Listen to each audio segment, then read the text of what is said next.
that's unbreakable, pushing our team to new heights. Oh, what a shot. Another magnificent performance. The noise isn't fading, the support isn't wavering, and so the big hits will just keep on coming. Champion player. Absolutely brilliant. Now we're getting together again to keep the good vibes going. Can you believe it? Because when we rise as one, our passion is untamable. Our team is unstoppable because our spirit is unbreakable. Don't miss your chance to watch our Proteas as they face Pakistan in 3 T20s and 3 ODIs. Go to cricket.co.za to get your tickets now. This is a summer to remember. We're standing together with a belief that's unbreakable, pushing our team to new heights. Oh, what a shot. Another magnificent performance. The noise isn't fading, the support isn't wavering, and so the big hits will just keep on coming. Champion player. Absolutely brilliant. Now we're getting together again to keep the good vibes going. Can you believe it? Because when we rise as one, our passion is untamable. Our team is unstoppable because our spirit is unbreakable. Don't miss your chance to watch our Proteas as they face Pakistan in 3 T20s and 3 ODIs. Go to cricket.co.za to get your tickets now. This is a summer to remember. We're standing together with a belief that's unbreakable, pushing our team to new heights. Oh, what a shot. Another magnificent performance. The noise isn't fading, the support isn't wavering, and so the big hits will just keep on coming. Champion player. Absolutely brilliant. Now we're getting together again to keep the good vibes going. Can you believe it? Because when we rise as one, our passion is untamable. Our team is unstoppable because our spirit is unbreakable. Don't miss your chance to watch our Proteas as they face Pakistan in 3 T20s and 3 ODIs. Go to cricket.co.za to get your tickets now. This is a summer to remember. We're standing together with a belief that's unbreakable, pushing our team to new heights. Oh, what a shot. Another magnificent performance. The noise isn't fading, the support isn't wavering, and so the big hits will just keep on coming. Champion player. Absolutely brilliant. Now we're getting together again to keep the good vibes going. Can you believe it? Because when we rise as one, our passion is untamable. Our team is unstoppable because our spirit is unbreakable. Don't miss your chance to watch our Proteas as they face Pakistan in 3 T20s and 3 ODIs. Go to cricket.co.za to get your tickets now. This is a summer to remember.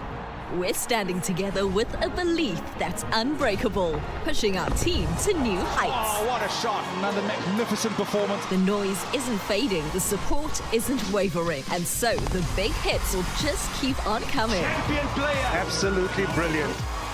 Now we're getting together again to keep the good vibes going. Can you believe it? Because when we rise as one, our passion is untamable. Our team is unstoppable because our spirit is unbreakable. Don't miss your chance to watch our Proteas as they face Pakistan in 3 T20s and 3 ODIs. Go to cricket.co.za to get your tickets now. This is a summer to remember. We're standing together with a belief that's unbreakable, pushing our team to new heights. Oh, what a shot. Another magnificent performance. The noise isn't fading, the support isn't wavering, and so the big hits will just keep on coming. Champion player. Absolutely brilliant. Now we're getting together again to keep the good vibes going.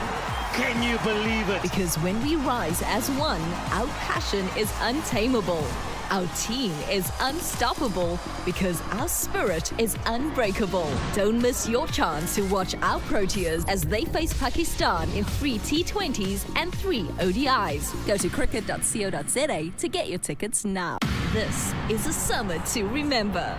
We're standing together with a belief that's unbreakable, pushing our team to new heights. Oh, what a shot. Another magnificent performance. The noise isn't fading, the support isn't wavering, and so the big hits will just keep on coming. Champion player. Absolutely brilliant. Now we're getting together again to keep the good vibes going. Can you believe it? Because when we rise as one, our passion is untamable.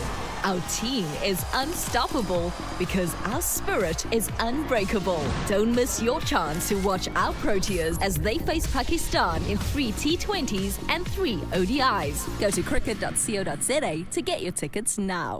This is a summer to remember. We're standing together with a belief that's unbreakable, pushing our team to new heights. Oh, what a shot. Another magnificent performance. The noise isn't fading, the support isn't wavering, and so the big hits will just keep on coming. Champion player. Absolutely brilliant. Now we're getting together again to keep the good vibes going.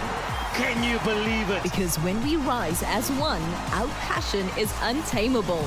Our team is unstoppable because our spirit is unbreakable. Don't miss your chance to watch our Proteas as they face Pakistan in 3 T20s and 3 ODIs. Go to cricket.co.za to get your tickets now.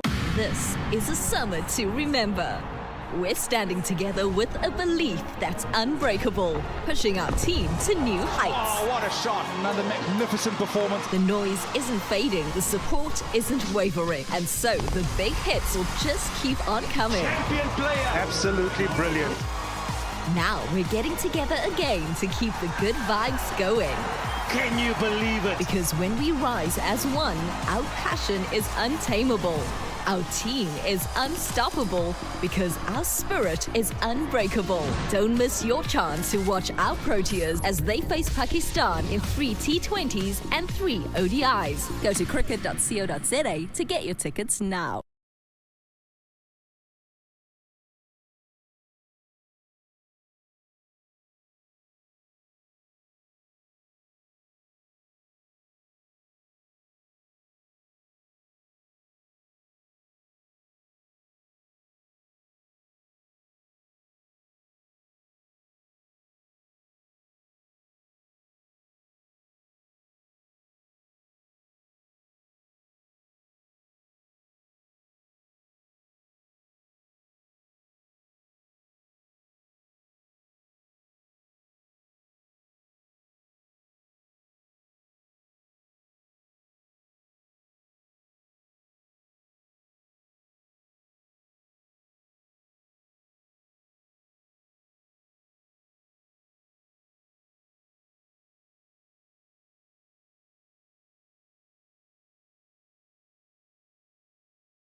Working.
Good morning, and with me is the head coach for the Goldrush, Boland, Justin Ontong. Justin, tough day yesterday, but I thought your guys' planning and everything else was there in place. Maybe just unfortunate with balls going in a little bit for you, boy. Yes, Eugene. It was a charm last weekend. I just felt like we were a little bit reactive last weekend. What I liked about my boys, they were a lot more proactive. I thought our field placings were nice and attacking. We're looking to take wickets. Obviously, they played well, but we can have a good session this morning. It's a great opportunity for us to knock them over and then hopefully bat well. Yeah, you said about the planning, and we as well said up top there that the planning was better. But how difficult is it with a good wicket that you have here for batters to have that in-out field and still go for about 3 runs and over? Yes, very important. I think you obviously want to keep the pressure on the opposition. Conditions will obviously dictate how you play, but I just feel like from our side it's a mindset, and it needs to be attacking mindset. We need to look to take wickets. We know the conditions are very hard, but we still have to be proactive and make things happen, I feel like. And that's what we need to do. Yeah. You guys have played some really good cricket this year. You got to the final of the T20 stuff as well, and last season you got to the final of the One Day Cup, and that's coming up again in a couple of weeks. How important is it the next 3 days to maybe build on some of the momentum that you can take into the white ball game? Yes, I think it's key. I think the key word there is momentum. Obviously, I think we're just out of this 4-day competition, but there's still lots to play for. So we want that to get togetherness from the team, and I think momentum is key for us moving into that One Day Cup. So yeah, obviously we want to put in good performances. Yeah, if we can put in good performances, that will get momentum on our side. Just last question from me. With 5 left-handers in the side there for the Dragons, was Manak maybe in your plans, maybe looking at their side, maybe in hindsight now? Yes, definitely. But we got quality spinners there. We saw Aviwe Makajima did a great job for us yesterday. So hopefully he can play a key role in this game. And then obviously there's some rough being created just outside that off stump, especially with our gun spinner and Sean van Berg, and also Sia Mahima, which is a really good spinner. So they'll be in the game all the time. So hopefully they can get it in the right areas and cause some trouble there for the opposition. Justin, go well in the sun today. Thank you. Thanks, Eugene. Cheers.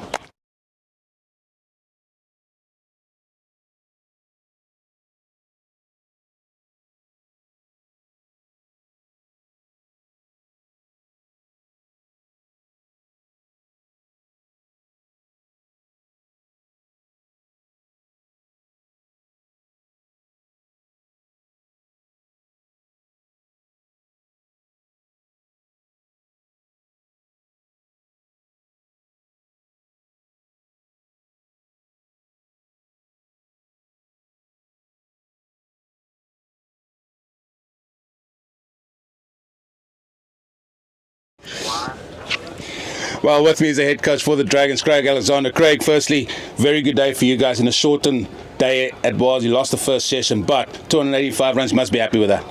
No, very happy. I think unintentionally we made up a bit of time yesterday with the run rate and how we batted. But yeah, happy with how we started. But I would have loved to obviously get an extra 30 overs in. But yeah, be as it may, we're in a good position. A lot at stake for you boys, a place in the final potentially. I don't know if you are looking at that or just focusing on one session at a time over the next 2 to 3 days. Yeah, I think it's important to obviously just make sure we keep our focus, you know, as short as possible, not look at on the day 3 and day 4. That's been a chat around the changing room. Yes, there is a lot at stake, but we know that if we just take it session by session and make sure we win those small games, the result will look after itself. Was it intentional for you guys to come out there and showing the great intent of scoring like you did yesterday, or was it just with the way you guys playing very natural for you guys to really go at 4 runs to the over? Yeah, I think, like I said, it's unintentional. Our band lineup is suited for to take the game forward, and we've been doing that throughout the season. So nothing different.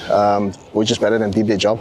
What's your approach going to be, especially today? You want to pile on runs and pile on quickly to give yourself enough time to get 20 wickets. Yeah, look, I think the most important thing is just to bat well this morning. We definitely want to bat once. That's definitely the goal. In saying that, we want to also give ourselves an opportunity to get 20 wickets, with obviously the wicket and the sun baking. So I think mentally going into this morning, Boland last week, their first innings was obviously putting in the hard yards with the ball, and they bowl quite long. So that's definitely our plan again this morning. You must have thought yesterday when you came to the ground with rain around, oh, am I back in pots probably? But now, lovely day. It should be a good game for cricket. No, definitely. Looking forward to today. Looks like 3 hot days, normal days in Paarl, I must say. But yeah, looking forward to it. It's going to be a good game. Great. Go well today. Hopefully you guys can pull it through with the final estate potentially. Go well today on day 2. Thank you very much. Thanks, Craig.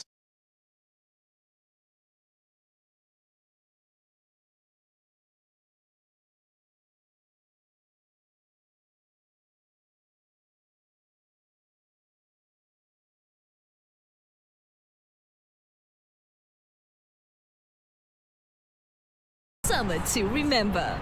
We're standing together with a belief that's unbreakable, pushing our team to new heights. Oh, what a shot. Another magnificent performance. The noise isn't fading, the support isn't wavering, and so the big hits will just keep on coming. Champion player. Absolutely brilliant. Now we're getting together again to keep the good vibes going. Can you believe it? Because when we rise as one, our passion is untamable. Our team is unstoppable because our spirit is unbreakable. Don't miss your chance to watch our Proteas as they face Pakistan in 3 T20s and 3 ODIs. Go to cricket.co.za to get your tickets now. This is a summer to remember. We're standing together with a belief that's unbreakable, pushing our team to new heights. Oh, what a shot. Another magnificent performance. The noise isn't fading, the support isn't wavering, and so the big hits will just keep on coming. Champion player. Absolutely brilliant. Now we're getting together again to keep the good vibes going. Can you believe it? Because when we rise as one, our passion is untamable. Our team is unstoppable because our spirit is unbreakable. Don't miss your chance to watch our Proteas as they face Pakistan in 3 T20s and 3 ODIs. Go to cricket.co.za to get your tickets now. This is a summer to remember. We're standing together with a belief that's unbreakable, pushing our team to new heights. Oh, what a shot. Another magnificent performance. The noise isn't fading, the support isn't wavering, and so the big hits will just keep on coming. Champion player. Absolutely brilliant. Now we're getting together again to keep the good vibes going. Can you believe it? Because when we rise as one, our passion is untamable. Our team is unstoppable because our spirit is unbreakable. Don't miss your chance to watch our Proteas as they face Pakistan in 3 T20s and 3 ODIs. Go to cricket.co.za to get your tickets now. This is a summer to remember. We're standing together with a belief that's unbreakable, pushing our team to new heights. Oh, what a shot. Another magnificent performance. The noise isn't fading, the support isn't wavering, and so the big hits will just keep on coming. Champion player. Absolutely brilliant. Now we're getting together again to keep the good vibes going. Can you believe it? Because when we rise as one, our passion is untamable.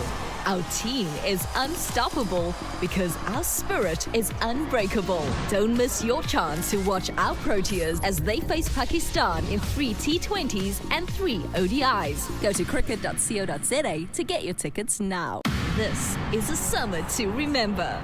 We're standing together with a belief that's unbreakable, pushing our team to new heights. Oh, what a shot. Another magnificent performance. The noise isn't fading, the support isn't wavering, and so the big hits will just keep on coming. Champion player. Absolutely brilliant.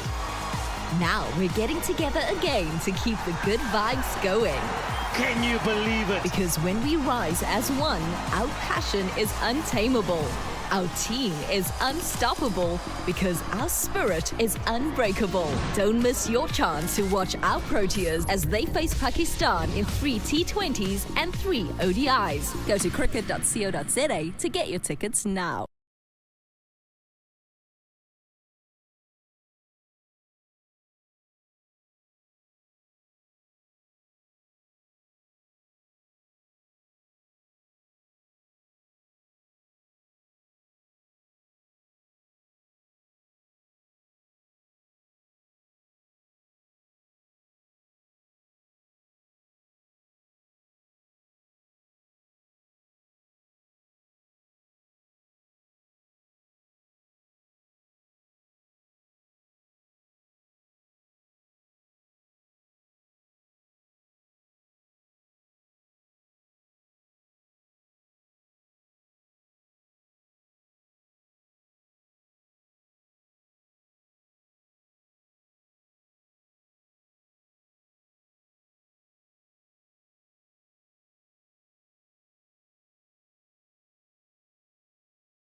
Can you ask if you from Boland Park, another glorious day here in the Winelands. And yesterday, dark clouds, lots of rain. Cape Town has had lots of rain yesterday. The dams have got some water, and I'm sure it's been just glorious for the gardens, for the fields, and everything just look so fresh and beautiful. Even the birds were even much more chirpier this morning when I woke up at 5 o'clock to make the long trek from the southern suburbs here to Boland Park. Well, it's the Reynolds Northwest Dragons against Boland, Goldrush Boland. And yesterday it was the Eastvaal Northwest Dragons that had won the toss, and they elected to bat first. And there'd been some very, very notable good innings. Makajima was the pick of the bowlers in his 12 overs, 2 for 38. From Berg, obviously, spin is always the order of the day here. Dodgen getting 1 for 37. Mahima, they've got 3 spinners in their team, with Van Berg being the leg spinner, with Makajima and Mahima. So always, as I said, being the order of the day. Not out overnight is Deon Forrester. He's on 44 unbeaten or 54 balls. And then also Ludwig Schilt, who's in with him. Well, we're going to have a look at some of the highlights of yesterday.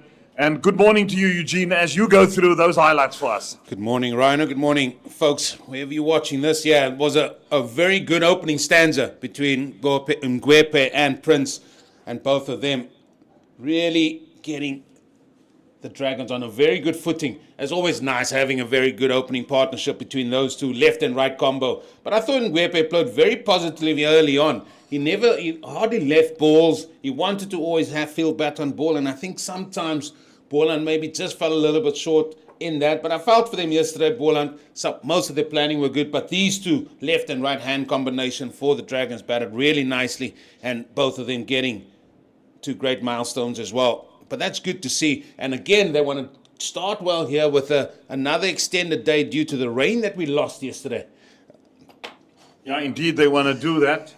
And as you said, we saw some very good shots.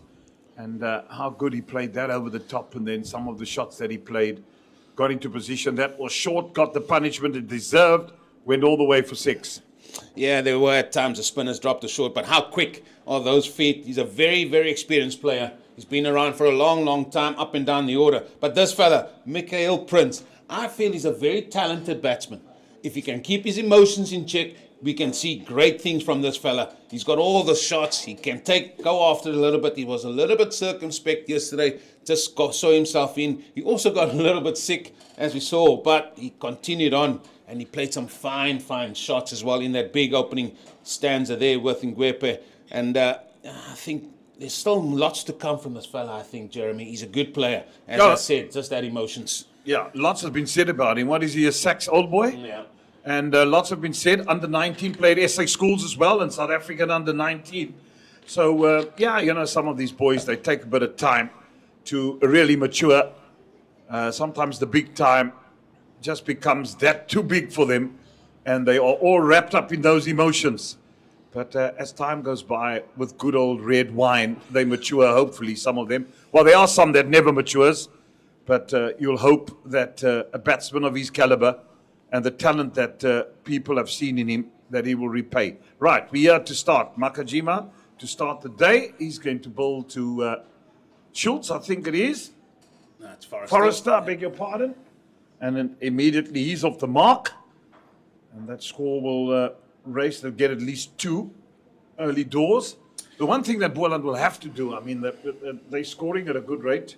They had 4 and over, which too many teams have come here and got to 4 and over and even more. And we saw last week when Boland were totally outplayed. But that's where they got to draw it back and put a bit more pressure on. And try and squeeze down the runs and then force the batsman into 4 strokes, Eugene. Well, speaking to the captain this morning, the first thing he said was, we didn't control the run rate. And that's very pleasing for me. He understands that how important the run rate is in this format. If you can control that, you can control the game or the pace the game is going on. And this game for now, as the Dragons coach alluded to, Craig Alexander said, well, he would have loved to have those 20 overs or 30 overs back, but they've been batting so well and they've sort of accelerated this game along. Yeah, that's important. That you got to make sure that you keep the run rate intact. Otherwise, this game can run away from you at an alarming rate. Now, there's lots to play for. There's things happening. I see the Warriors. They started off and they had 366 for 6 on the board. The game there at the Wanderers is the one that the Tuskers got bundled out for 63. And they amassed already 259 for 3 overnight. So they'll be probably looking to get as much bonus points as possible. And I suppose maybe that game could be over by lunch tomorrow with a win for the Lions. I can't see it going any other way. Let me tell you, they are in the prime seat. I'm having a little chuckle. Whenever we talk about run rates, the first name that comes about is Eddie Barlow for me. And that was the key that he tried to instill in us as youngsters. And it's good that these men are understanding that. But a lot at stake. It's an interesting day. And I think this is moving day to see who's going to play in that final. Yeah. Does Boland still realistically have a chance? Nah, I think just because... No, they're just too far behind. Last week was their big opportunity. Had they won last week, that would have put them firmly in power. And also bonus points. They got out of the game with 3 bonus points. I think it was 1 for bowling, 2 for batting. Or 2 for bowling, 1 for batting. Well, 1 for batting, yeah. Yeah, they came out poorly. So they're not in the reckoning there, I suppose. Yeah. But it's the Warriors, the Dragons, the Lions... And Western Province also, they were 19 for 1 after getting the Titans out for 241. So that's going to be an interesting day's play at Newlands. Yeah, just the other way around. Province batted first. They got... Oh, was it Western Province? Yeah. Oh, beg your pardon. So, okay. But I think just with the amount of, or lack of bonus points they got with the bat, I think that might just run their course as well. Still a top 4 that can get in. However, realistically, I think it's any of the top 3. Clyde Fontaine, there's one slip in from Burke. There's a man in at in the gully. There's a short cover in. Also, we've got a 1, 2, 3, 4, 5, 6, 3 field setting to Steerman, because he does normally have the ability to swing the ball away from the batsman. He'll be bowling to the left-hander, looking to swing it away. Well, and Northwest has also covered well with their left-right combination. You've got 2 left-handers in now at the moment. 5 out of the top 7. Yeah, all lefties. All left-handers. Puts him in a good situation, doesn't it? Because you now force the opposition to change their lengths or their lines when they're bowling to a right-hander and bowling to a left-hander. Yeah, but this is a start I like. You know, good line length outside that off stump, because I think the chat must have been, let's get that run rate down and let's try and starve them a little bit. But from a day perspective, Jeremy, very refreshing. Yesterday we had rain and all sorts greeted us. Today, blue skies and the heat has returned to Boland. He was tempted to have a go there, Ludwig Schultz. Another very talented youngster. Seen a lot of him at under 19 level and Cubs cricket. Usually bat in the top order.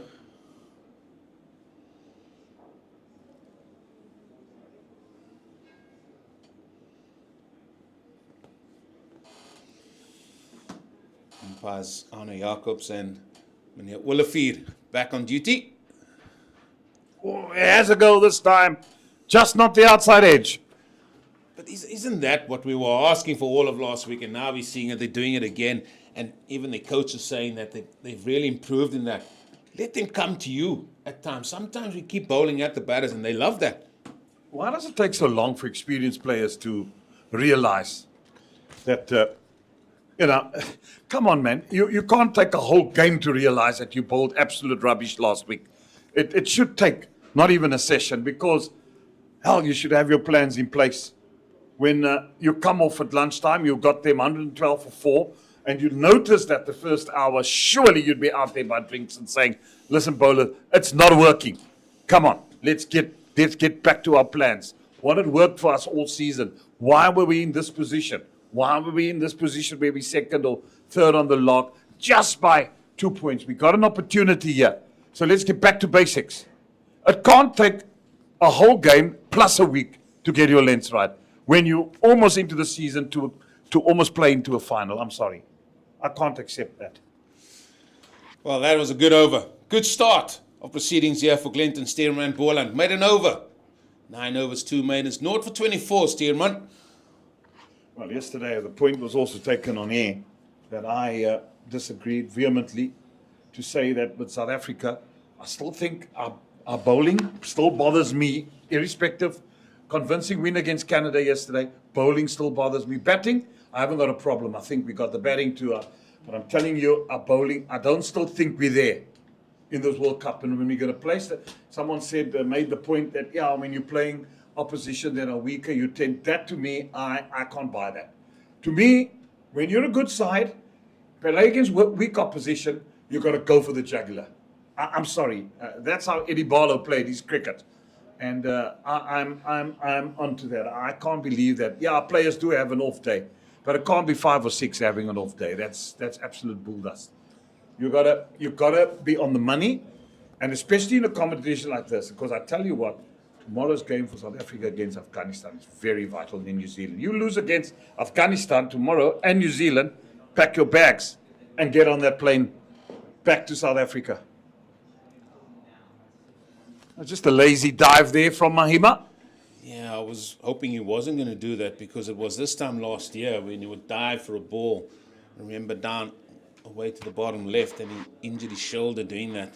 He's going to be a key man here, but now the field comes up for Ludwig Schultz and he's not scared to hit the ball aerial. He's not scared to just go over the top. That's why I'm so critical of Boland, because they've been good all season. Just last week they were lackluster. Sorry. And we talk about, if you could talk about this format game, one session can maybe cost you. Yep. Like it did last year. And like it did this year. I think it was Warriors where they were just going swimming along and then one session just derailed them a little bit. Ball in! Through the gate! Good night, goodbye, God bless. 6 wicket down, 287 for 6. Golden Arm does it again. Avir Makajima picks up his third and bowls Ludwig Schultz. A 24 ball, no score for the youngster. And Boland would feel they're back in it, picking up their 6th wicket. Maybe again looking to go too square, getting a bottom edge onto the stumps.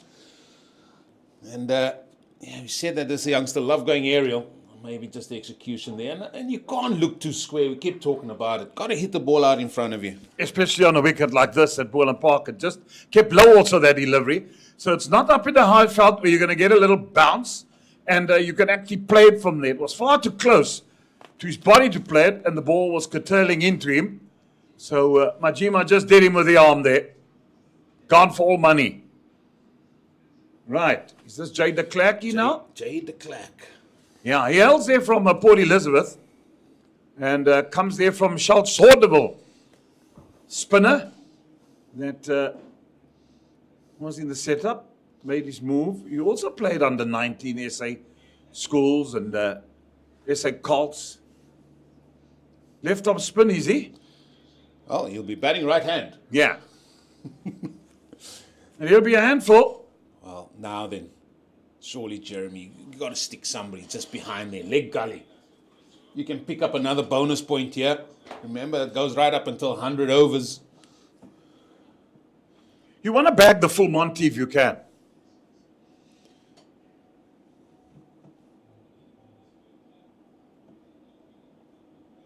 It helps you also in the lock position. Yeah. There's only one team that has bagged the full bowling points. And that team sits right on top. That's the Warriors. Well, and they're in a commanding position again currently.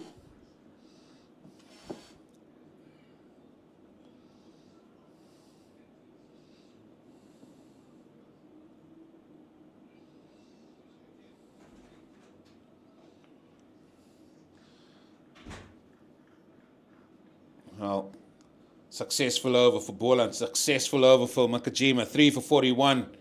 His figures read.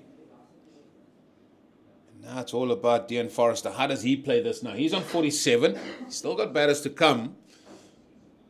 But I think the plan might just have to take a little bit of a back step here. They need to get another partnership growing, and then they need to score quickly. Craig Alexander, the coach of the Dragons, did say ideally they would like to bat once.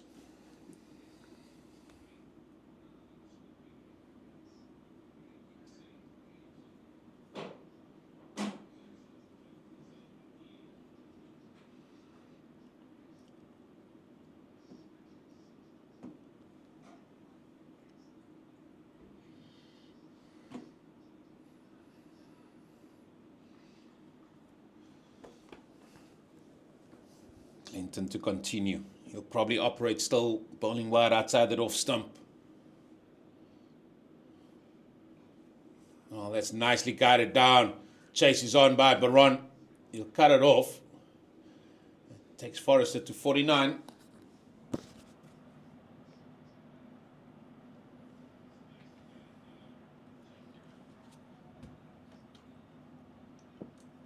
He's played nicely, Forrester. He's also had quite a handy T20 with, I really said the Chennai Joburg Super Kings where he was. The team in yellow. The team in yellow, yeah. So many sides these days. Confuse you. Oh, that's a good delivery. That's the steamer I like to see.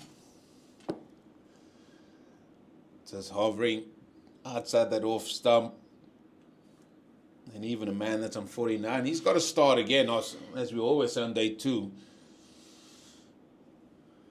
But I think he did have a good SA20, although the Joburg Super Kings just didn't get anywhere near where they wanted to be. Play and a miss again. Play and a miss again. See, in that area, you're in business, especially early doors. Batsmen's feet are still lazy. They've just got a wicket in this first 10 minutes or so of the game. Batsmen's feet nowhere. Now's the time. Strike while the iron's hot. Get that Cobra head out. And just get at your opposition. Come on now. We've got an opportunity.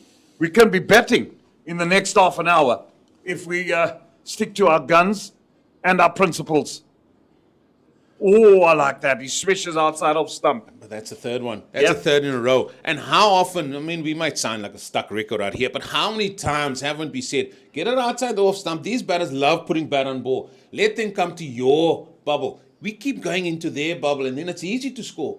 If batters know you're going to bowl straight, boom, you just hit it. You know you got to play it. Now they've got to make a decision. Do I play at it? Don't I play at it? Where do I play it? So that, for me, is the key. Seen 3 play and misses. One was a good ball. The other one was slightly wider.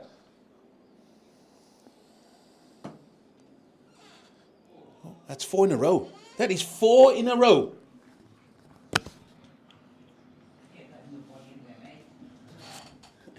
And this is a ball that's 75 overs old, Jeremy. Yeah. They're 5 away from the new ball. Now just think what that new cherry is going to do. So if you can zip out one more before the new ball, certainly you're in business, and then you get that new nut and you say, right, Steerman, you stay loose, Bobby. You're not at Kent yet. You still got a job to do here at Boland Park.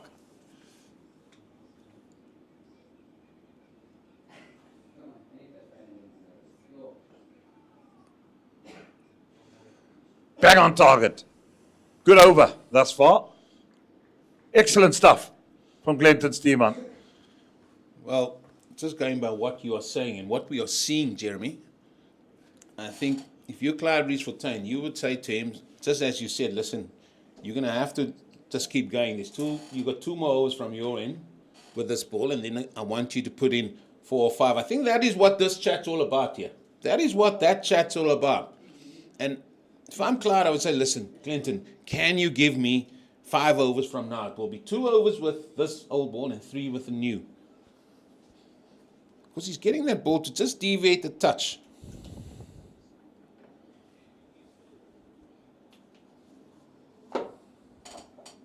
And you'll be saying, right on, skipper. Is that what you want from me? I'll give you that. Makajima. Into his 15th.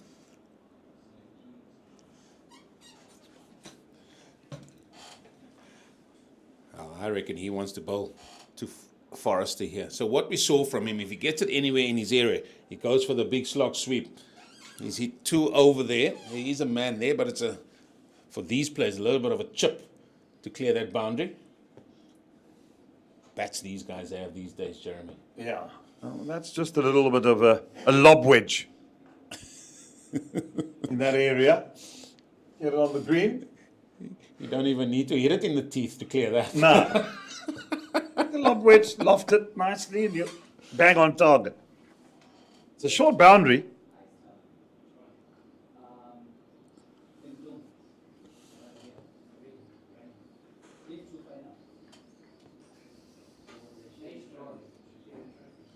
It's nice to see Bandila's awake this morning, on the money, eyes wide open. Why are you always having a go at poor Pandile? No, I need to greet him. Need to meet and greet him. There's the 50 for Deon Forrester. He's played very well. The left-hander, 71 balls, 94 minutes, 1-4. And as you can see, 3 sixes. Been a polished knock, hasn't it? Very polished. Made the move from the Knights, just a 3.5-hour drive to Potchefstroom, and he's having a good season.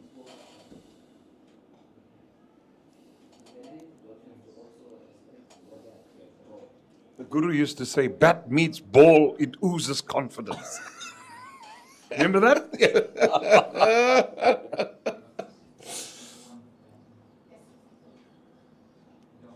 I heard a lot of saying. He saw a lot of cricket, and he saw a lot of good cricketers.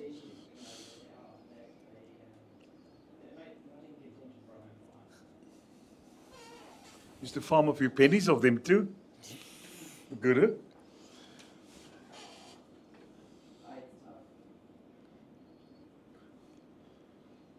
Yeah, I think production does help as well, because people can just flick on their phone and watch players these days.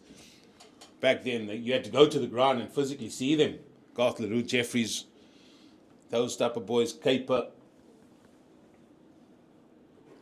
It's a little bit easier to follow modern day cricket all over the world. Yeah, it's just a dead ball called. I'm going to nickname Arno Jacobs Elvis just because of the color. Colors are always up.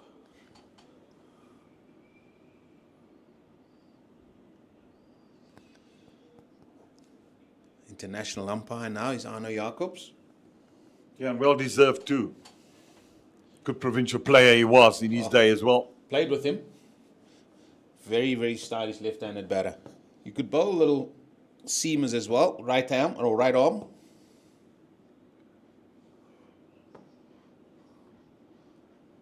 He's one of the guys that he shouldn't be in the dressing room when he got out. He clears house.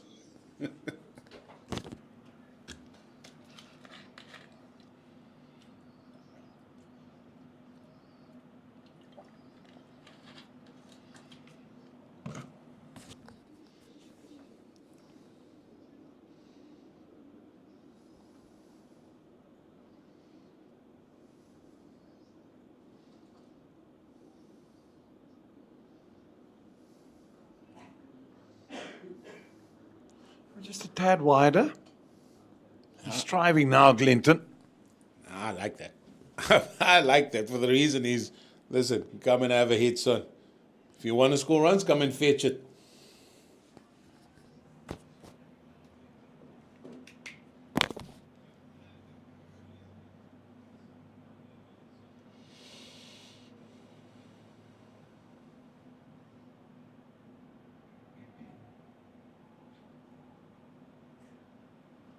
Out! Oh, that's dropped. That should have been taken.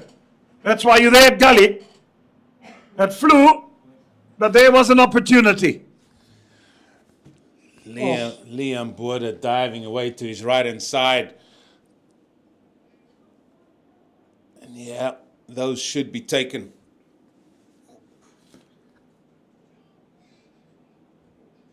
Yeah, he had it, got both hands to it, and then spilt it.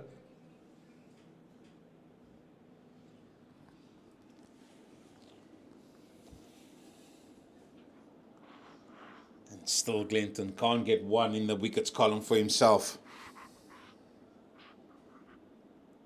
All that pressure built.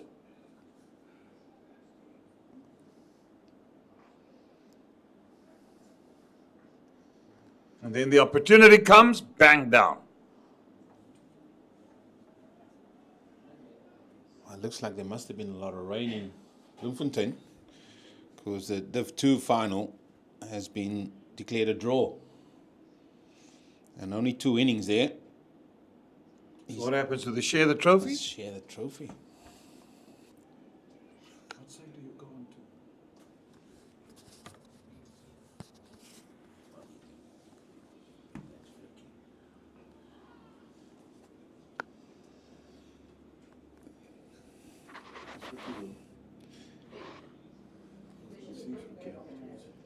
Because as cricket foes is super sport. Don't give you that.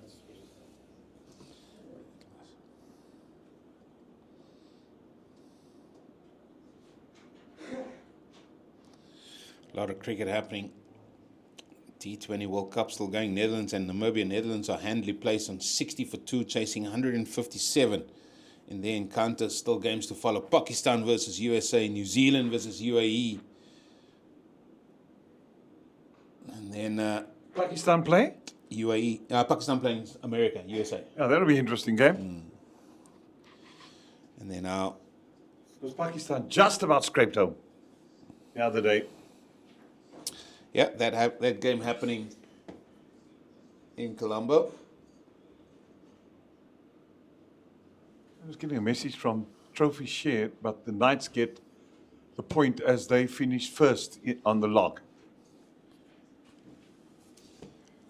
I thought maybe that was a given, seeing that doesn't matter about the final. Yeah, It's but- just about the final placing. Yeah, so but they top of the pops there. Yeah.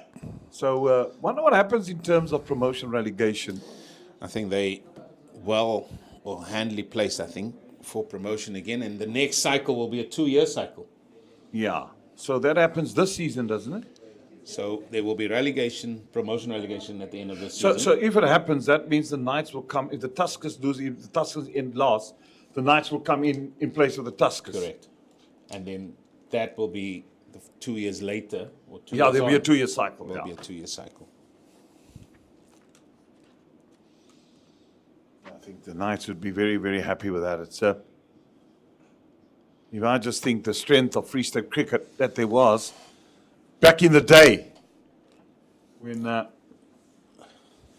one was working there, Arthur Turner being the CEO back at the time, and that powerful Free State team, which had Hansie Cronje, Donald, Louis Wilkinson, Chris Craven, Corrie van Zyl, Philip Radley, Brad Player, Omar Henry, and they dominated the South African scene after that mean machine.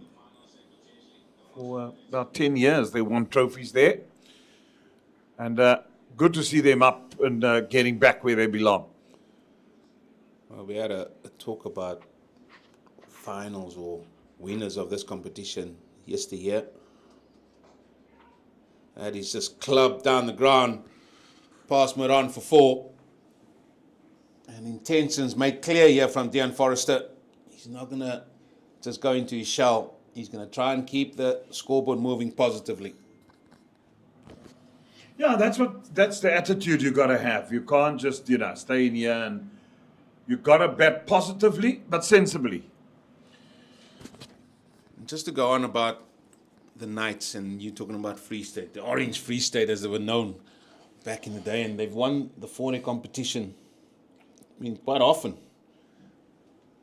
And I always see that region being the heart of South Africa, the heart of South African cricket. Many a good Proteas have come from that Free State region.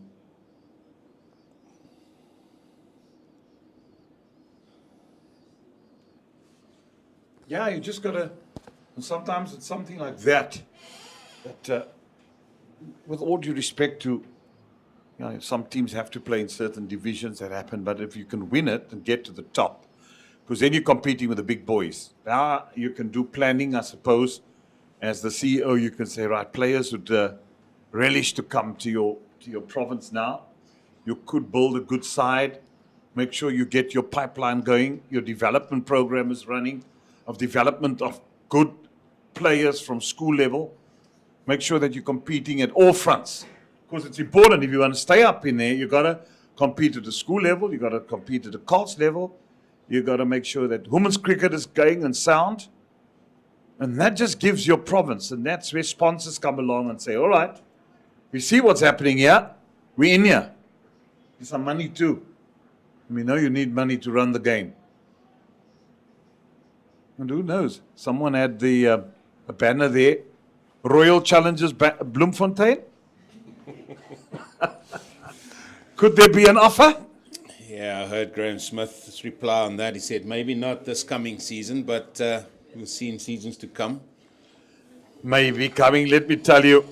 What if someone comes and says, oh, that's just an inside edge. What if someone comes along and says, right, here's R1 billion. I want a team Royal Challengers Bloemfontein.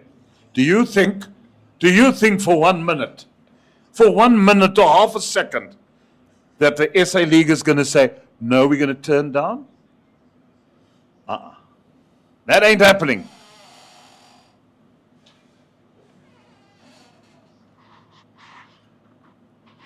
Do you agree with me, or do you think I'm on cloud 9 here, wherever? No, not at all. I'm not thinking that at all. Your point is valid. Your point seems very realistic. I mean, this spell from Clinton Steiner, I'm sorry, has been very good. With a ball that's 78, 79 overs old. Has been top draw, Clinton. Should have had another wicket, or a wicket at least.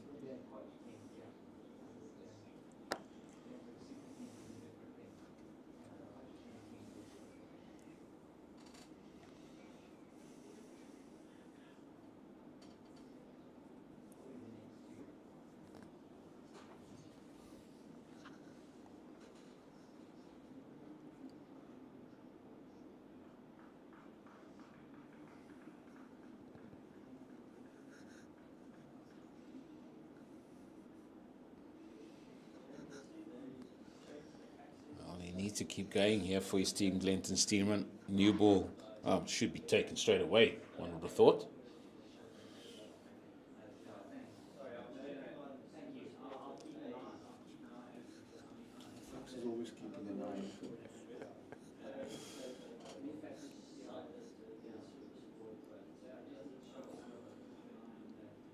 That was close. Well left too. Well spotted by the batsman.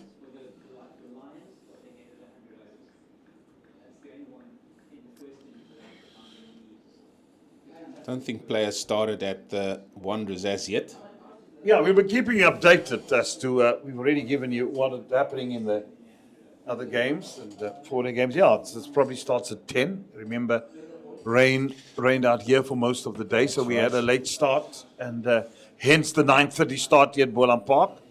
Who would have thought? And you can play here right up until 8 o'clock this time of the year. Sun shines, end of the 79th to 97 for 6.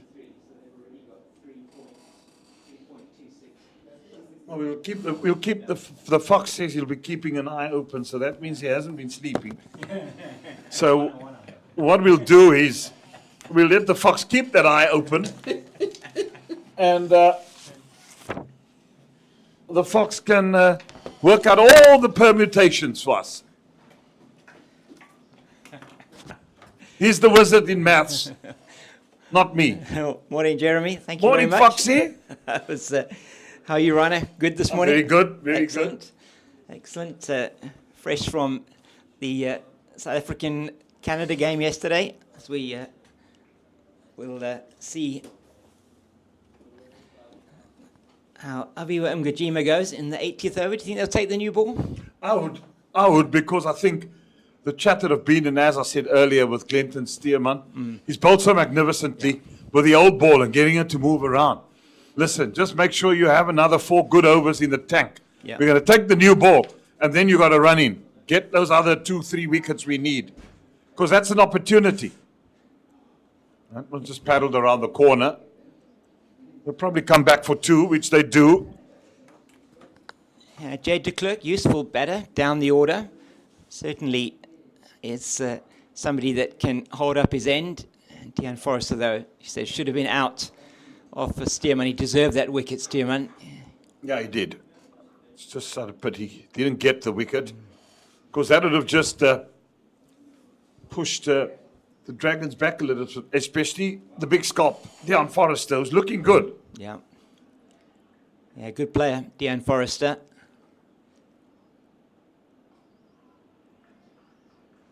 You say moving from the Knights to the Dragons this season, and I think really showing the promise that he does have. He's done well for the Dragons. And you were mentioning about... It'd just be interesting to see you talking about movement of players. Yeah. What eventually happens at the end of the season with the Knights now being victorious and winning that division, or drawing at least, but they're top of the pops. Yeah. So 30 points for them. And they can't be overtaken from a promotion point of view. So they are definitely going to be promoted. And the Tuskers are going to finish last in the 4-day series. They finished last in the T20 Challenge. So we'll look at those relegation, promotion permutations as well. But at the moment, yeah, you were talking about the bonus points and what's happening elsewhere in the country. They're just about to start at the Wanderers, but the Warriors getting 355 for 7 in their 100 overs, up to 100 overs, so 5.1 bonus points for batting for them, 3 for the Dolphins for bowling, and it's certainly advantage to them at the moment. That will push them up to just under 110 points, so they're it's looking very positive for them. Maybe if they can get a full haul of bowling bonus points, they'll be thinking that a draw even there should be enough, depending on these results. But I mean, that will get him into a final already. Yeah. It all depends also what happens at the Wanderers. There it seems like they're going to bag a full lot there. Yeah, I would think definitely 16 points for the win and plenty of other bonus points for the Lions as Dudgeon comes in, replacing Stearman. Well, you get up to 4 with the ball, don't you? Yeah, 4 for the ball. So they can get 5 or 6 for batting. That puts them right up there. They get 5 or 6 for batting, that's 10. It's 26 points. Yeah. No, I'm lying. It's more. It's 10. Yeah, 10 and 16 gives them 26. So they will be looking at that. They're batting at just under 4 and over against the Tuskers, just the 3 wickets down. And some excellent batting there to resume this morning. Wandile Makwetu and Vian Mulder for them.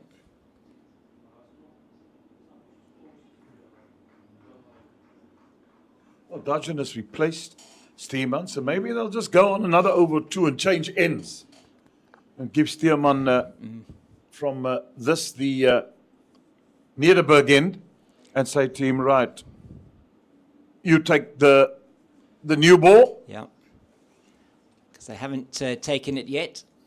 Scoreboard normally indicating to us how many overs have been bowled with the second new ball. Yeah, he's the premier fast bowler. So that's 300 up for the Northwest Dragons. They'll be happy with that. But also with 100 overs looming for Boland, they'd be looking to get the full percentage. They'll have to make up for last week where they only got 1 or 2 with the ball. So they want to get that 4. Yeah, So, definitely put them, maybe just change their lock position. They won't get into a final now. They had the opportunity last week. And I think that's what we were all, and everybody here, so disappointing about how they went about their business last week, because Certainly at the start of the game there was an opportunity, and certainly by lunch, having Western Province 4 down, they probably thought, and how wrong didn't it go after lunch? Plans, bowling changes, fielding, and Western Province just capitalized. Yeah, we didn't see any of what we've seen this week.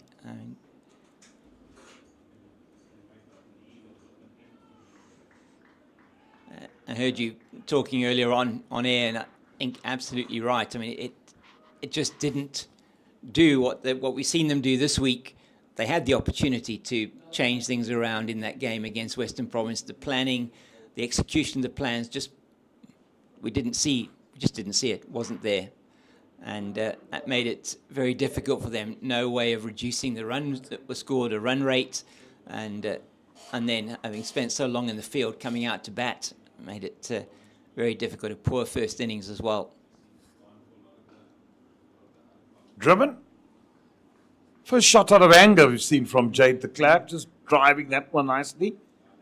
Normally a spin bowler. Hails there from Shorteville. You know where Shorteville is? Shorteville, yeah. Yeah. You've been there? In Rebecca, yeah. I have actually been in those, been out there. And Hillside, also somewhere in that area around there. So the bottom of Kempston Road and those areas. So, yeah. Have you frequented Galvindale? Galvindale as well, yes. The clubhouse, there's a lovely little nightclub there. Okay. They're at the clubhouse. Okay. And, Very the good. Dolly brothers are normally involved Yes, there. the Dolly brothers, my goodness. Yeah. Yeah. So, going back some time. Yeah. Beautiful, beautiful facilities there at Galvindale. So, and well looked after too. They play a lot of, I know when the over 40s were there, the veterans cricket, they played a lot of their games at Galvindale as well. So, you say, very good facilities, a lot of good clubs in that area in Quebec as well. Well, the hockey field is certainly their big attraction, the synthetic hockey field, beautiful. And the big thing is the maintenance of it. Yeah. And I know Gary Dolly was involved very much in sport. Josh Dolly's dad. Okay. And then obviously great friends, the Dolly family. Yeah. It's the two brothers, Corbin and the spinner that played for. What's the other? Brad and Corbin, two brothers. Yeah, their dad, who sadly passed away a couple of years ago. That was a big shock to all of us. He was the last captain of Eastern Province in the Sackby era, just before Unity. Okay, yeah. With the Howell Bowl in those days, yeah. Howell Bowl. Used to play, you say there, and also I think, did they ever play at the Adcock Stadium? I can't remember if they did. Rugby was mainly played at the Adcock Stadium, Stadium, yeah. So I was doing some work with a education NPO, and we were in KwaZulu, and the school we went to visit was right next to the Adcock Stadium. Men right around the bat. Yeah. Good to see, James. Yeah, exactly what you want to see. I know Jade de Klerk, so far he hasn't, as you said, only 1 or 2 shots in anger.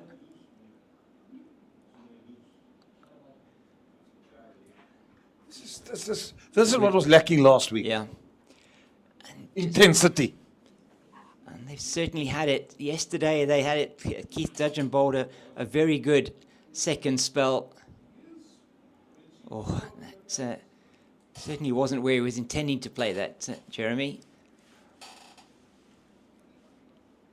Gijima's been good. He was good yesterday. He's been very good again this morning. He picked up the wicket. And you were saying? Yeah, so Schultz making the same mistake that some of the other players had made there. But so I was talking about the Adcock Stadium when I was there in Quebec. It was the Women's CSA Cup was taking place. And again, off the outer half of the bat. So it was very interesting. They were playing at the Adcock Stadium, so we popped in and walked around there, and still a very good facility, the Adcock Stadium. And Soman, and then we on our way past. We went past the Dan Geiger Stadium in Zweden, and we're just talking about there as we were going there how that was where we believe. Anyway, I mean, I stand corrected on this that Sia Kolisi as a youngster out of that area would have, I believe, played quite a bit of rugby there as a youngster. Yeah, there were a lot of rugby players even before Sia Kolisi. A lot. You look at Makaya, Jack, and a couple of others that had played for Kwaru. Yeah. And at Nkeke Stadium, that's where Kwaru played. In terms of, they played also in the Saru League and the SA Cup.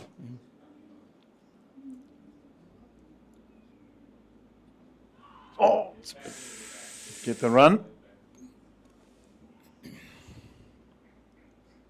Yeah, the good facility for functions at the Adcock Stadium. Okay, yeah. You've been there was the Alibama. Okay, wow. Okay. Most teams used to stay there and sleep there. Had a nice little sunken floor. Okay. The Alibama. Many a good night had there by all. Yeah, the area around it, I mean, I don't know, perhaps they have done something to improve the facilities around there, but the stadium itself was looking really good. And that is about 5 or 6 years ago, but and still used extensively to this day. There in Close to the right opposite the Livingston Hospital. Yeah.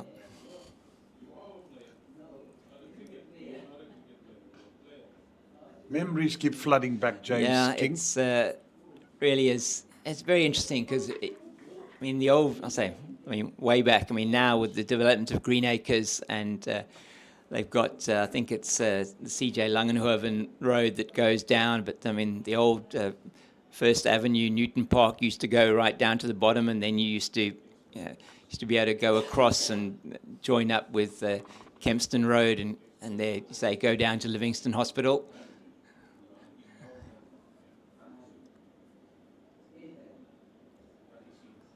Answer. That must have been a rarity. Yeah. Used it as a surprise ball. There was one yesterday that's very well bowled from this end by Glenton Stearman, I think it was, that caught the right-handed Diego Rosier by surprise, but he wasn't able to get the wicket. But I think it is good to use it as a surprise rather than the tactics we've sometimes seen here, which... But yeah, so many, as you say, so many memories of Gqeberha.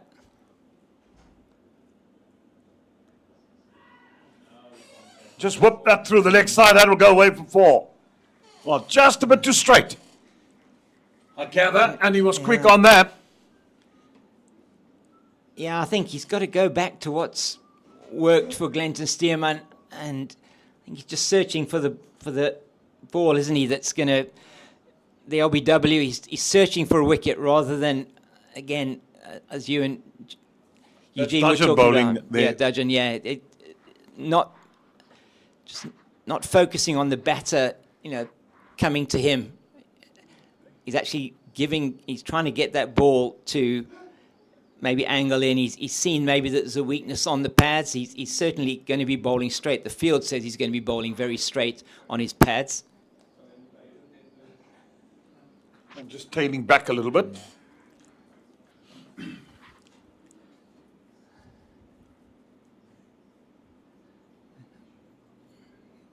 Yeah, and you talk about that, the motor vehicle companies that were there, and those production plants, a lot of them closed or moved now. I mean, Ford used to have a rather large plant there and an engine plant, and I think Isuzu is still there.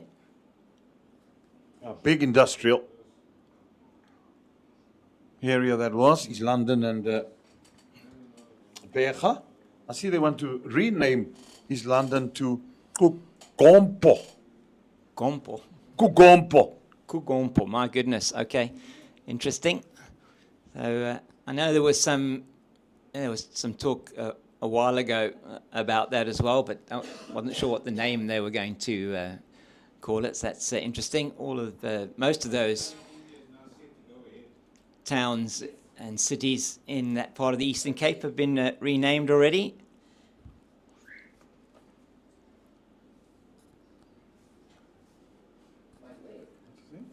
So yes, saw this news last night.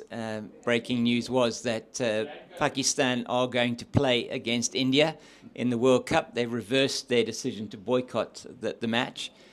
India did say that they would travel to Sri Lanka irrespective of what happens, but so they are now going to play the match. So maybe sanity has prevailed there.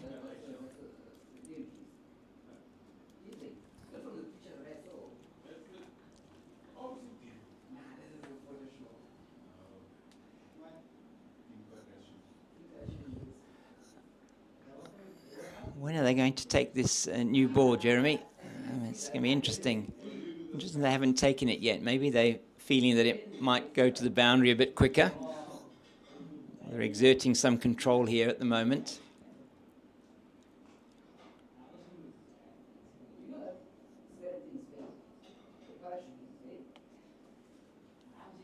It's hard work, this 4-day cricket.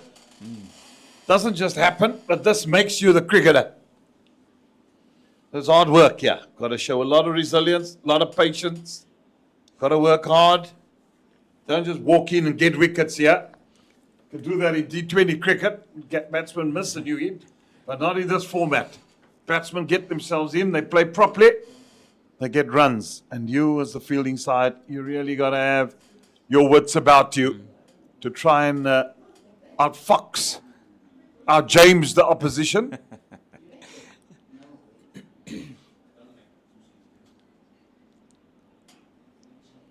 Driven.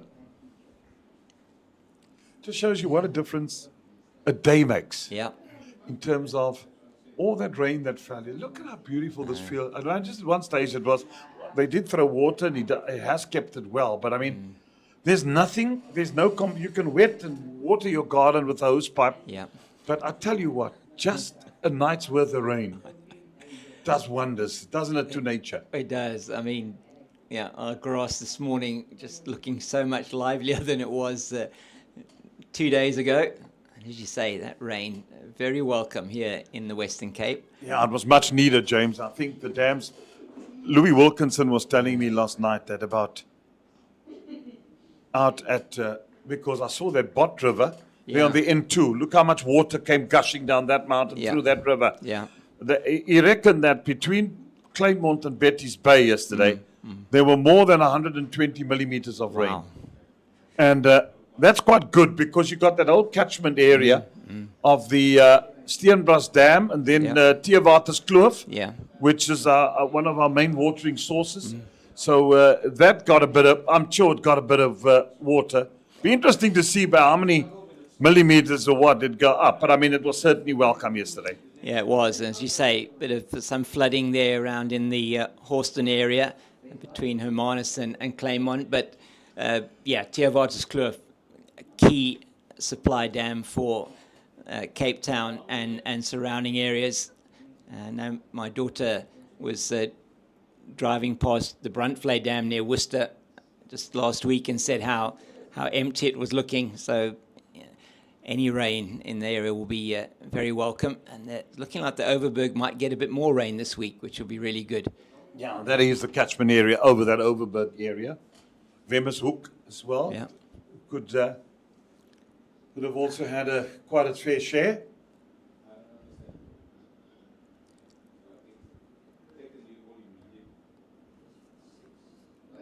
When is this new ball going to be taken? I reckon it's time. Yeah, I think so too. I think they need to have a dart with the new ball. They've got 16 overs left from a bonus point aspect, and they'll want to try and strike. And even with the spinners, you feel that harder new ball is going to bounce a little bit more. And seam a bit more. And seam, absolutely. So Dudgeon will... seam and swing, that's what you want here. Conditions are good for it at the moment. Early doors, morning.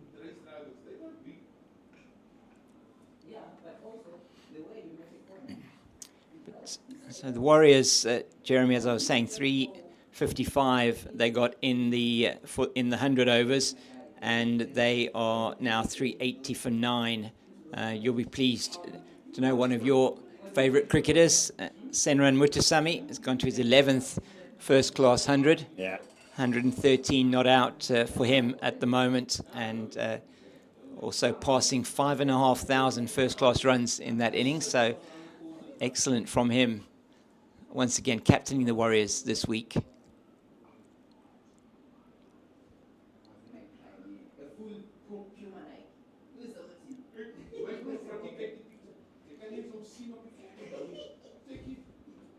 Doing it on his home ground, Kingsmead. That's where he hails from. Yeah. Senran Mutasamy.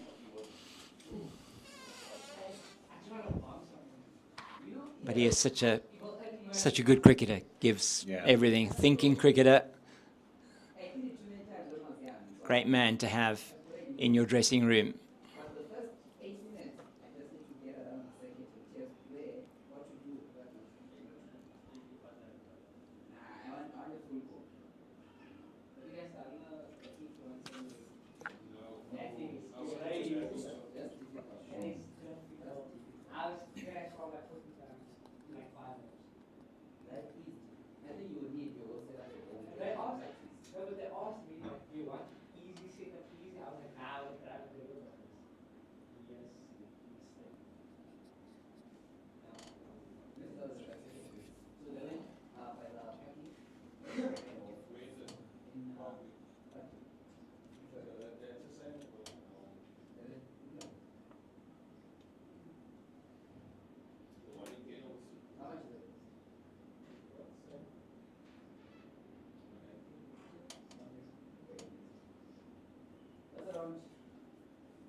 Yeah, they've got to take this new ball now. Yeah, I agree. And stop faffing around. But they need to take this new ball. It's just now meandering along. And I just can't believe it. That you want to bowl sides out, you want to get batting. Yeah, you take the new ball. That's what you need to do. Now they bringing, now they've strengthened the leg side even more. So 6-3 leg side offside field. I just don't get the tactic here. If he gets the wicket now, then fine. But Jade de Klerk knows exactly what's coming.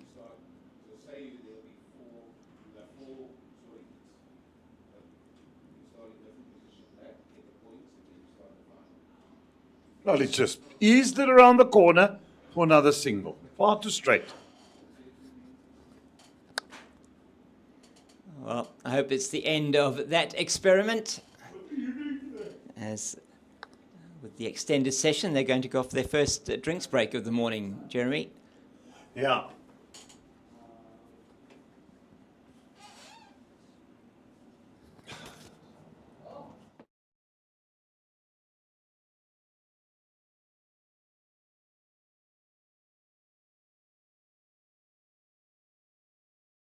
This is a summer to remember. We're standing together with a belief that's unbreakable, pushing our team to new heights. Oh, what a shot. Another magnificent performance. The noise isn't fading, the support isn't wavering, and so the big hits will just keep on coming. Champion player. Absolutely brilliant. Now we're getting together again to keep the good vibes going. Can you believe it? Because when we rise as one, our passion is untamable. Our team is unstoppable because our spirit is unbreakable. Don't miss your chance to watch our Proteas as they face Pakistan in 3 T20s and 3 ODIs. Go to cricket.co.za to get your tickets now.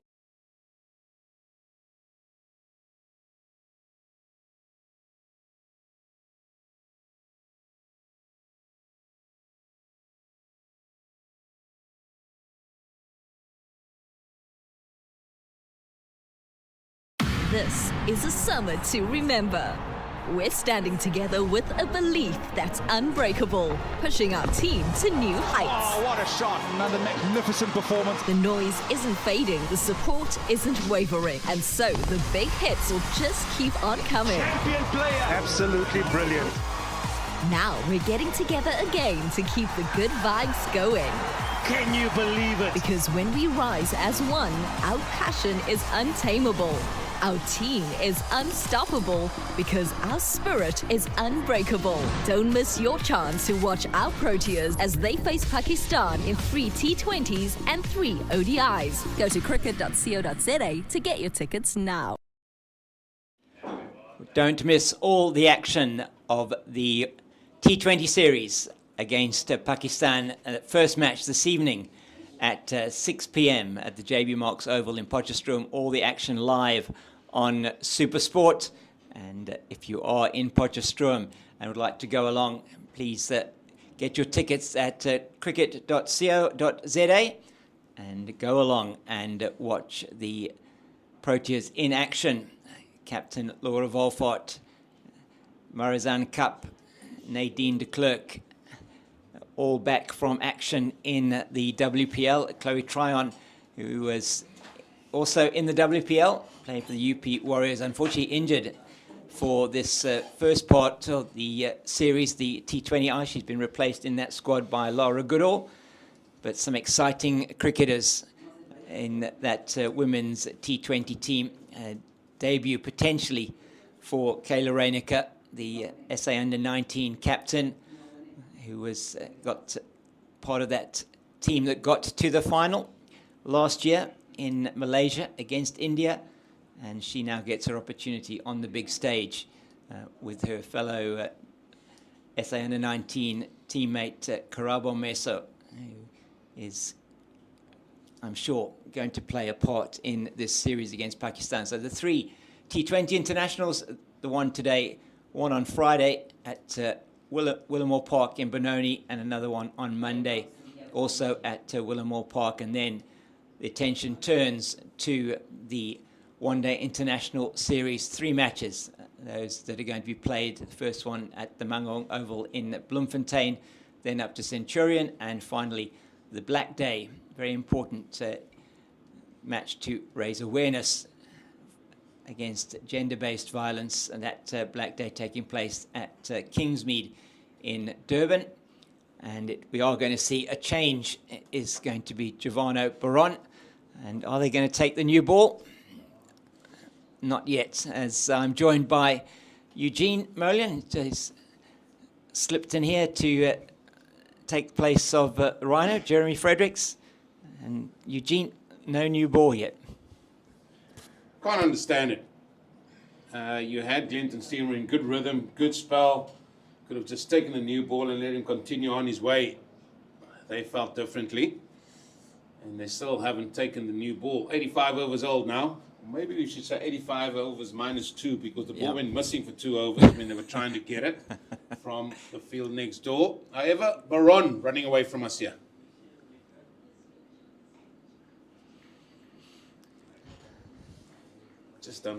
I don't understand it. You've got one available. You want to get as many bonus points as you can. You've got more chances with the new ball. Yeah. And Boland have not decided to take it. And from a Boland point of view, yes, I know they want to potentially restrict the runs, but I mean, Jade de Klerk is not taking the attack necessarily to them. Well, have they looked in trouble? No, they haven't, have they? I mean, he hasn't looked in trouble. He's played well. He played the spinner well. He's played the pace exceptionally well. The only blemish was that period of pressure that Glenton Stearman created that then got the false shot from Dion Forrester, which Leon Buerta couldn't hold on to the catch at Gully, and that may come back to haunt them as we see Sean von Berg warming up. Maybe he's going to be coming on from the southern end. I just don't understand this.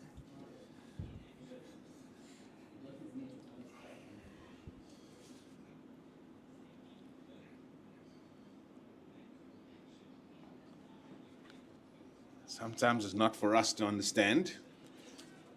Sometimes it's just for us to see what's going on out there, as the Lions have reached 300 for 3 now, a lead of 237. One feels maybe at lunchtime they could even declare there. Yeah, no, I think they'll get to 100 overs maybe, and That's the other thing. That's correct. Yeah. get their bonus point situation worked out. The Warriors was getting 5.1 batting bonus points, and Dolphins just the 3 bowling bonus points there for them. All out for 380. Warriors. Sen Mutasamy, not sure if he was the last man out. He was on 113 not out when I last looked, and they were 380 for 9. So the tail not wagging too much there this time for the Warriors. And the Titans have lost their second wicket. Keegan Peterson out, so they're bowled by Dame Patterson for 32.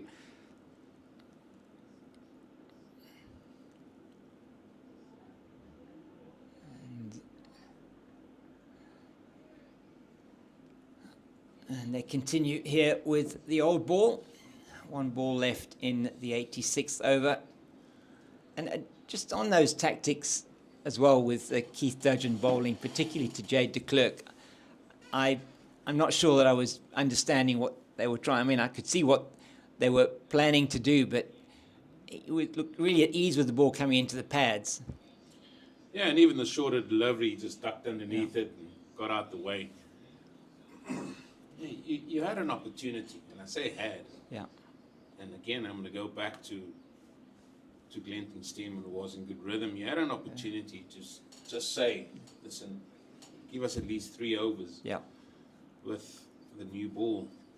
And especially when you see a bowler in good rhythm, try and ride that wave as long as you possibly can. And at the time, I did say, when Jeremy, at the start of today, that he was in such good rhythm. And obviously now the next thing must be the new ball. And I thought that was a discussion there.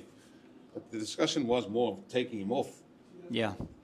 And then I thought when they brought Dudgeon on, that they would then take the new ball, and give Keith the new ball, but that didn't happen. Now we've got Sean van Berg coming on for his 3rd spell in the match. 17 overs, 1 maiden, 1 for 59. And going to see if he can prize out the wicket here of Dean Forrester. Well, not going to prize anything out with that type of delivery to start off with. I mean, just guides it very controlled manner down to deep backward square for the single. It's just that feel of let's just get through the motions here again. Yeah. I mean, Jeremy spoke about it, like grabbing the game in the scruff of the neck at times. Yeah. And Boland got that back, got that initiative back again by picking up that early wicket. And it's just sort of drifting away from them and then allowing Northwest here just to keep scoring again. Yeah, they brought the run rate down from 4 to now 3.7.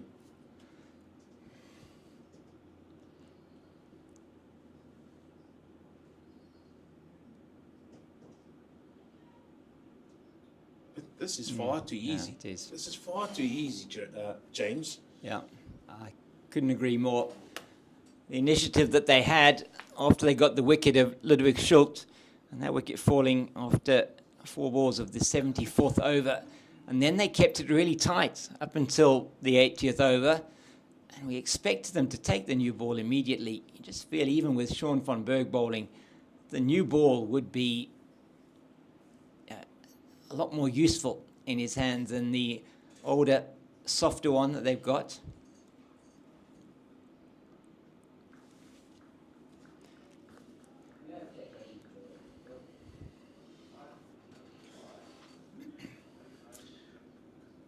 As I said, we're not privy to all the conversations happening there. It's just our opinions up here. It's nicely driven down just for 1 again, and I mean, without any trouble whatsoever. That's 3 runs in the over with 2 more balls to come.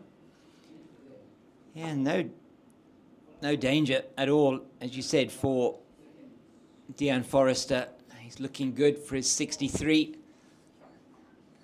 Jade de Klerk is moved without any real fuss to 17. And early on, I just felt that the opportunity and the pressure that was created by Stearman, those 4 overs that he bowled in that spell this morning, just going for 4 runs, and all that pressure, all that good work, it's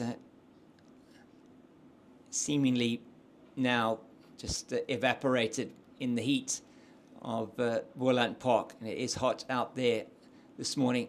Hardly a breath of wind, a little bit of a breeze, but it's a very warm day here in Paarl. It's back to normal. We just had a 1 day of respite, which was yesterday. Some rain. There's lightning and thunder in the beyond that we saw there, where the mountains are. As you say, normal service resumed. Yeah, well, almost. The rhino came with trousers on. Can you believe that? Well, only shorts. Came with trousers. What's he playing at? It's a shorts day every day of the week when you come here. Definitely was a shorts day. I felt that as I watched my temperature gauge climb on the car as it got closer.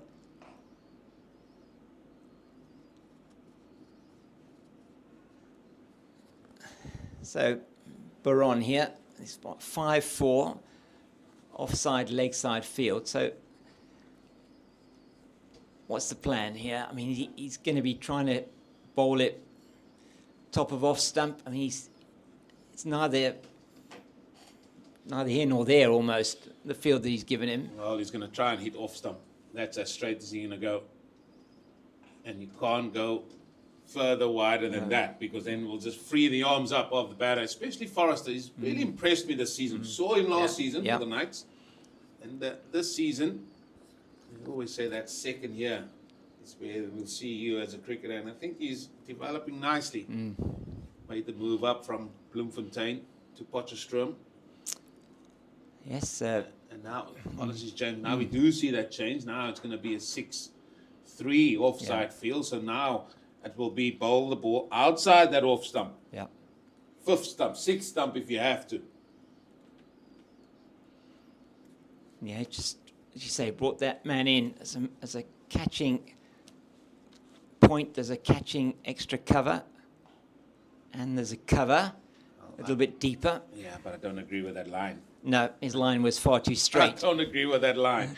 But You've moved the man across from the onside, and if you just tuck that onto the onside for one, and then, I mean, what do you do? yeah, his execution there was clearly not what his captain had in mind. So, got to get it in that channel outside the off stump. Yeah, it's the right line, but not quite the right length on that occasion. But that's where you should be. Exactly. That's where you should be. With this field set, He wants Forrester to be coming to fetch the ball. well, I'm going to sound like a stuck record at times. Do apologize, viewers. The wildlife, they're winding me up here. Perfect. Absolutely perfect. Yeah, it's exactly what you've been calling for in terms of getting the batter to come to you. And what I wasn't happy to see, let's call it that, from Dudgeon, particularly with Jay de Klerk, was that he was making him play, but he was angling it in towards the pads. He was making it easy. Oh dear, that one is a little bit on the fuller side, and it goes past Sia Mahima's left hand down to the boundary for 4. Very good shot once again from Deon Forrester, and in fact it's yes, definitely too full and just right in his hitting zone. Too full, too straight, gone. Caressed.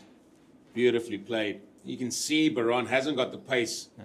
So he has to be spot on. And maybe you should give him the extra man. Instead of having a catcher, just put an extra man in the cover area just to stop that runs, because the ball is not going aerially. I know they want to, but sometimes if a man is a little bit quicker, a bowler's a little bit quicker, then you can sort of get him to play that 4-stroke maybe a little bit earlier. Then that man comes into play. You say, lovely shot from Deanne Forrester and Giovanna Baron's woes continue. 9 overs, 1 maiden, 0 for 49.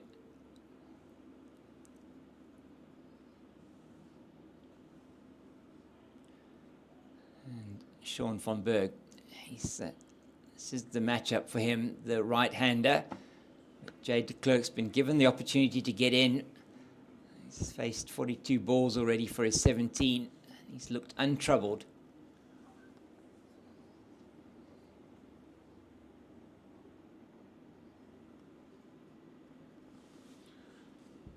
Yeah, 89th over. There is a new ball available. Brand spanking new Kookaburra turf. Glistening in somebody's pocket there, probably Arno Jacob's pocket, waiting to be used.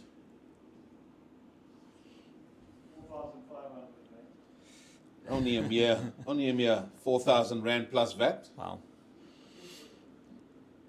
Yeah, it's a very special piece of equipment. That's a Kookaburra ball.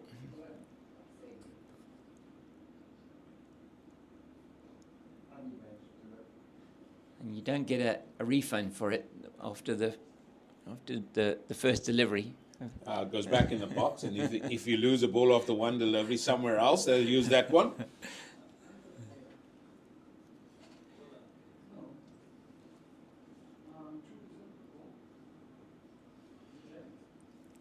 Yeah, no, doesn't look like they're going to take a wicket here at the moment. So yes, I know it's been a maiden over so far, but they need the wickets. Just 11 overs left for the bonus points.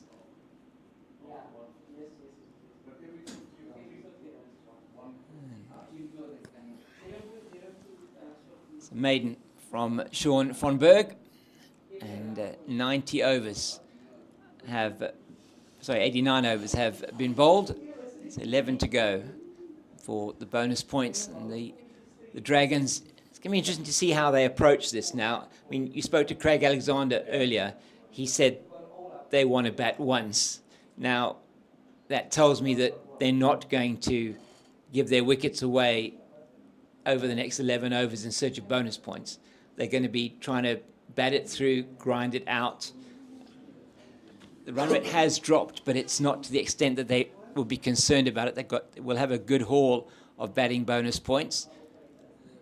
But perhaps they're looking more at 360 now rather than 400. The thing about it is, I think they lost that wicket very early in the piece, and Ludwig Schulz is a very attacking and attack-minded player. Losing him might have just put that a little bit on hold. They ideally want to bat once, that's what they said, but to bat once, you got to score, what, 500, so that's another, 180 runs still away. And maybe 450 at a push. So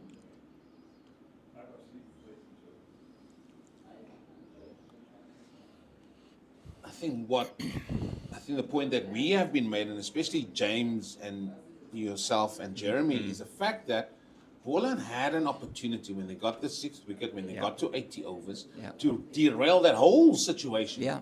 By saying, listen, we'll take the new ball, we take the game by the scruff of the necks, let us seize the momentum in this game.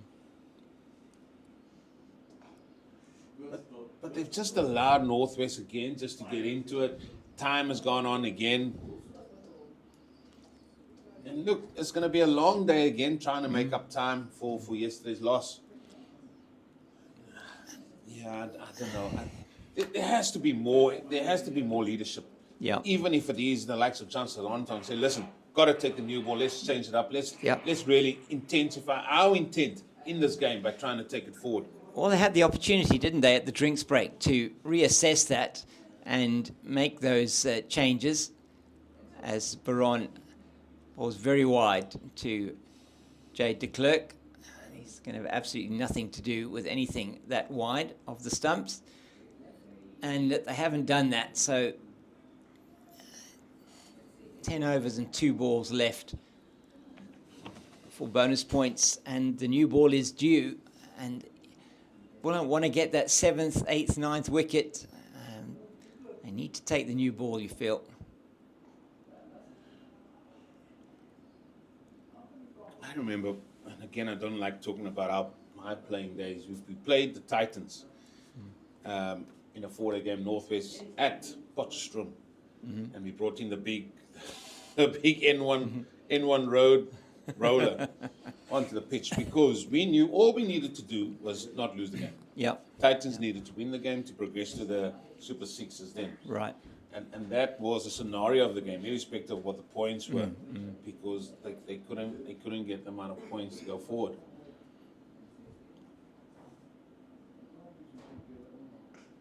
Oh, what a shot! What a shot!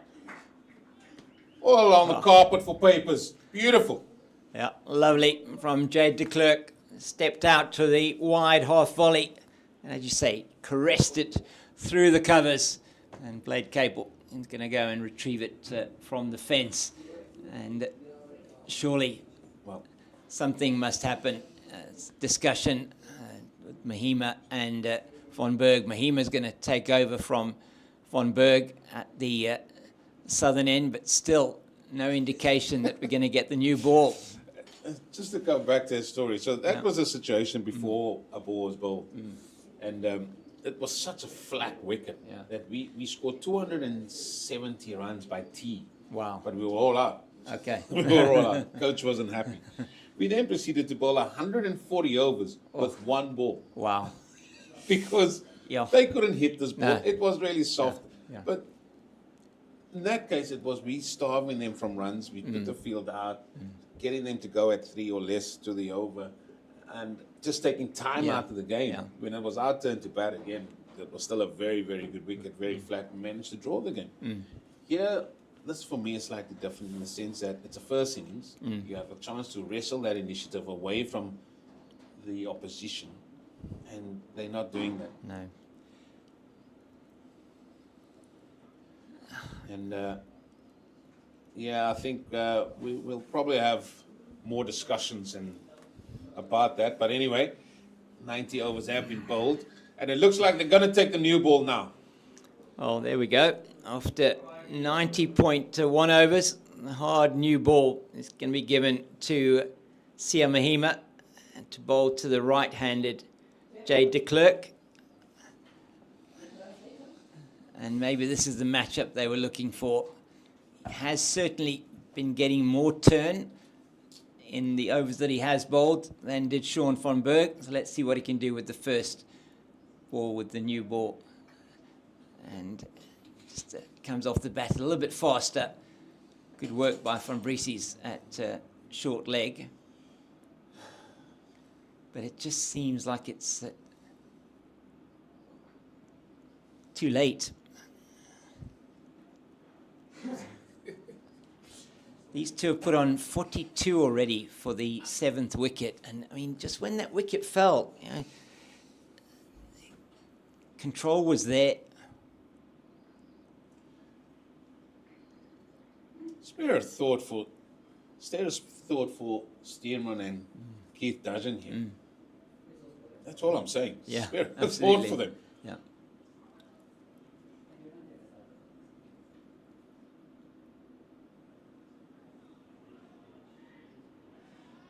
Excellent work from Ngajima to his left to prevent the single.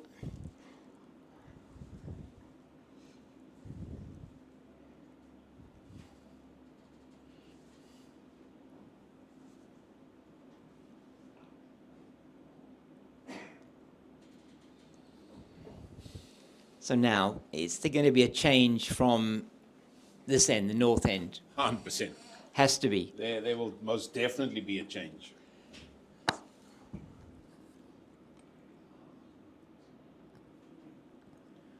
So the end of the comeback over for Sia Mahima, just a single off that, 330 for 6 after 91.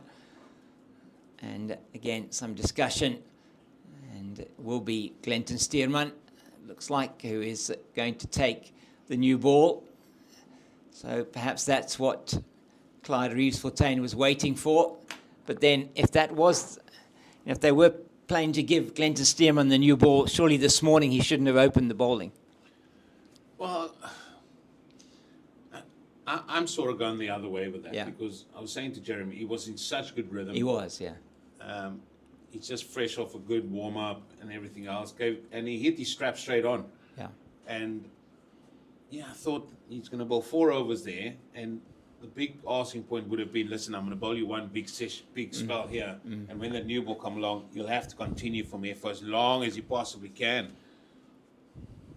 I got nothing against him bowling first up today. You had to be mindful of the fact that there was a second new ball in place. You can't just say, okay, now let's wait till Stearman is ready to go for his second spot. Yeah, I mean, exactly. that doesn't work like that. No. And that seems to be what they have done. He's away from us now with the new ball.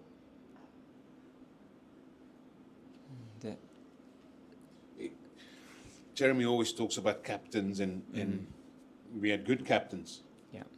This country, I've seen Eddie Barlow, the likes. Yeah, they would have just said, listen, this is what I need from you. Yeah.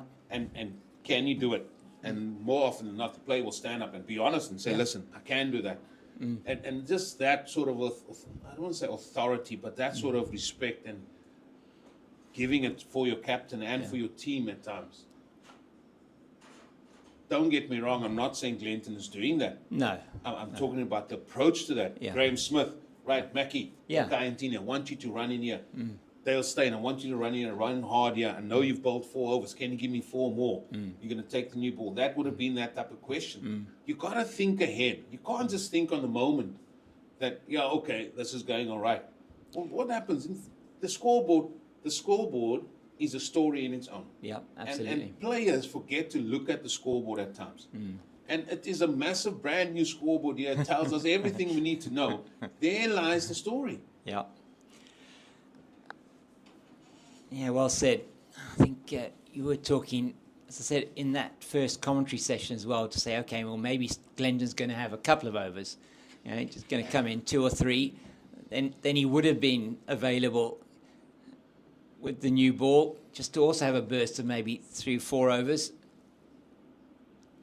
I can tell you the conversation I would have had with him. I would have said, Glenton, you're bowling quite well, getting it through. Are you able to give me 2 more that's going to take it to 18, then maybe at minimum of 3? Yeah. If he said no, right, okay. Then you got to say, do you ideally want to take that new ball? Yeah. Or do you just want to get the run rate down?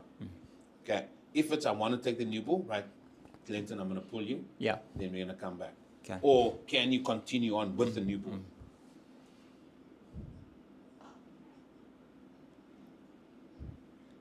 It's hit with some power by Jade de Klerk. Good fielding from Jedley van Brieses. That must have hurt. It's just a little bit too full on that occasion from Glenton Stearman.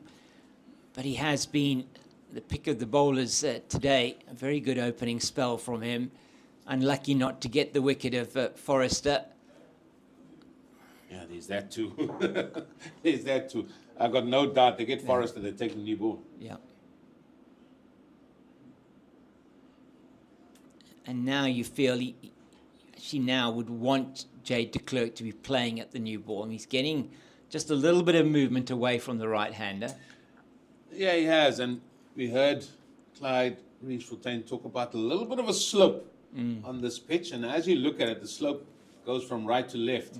Not like a Lord slope. It's not that big. No, definitely not. I was actually looking, I mean, now that you got that picture in my head now of Lords from the media centre looking across towards the old pavilion, and just how that does slope quite heavily away from right to left. I will tell you, I have played there. Yeah. And it is a slope that you need to take into consideration. Just the one from the over.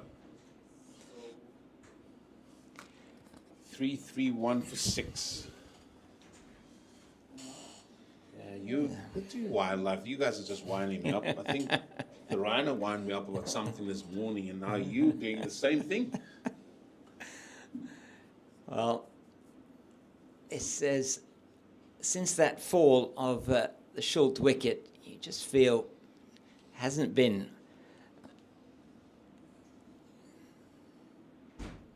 very good from Goldrush Boland. They've not pressed home the advantage that they had at that point. And they've allowed Jade de Klerk to get in, and he's supporting Deon Forrester exceptionally well.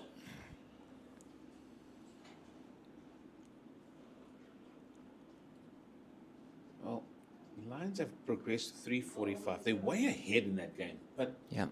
the main point is, as you've mentioned, and correctly so, is that it's the bonus points. Yeah, they are. Because it could be 1 or 2 points here. Yeah, they are cruising, the Lions, and they'll be looking with 19 or 18 overs and a couple of balls left. They've already got 345, and Back to lunch. yeah, Wandile Makwetu. Oh, it's a poor delivery, and it got what it deserved. Short down the leg side. He's not going to miss out, Deon Forrester, and this is not what Goldrush Boland were looking for. He moves to 74. It's been a good innings from the left-hander. Just have a look at this again. It's just as easy as you like. And he has got a bit of slow turn. He can just pick his spot. Yeah, as you say, I was just looking at that again now. They're probably going to go at a run a ball for the last 20 overs. That puts them to 460. That's going to give them a massive haul.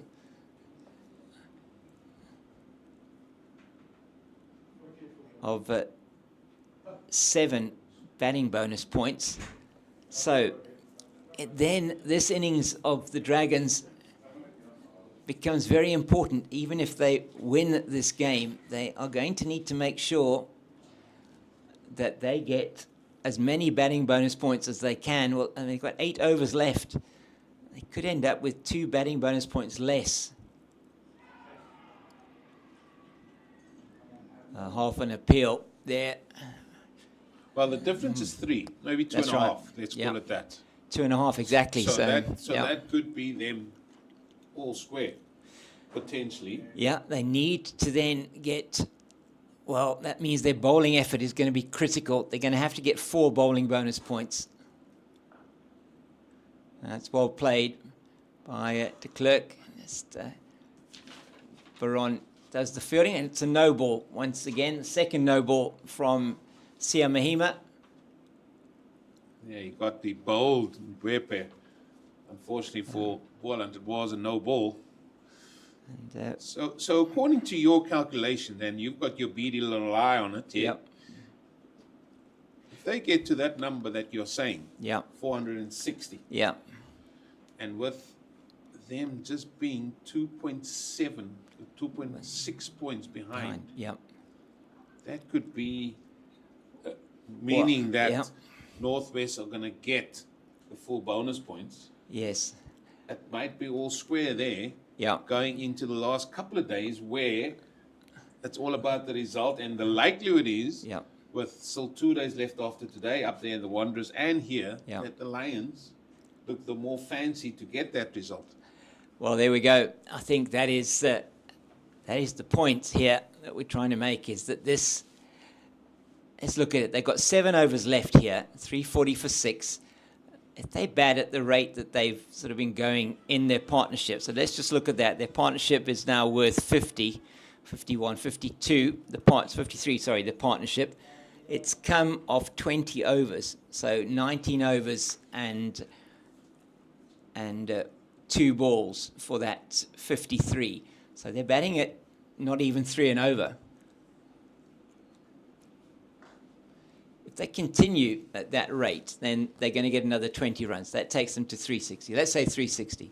I'm saying I think that the Lions are going to be pushing it to try and get in their last 20 overs. Maybe they get to 450, okay? So it is going to mean they're going to get maybe 1.9 more batting bonus points than our Northwest. So it puts them in the position where they need to bowl. They are going to have to bowl Boland out and going to have to get 4 bowling bonus points. If they don't get 4 bowling bonus points, they will, even if they win the game, they'll be behind the Lions. If the Warriors go on to win that match at Kingsmead, then the fact that they haven't accelerated their batting here will have cost them a place in the final. Permutations. Oh, there we go. But you still need 20 wickets. Yep. You do.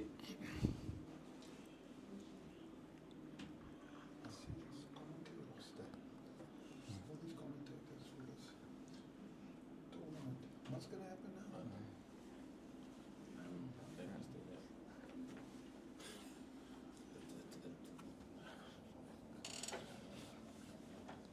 Well, the big fella's getting in, and I would love to hear his thoughts here, because Northwest, they haven't accelerated, as we've said. Boland have bowled nicely. They've kept it nice and tidily, brought the run rate down.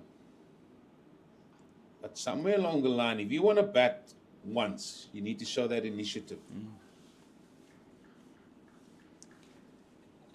And as you say, by the same token as the fact that Boland can't let the game meander, Northwest cannot let this game meander. They're going to have to think about now, how are they going to they're going to have to put their foot on the gas to try and get the runs, even if Boland even if they have to bat again to get the runs. You know, I mean, it's very important for them. And you know, the attacking mindset just seems to have faded. I mean, they've gone from 4 and over. They started the day at 4 and over. So come back to that now. And so overnight, 284 for 5 after 71 overs. So at the end of this over, there would have been, 23 overs in the day. And in those 23 overs, they've scored 57 runs, yeah. So they've been batting it to 2.5 and over. And that is potentially could cost them a place in the final. Go back. There's a final at stake here. Yeah, exactly. Yeah.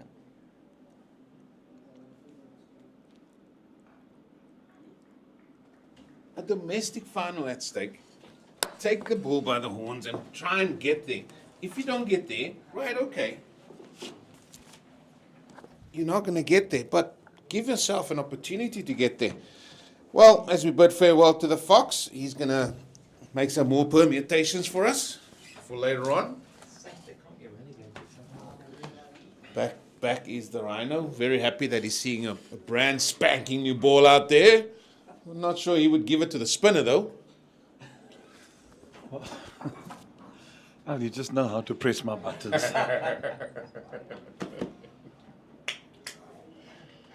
Yeah. I'm actually speechless, just by what I've seen. That you didn't take the new ball number 1 after 80 overs. You had Steerman going, beating the bat so many times.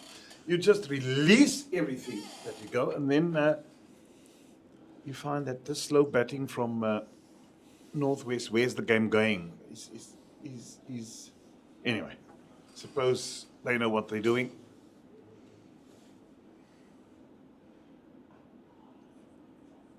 I'm just astounded how Boland goes about their business.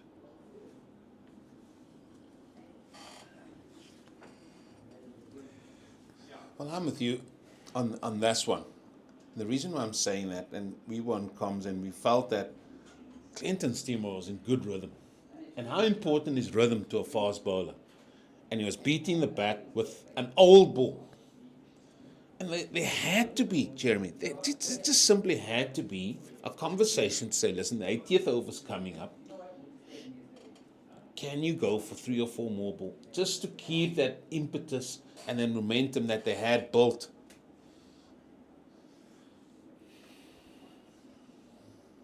Yeah, Eugene. There we go.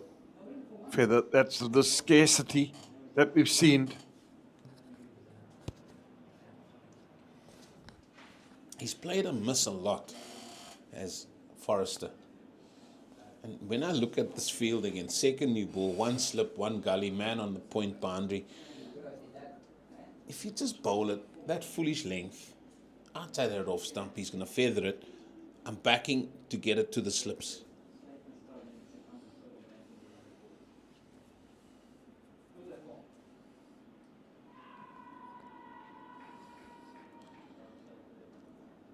I think you're clutching at straws a little bit there.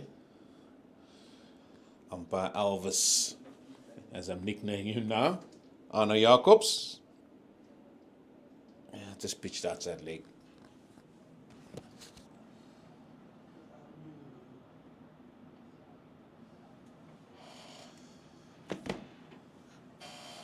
I'll tell you one thing. If you were out there and I was bowling with that old ball, you would just say, listen, you're just going to continue. I want to hear no stories. We're taking the new ball and you just got to keep running in. And somewhere along the line, you have to have that firm approach as well as a captain with your leading group. Absolutely, and you need sometimes just the senior player to walk in. Come on, we need to rise the standards. All right, we've got a lot of youngsters in the team that needs to learn from us. But not only that, we've got a job at hand. This partnership is worth 55 now.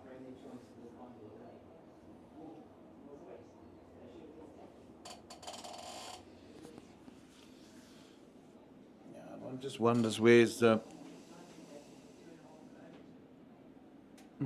also we almost halfway. Probably about an hour to go to lunch. Then you're halfway through the day's play. And they've got to also make some play, be a bit more aggressive, a bit more attacking. By that we don't mean slog perilously, we mean looking to run hard, get runs on the board. If you want to challenge the top of the log, what, they're in second position, aren't they? Yep. 99 points, so an outright victory here would help them as well.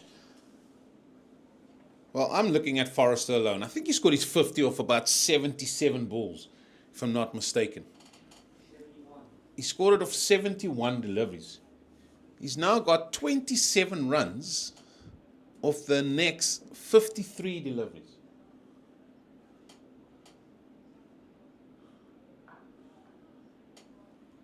Yeah, sometimes you also got to give credit to the opposition. Have they kept him quiet? Have they not allowed him to score, or has he just not looked to score?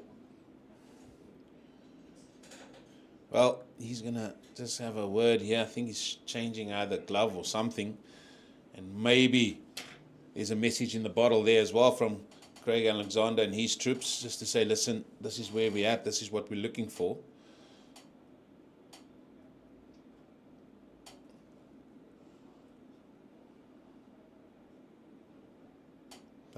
I think Boland have lost that chance to maybe get full bonus points unless somebody bags a couple of wickets in and over here, and then there could be a last sort of onslaught to get that fourth bowling point.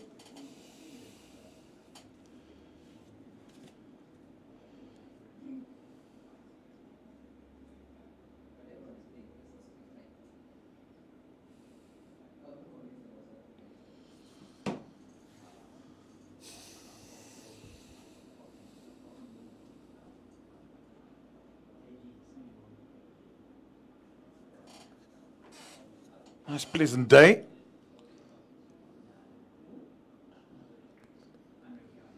Well, this is your weather. This is your type of weather. Love it. Eh? The heat. Yesterday it wasn't. But I do believe we have to get our rain when it's due. So sure. It's outdoors now. Come winter, I'll be hibernating. Cold days. Got to keep the bones warm, Eugene. It's rugby season. Rugby season. Schoolboy rugby yet again. Conveyor belt of rugby players that this country keeps producing. Some with their predictions just need to pipe it down a bit. I'm not sure what prediction they're making, but that's okay. each to their own. He quoted from the Bible to me, Viz. I was quite impressed. Sitting next to Bandile. Then I said, and he said to me, no, he was quite follows his Bible reading. So he impressed me. Man of many talents, Bandile. Many talents, you said. When he's awake.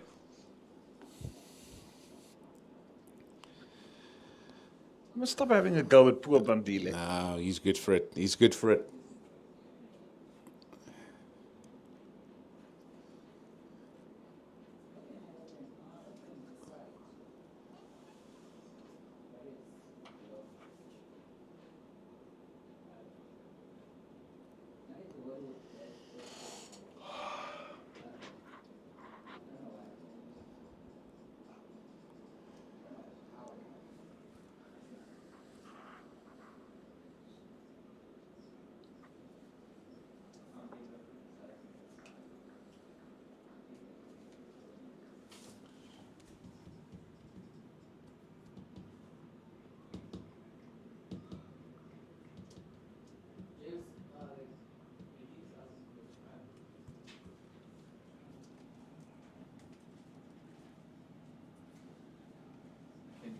You work out if they were by 100 overs, where they would be compared to the Lions. Yeah, I'll do that now. And then also take into consideration if they get 4 if they're bowling up. If the yeah, sure. I'll do that now for you. Because I think they're in trouble here. I think so too. Yeah, you can take it. It's fine, right.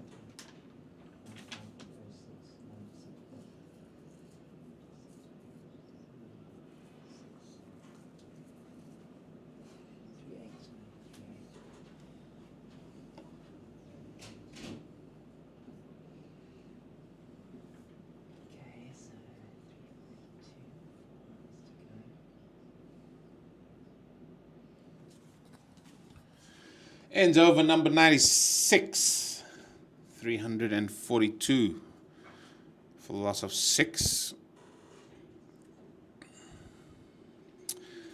Dolphins 40 for 1 after the Warriors posted 380, and the Titans 87 for 2 at Newlands, where Western Province got bowled out in just 58.2 overs for 241. The Lions 358 for 3, nearly a 300 lead. But as we make mention all along, it's all about the amount of bonus points they're going to get. There's still 15 overs left before the 100 at the bull ring. And they've got how many batting bonus points already? 5? They've got plenty. 5.2. So they can still get another 2 bonus points. Yeah, I think so. Full 2 points. 5, that will give them 7. Let's just work out the permutation. They got the full 4. 7 and 4 is 11. And 16, 11 gives you 26, 27 points. Yeah, so let's just work that out for you. That'll get them to the final at the Wanderers. Irrespective if Northwest wins this game and bowls Boland out. That is what we've been saying. And it doesn't even look like Northwest are going to get to 360 here, which we thought they might do. Yeah, unless the Warriors win outright. Oh, I think that's true. So the final could be It's one of in those. Port Elizabeth, in Kaberga as well. Yeah. Here's the permutation. If the Lions get 450, right, then they will be at 107.38 points. That'll mean they're they are then 3.12 points ahead of the Dragons. That means the Dragons have to get 4 wickets.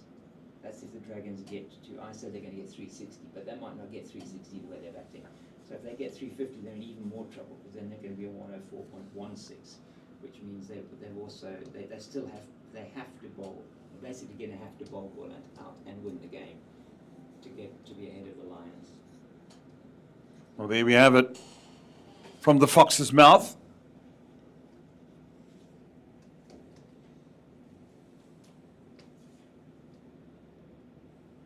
From the fox's mouth to the rhino's ears.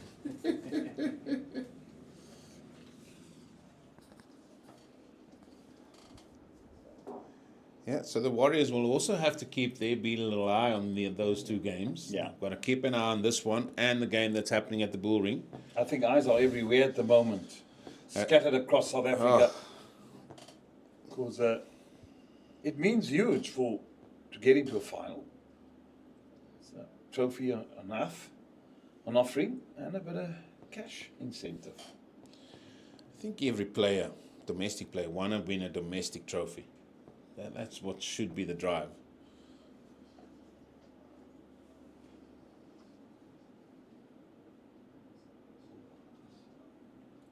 Yeah, that just states if you win T20, you win a 50 over, it's nice and win a. But when you win the 4-day cup, you just show superiority, winning that trophy in your province. What was it called? The Super Sport. It was called the Super Sport was Trophy. the Castle Curry Cup. But after that, The Castle Cup. Yeah. Then the Super Sport Cup. Yeah. But it was when it was a Super Sport Series, Super Sport Cup, Western Province really was strong side, and that was what they wanted. They wanted to win the 4-day competition.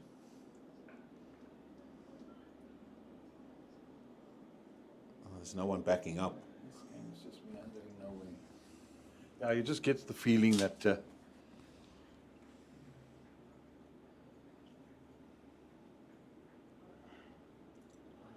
this game just seems to be meandering on.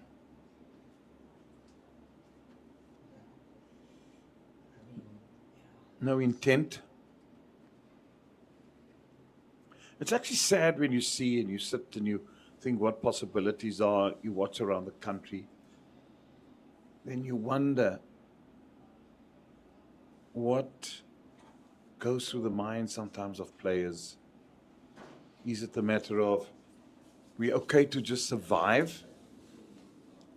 Or do we want to challenge ourselves, become a better side? This is in the air. It's going to drop safe from Brissies. We'll pick that up. There were shots of catch it, but he was going to get nowhere near that. Spoke to Clyde about how sometimes this ball just seems to land in pockets where there's no fielder. Yeah, it seems like there's going to be another welcome break. Guys are going to stop. Remember, we had a 9:30 start, so it's a long session, this.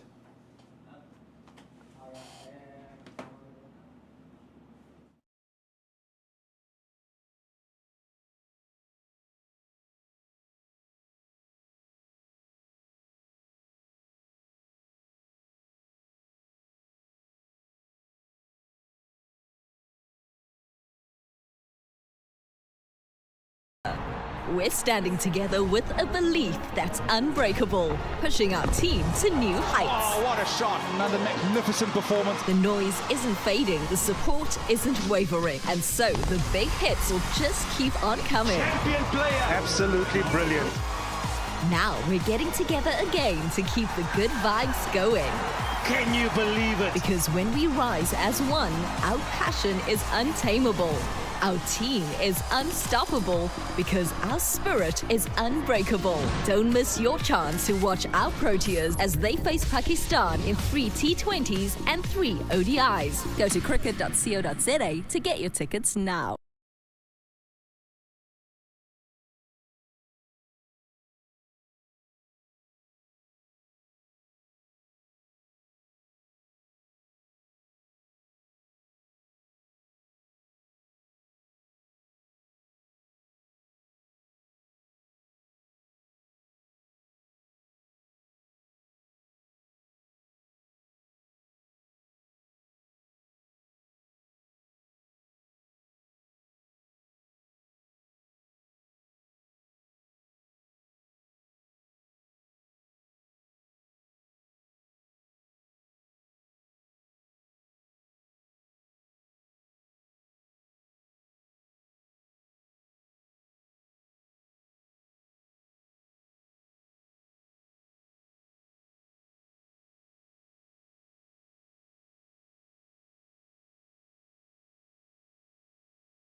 Clinton Stearman to continue. And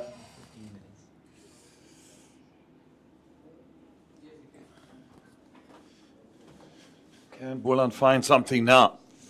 Get that wicket they need. Well, I've got 3 more overs to get. Yeah, another bonus point. That's correct. What would your discussion would be for both these sides if you were out there now? Let's start with the bowling side. Oh, try and get wickets so that we can get batting. And see if we can get those bonus points. The batting side, I'd say you guys have got to show a little bit more intent. Can't just defend. We are looking at what's happening around the country, around the grounds in terms of cricket. We've got to say, guys, we've got to get a move on.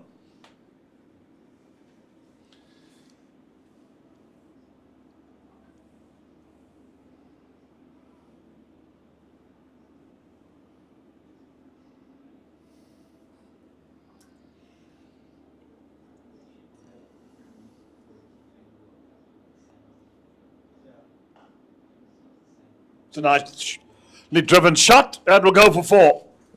Not going to hold that in. Giving it the old chase there. But the boundary that wins. Lovely played shot there from Jay de Klerk. Nice straight shot, eh? Means it comes from. Pass mid on, all the way along the deck. Fielder was interested, but shows how good this outfield is here. And that just runs away. And maybe that is the impetus they need.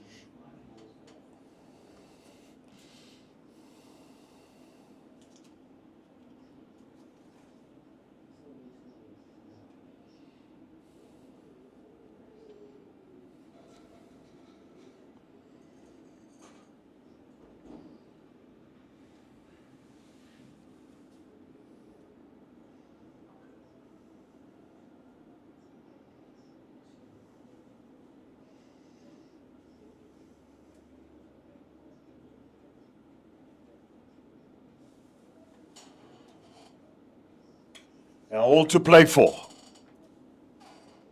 Logs placing the final. Well, we're looking at this and looking from a Boland perspective. They were a week ago well placed to even push for a final. We're busy with day 2, and the way things are going, if Titans beat Western Province, Boland could finish the 4-day series second from bottom on that log. And I think that for the majority of this campaign, they played better cricket than that.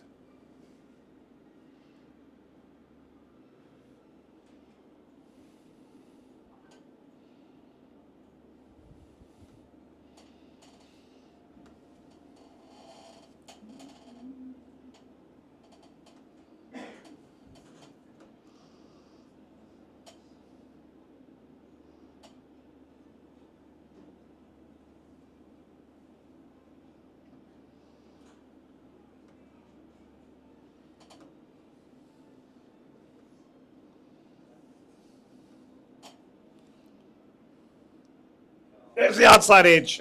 It's eluded second slip. It's gone between second slip and gully. 4 more. Placement was good from Forrester. Placement was good, but you can't go hand on hips here. You've decided to have that man, which is a wide slip. Then maybe where second or third slip might have stood, he could have been in business, as pointed out there by Sean van Berg.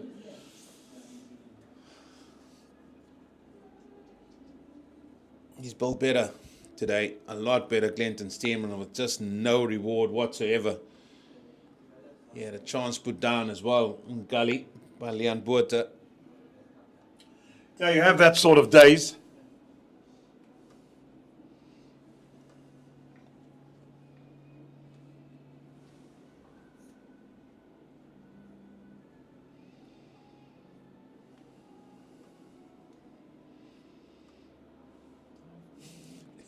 He's played and set quite a number of balls today.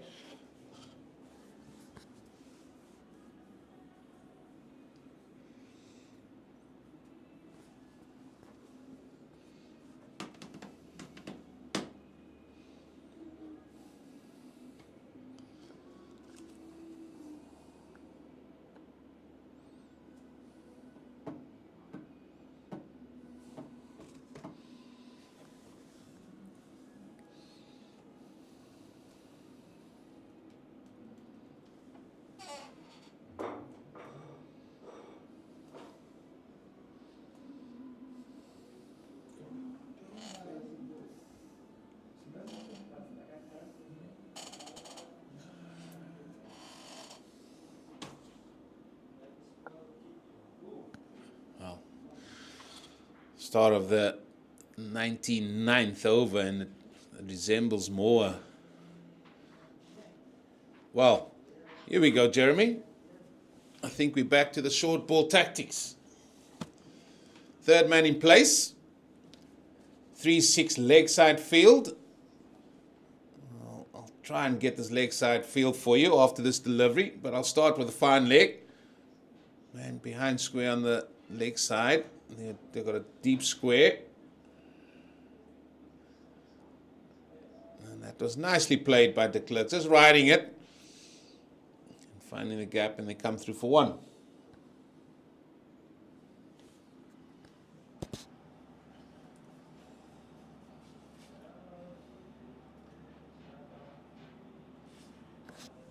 What we got to appreciate is just this view that we have here. Lovely mountains, trees, beautiful blue skies with summer flutter of white clouds.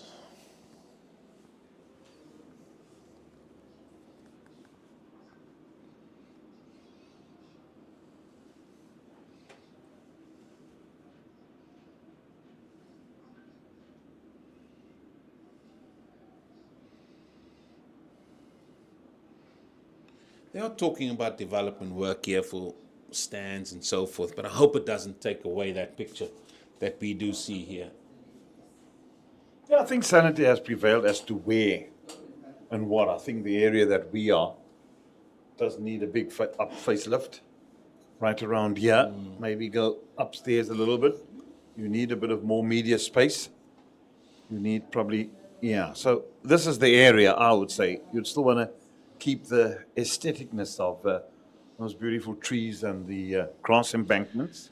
Well, Centurion showed that grass embankments can still be alive and kicking, isn't it? Yeah, maybe you can take it up a tier on the other side. Just lift the grass embankments a little bit. Yeah, I think great developments here.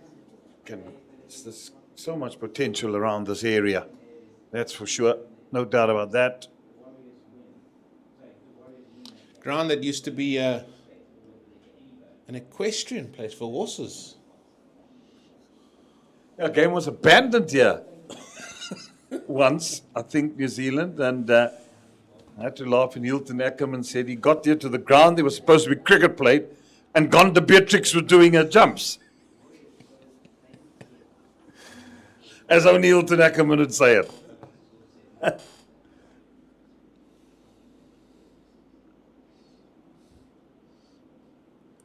Oh, hello.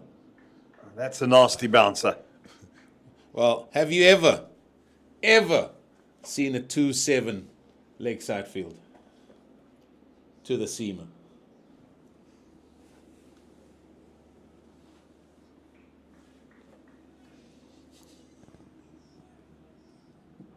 I'll tell you where I've seen this field was to a leg spinner from a captain. I got a phone call from Jimmy Cook, who was then coach, and said, "What is going on in Kimberley?" Because I had just gone about it on air and was saying certain things about their captain wasn't happy with me. But I mean, this sort of field setting to a leg spinner of the caliber of Craig Copeland, 7-2 leg side field placing. And where does the leg spinner turn the ball to? In a 4-day game like this, may I add? Well, I haven't seen it to a seamer.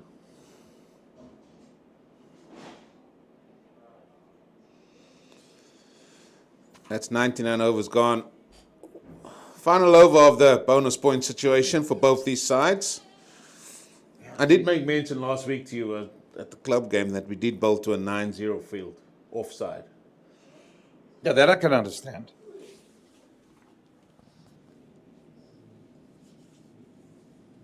Well, we did see that here last week as well.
must admit, I like your socks.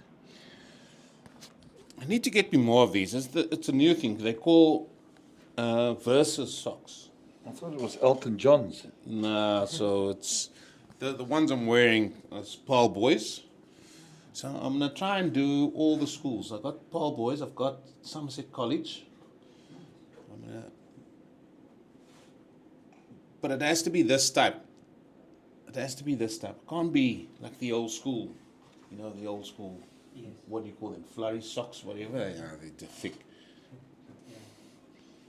You know, your church-going socks.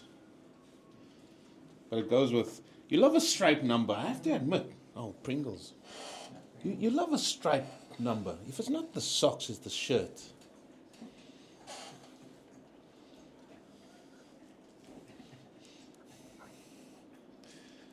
Told you what I'm doing. Water today. Key. Where have you been last night? No, that's tonight.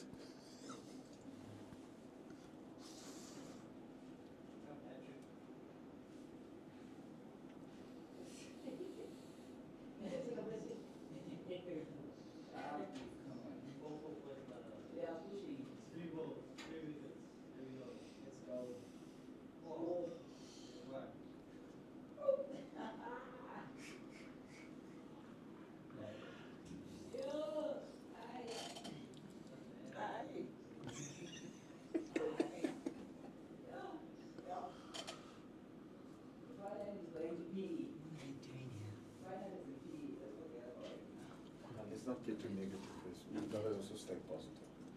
Come on, guys. Dolphins are still running well there. We've harped on enough now.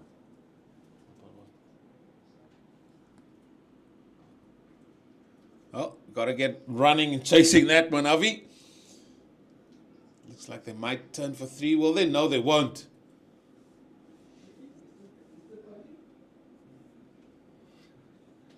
Looks like our prediction might be right about the 360. There's not many things the Cape Fox gets wrong. He's very methodical, precise, precision. Sounds like German technology.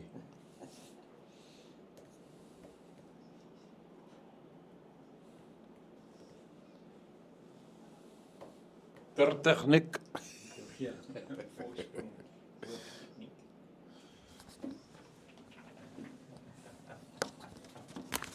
Eugene will have a break. He needed it, because I think he was getting a bit animated, and I needed just to keep him a bit positive here next to me.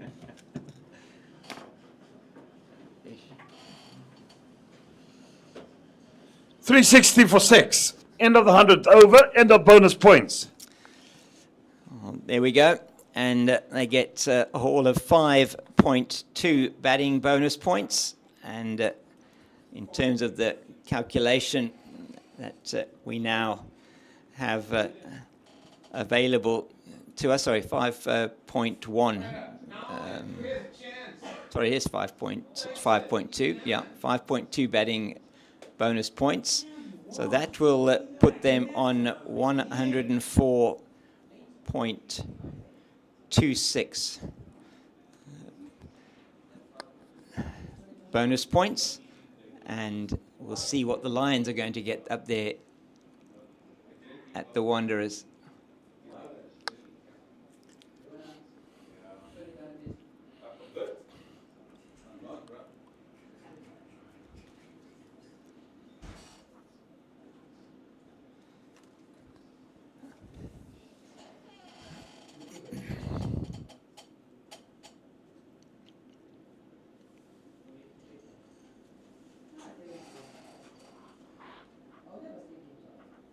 So the Lions at the moment, Jeremy, are 388 for 3 after 89 overs. So they've got 11 overs yet left for bonus points. And I'll try and work out for you what that sort of magic number is for them to get ahead of the .26. If they do get to 450, then they'll end on 107.38. And that does mean that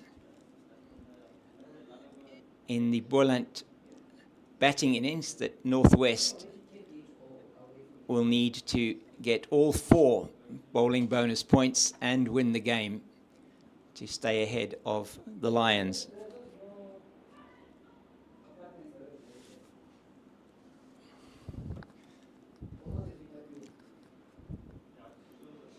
So I heard Eugene saying, when have you ever seen a 7-2 leg side offside field?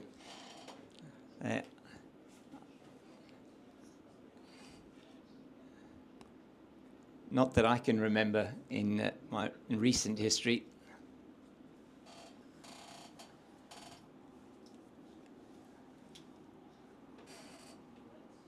Van Berg just loosening up here on the boundary.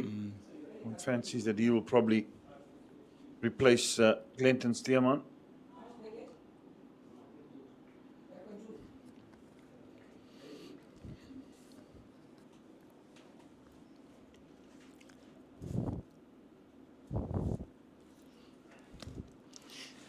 Yeah, I don't think it'll be too long, as you say, before we see spin coming back on. But this is just meandered the last hour and a half since that 6th wicket fell at 73.4 overs. Still something in it for Goldrush Boland when Stearman and Mgijima were bowling together, but since they brought the change bowlers on, Giovanni Baron came on, just a release of pressure. Yeah, he's also had no effect on the game, has he? No, he hasn't, unfortunately. There's 9 overs, I think. He's, I know at one stage he was 9 overs, 0 for 49. I haven't seen Leon Botha bowl. No, That not I at all. found quite a bit strange. Yeah, I also thought that Botha might come in. He's got a little bit more pace than Baron.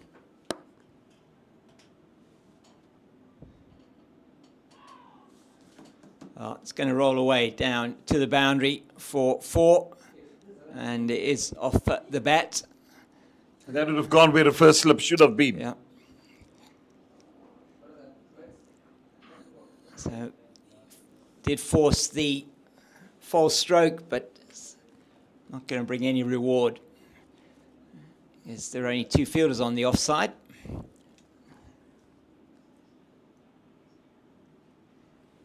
So Baron 10 overs, 1 maiden, 0 for 54, and just enabled that pressure to be released after that very good opening spell from Stearman and Mgijima this morning.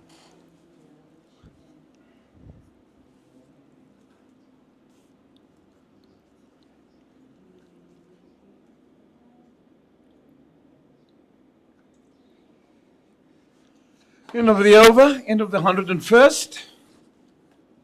3-6-5 for 6.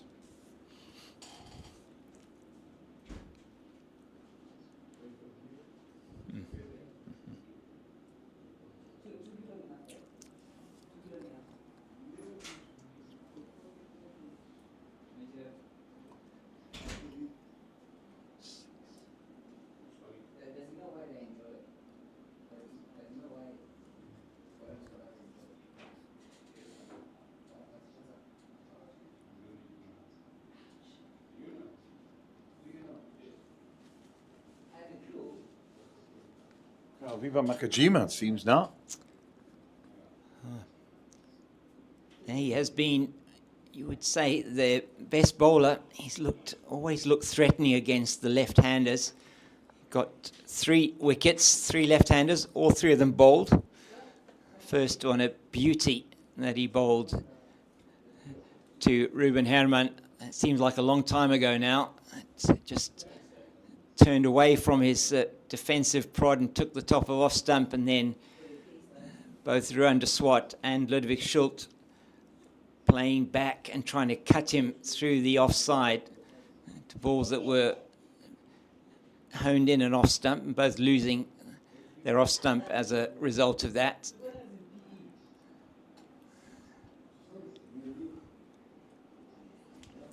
So I'm not too surprised by this, still with the left-handed Forrester at the crease, but he's looked good for his 88.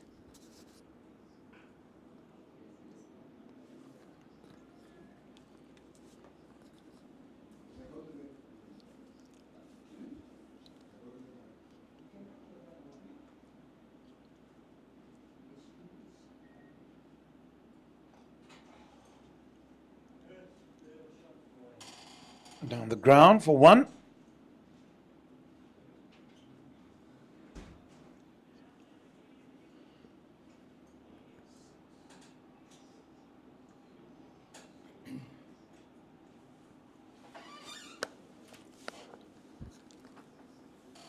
Oh, no question that up at the Wanderers, the Lions are going for as many runs as possible. 405 now after 91 overs. Oh, Where's that gone? It bounced just short of the fielder. Thought it might just have carried. There was certainly interest. yeah, well, he just didn't get enough of it to get the catch there to Keith Dudgeon in the deep. That's the long boundary out there to the leg side for the right-hander.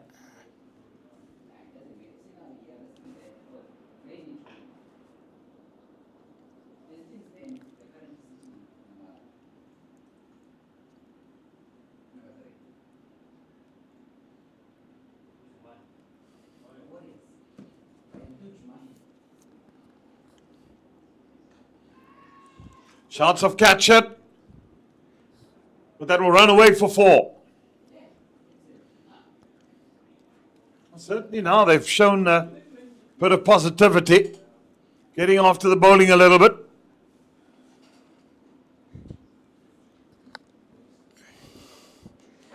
I just feel in the context of where the tournament is going and what they needed to do from a scoring point of view,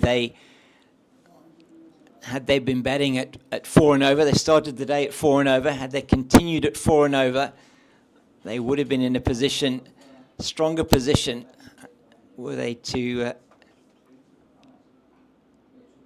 struggle to bowl Boland out in terms of their competition. There's a contest here that they're playing against, and they are playing against Boland, but the bonus point situation against the Lions is what is very important for them, and the Lions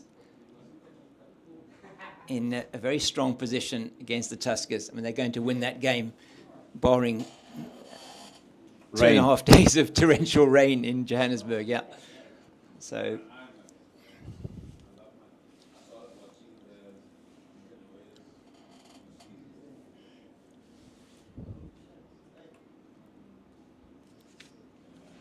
I'm sure there'd be a belief in the Tuskers, in the Dragons change room, despite everything and game meandering on a little bit.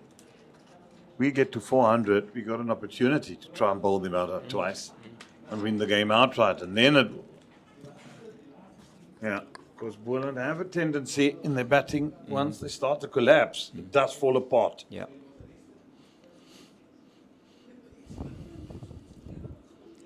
So the way it is standing at the moment is likely they will need to get all 4 bowling bonus points, and that will mean shots of catch. Because if you look at this batting lineup of Boland, to me, they still a batter short. Yeah. If I look at things, and if they get put under pressure, that's what the Dragons will do. It's going to be very interesting. The only thing that can curtail them is time. Yeah. Because they have taken an awful long time to have got to these runs. They're batting at 3.6. It's been 102 overs already. We're into the 103rd.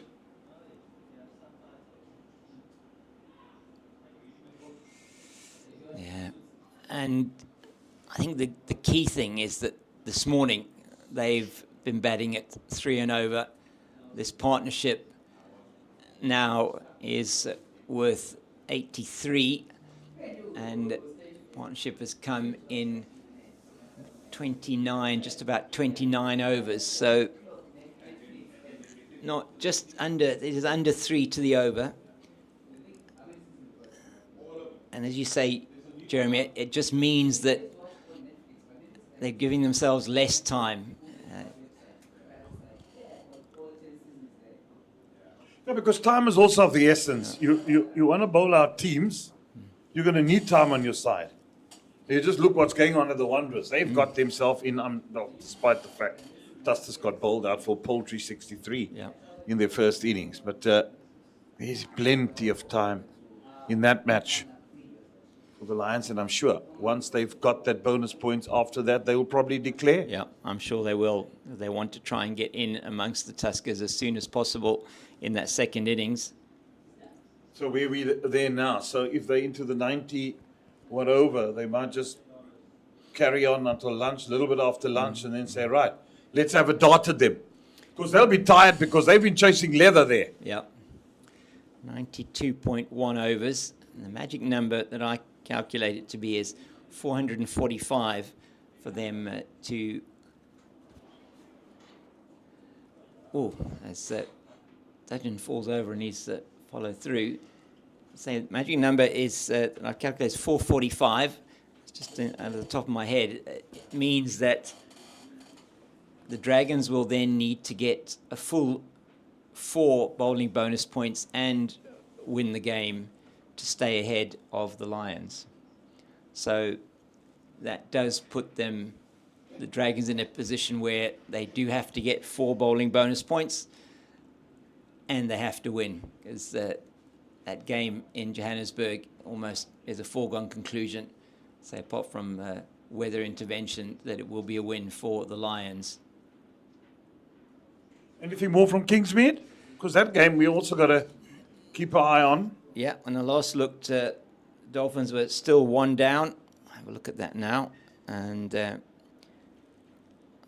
just wait for it up. Yeah, still 1 down there. Lunch on day 2, 58 for 1 in reply to the Warriors 380 all out. And at Newlands, it's 114 for 4 now are the Titans reply to Western Province's 241. Luandre Pretorius is still at the crease. No ball. That's just to add insult to injury.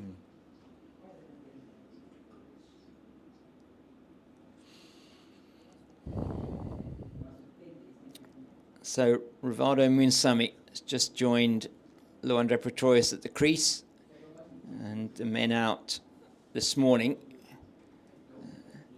for the Titans. Keegan Peterson for 32, Neil Brunt run out for 23, and Sibs Makanya is out for 7.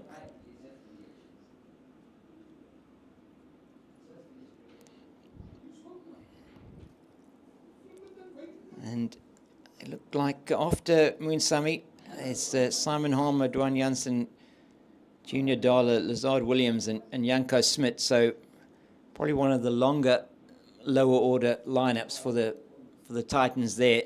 No, it's a long tail. So Western Province will feel they get another one, that they may in fact be in a very positive position there to get through that batting lineup. But we say that cricket is an interesting game, and we know that that may not happen. Simon Harmer certainly can bat, no question about that.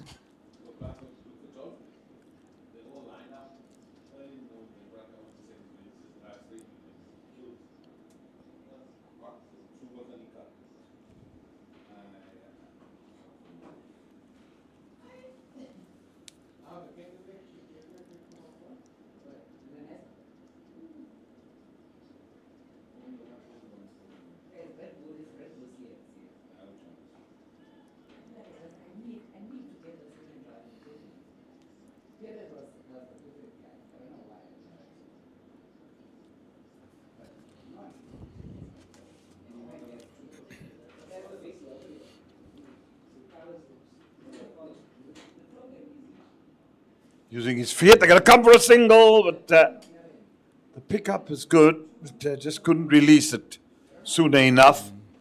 Maybe just a little bit too deep to try and effect the run out.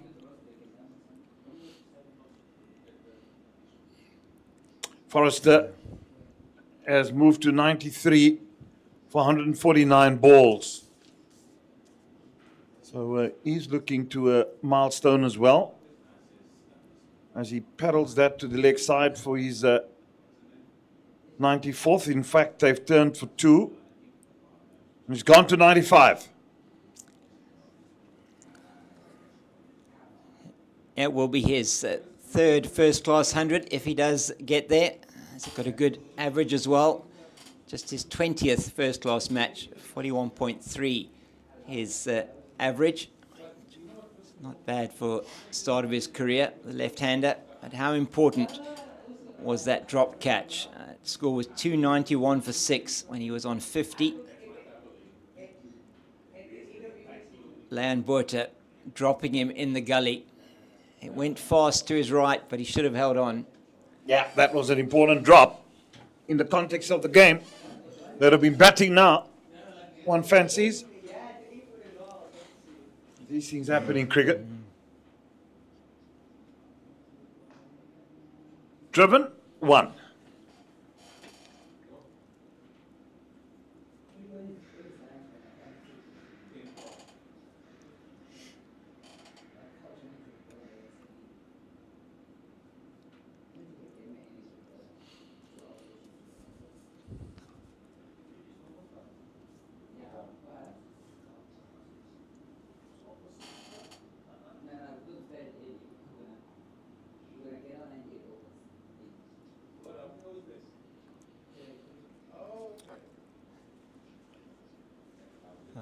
Jade de Klerk has been very good in support of Deon Forrester, just building this lead for the Dragons, this first innings total.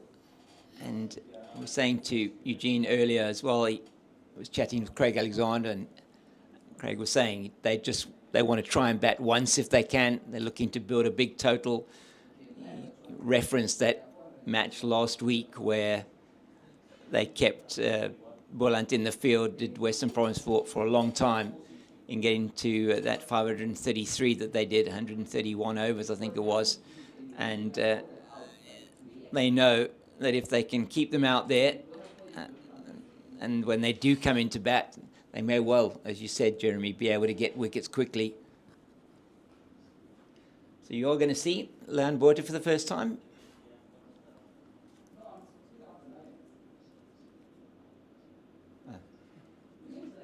Just steers down to third man. 1. And a no ball. Crimea River.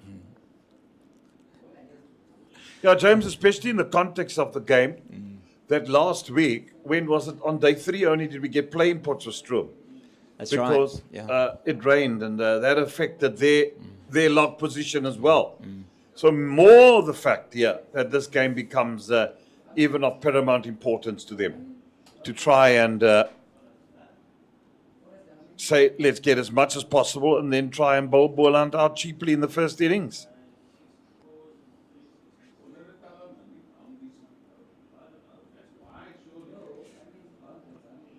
Oh. Well, it's been a no ball, it's been a wide. Now you know why the captain didn't bring him up earlier. Yeah, exactly. Oh dear.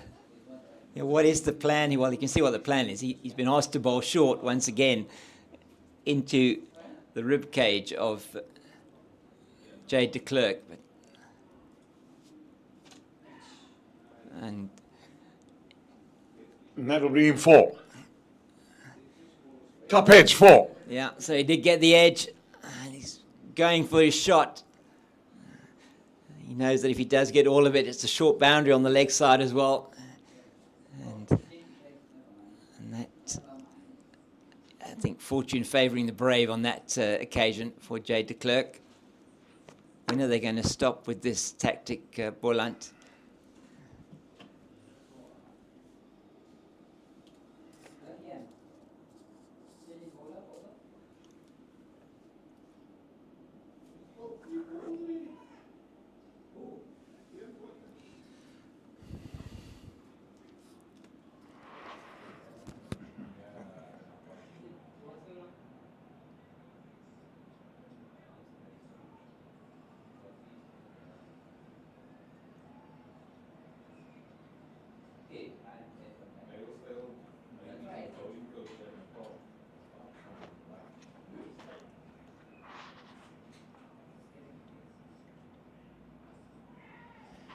Is that gone? It's gone for 4, though.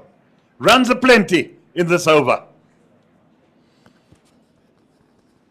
Oh, they can shout catch all they like, but this tactic, even when Dudgeon was bowling, has not been successful as they go to their 100 partnership. 101 runs now between these two off 188 balls. It's just increased in speed in the last little while. Forrester, 51 of those, and Jade de Klerk, 47. He's just 3 away from his 10th first class 50. He doesn't have a century to his name.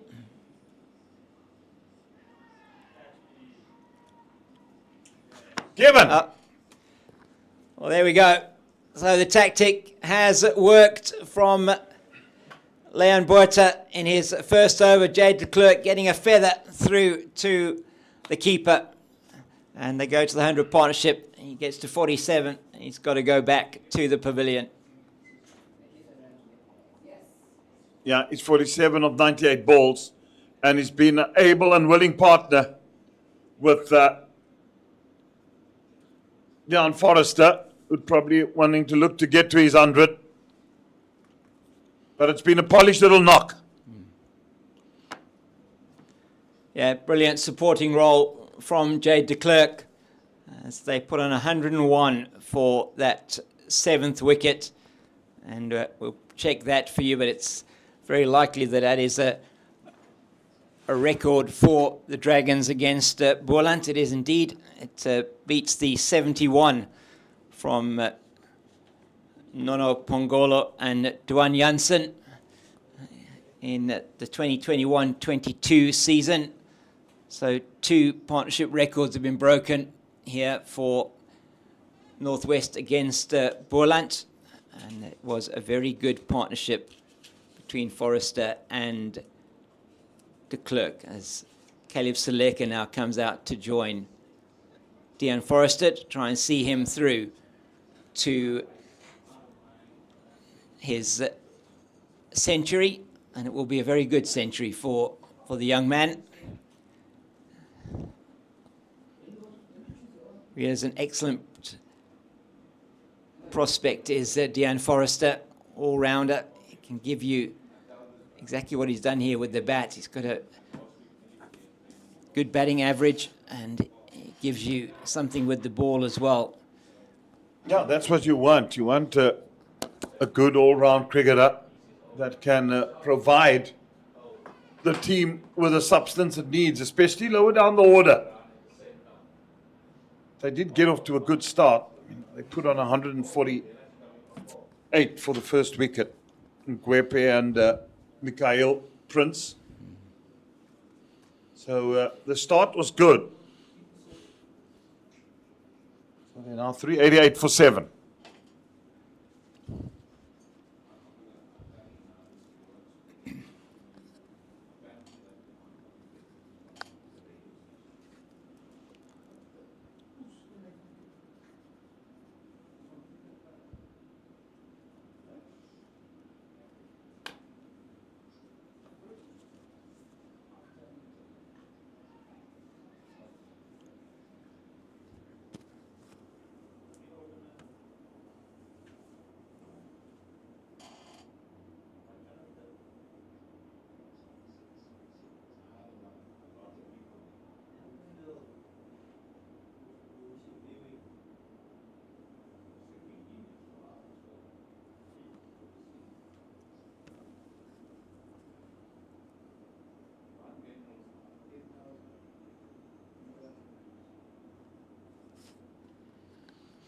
Well, it's certainly been a bit of a mixed bag in this over from Leon Botha.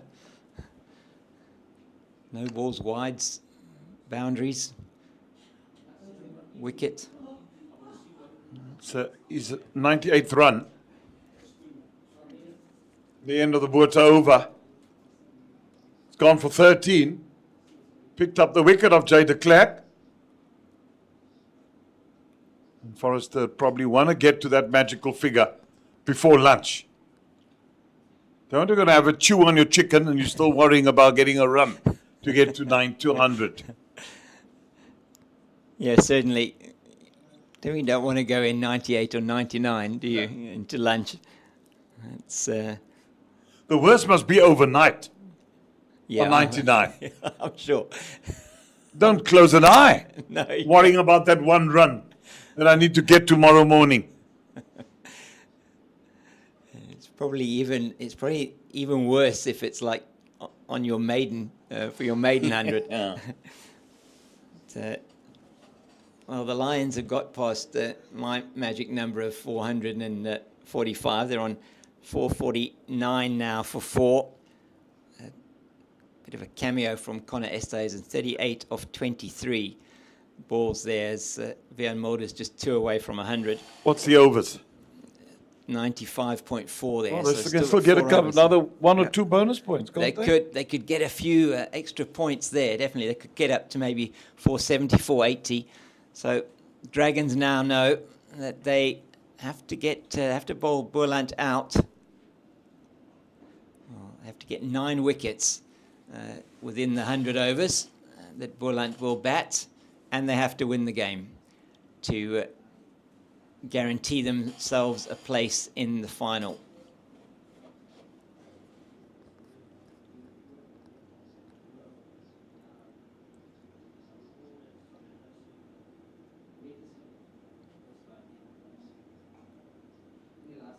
Caresses that for a single. And just trundles through for his 99th run.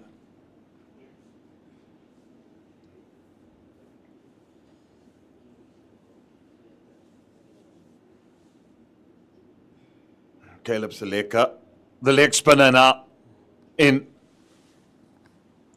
We'll see him bowl on this wicket. Sure he'll have a field, a youngster who's been spoken up, and lots of potential there.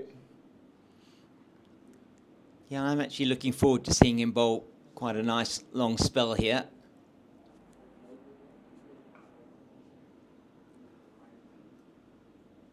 He'll probably say, I've got a job to do first with the bat. Need to support Forrester. Yeah, he certainly felt that Craig Alexander was looking at maybe 450, 500 for them to make it very difficult for Boland to get into the game.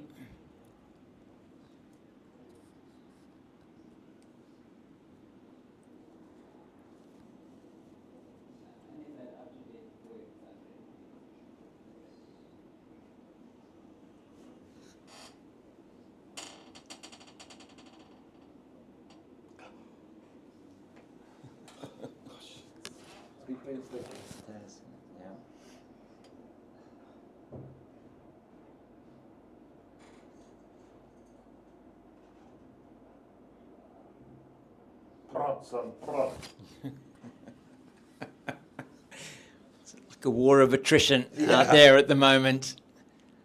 And I think we'll see more of the same after lunch. Don't think we're going to see too much of the fast bowlers after lunch. Maybe Leon Boerta will continue to bowl after lunch. He'll definitely bowl one more over, I think. Well, he's prodded, and they take that 4. First boundary to Seleka. Well, it is nearly lunchtime, and that was a buffet ball from Aviwa Mgajima. Just full bunger outside the off stump, and doesn't miss out, Caleb Seleka.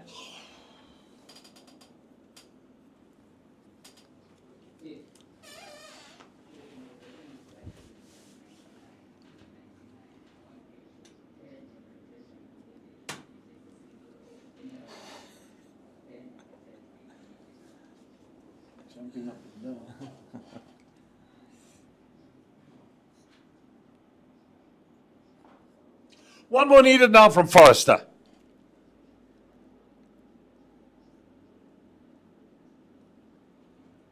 Yeah, you want him to get it in this over. It's been a very good innings. He was dropped when he was on 50, but he's made Boland pay. And any good batter, that's exactly what you've got to do. If you get dropped, you've got to fill your boots, because you don't. Not every day you get close to 100.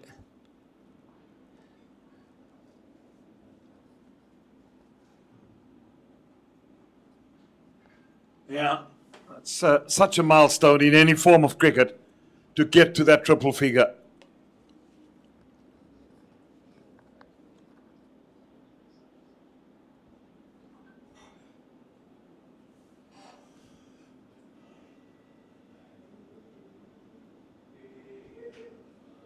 There we go. Just a dabble. And well played to Deon Forrester of 158 balls, 236 minutes. With 6 fours and 3 sixes.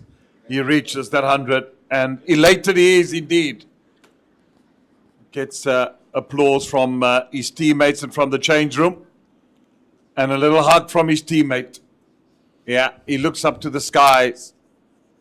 And you probably draw on all your reserves and say, yeah, the hard work has paid off. Yeah, his third first-class 100 to go with his 7 50s. And this will be one that I'm sure he will remember for a long time, and the Dragons will as well, if it's a century that takes them through to that final.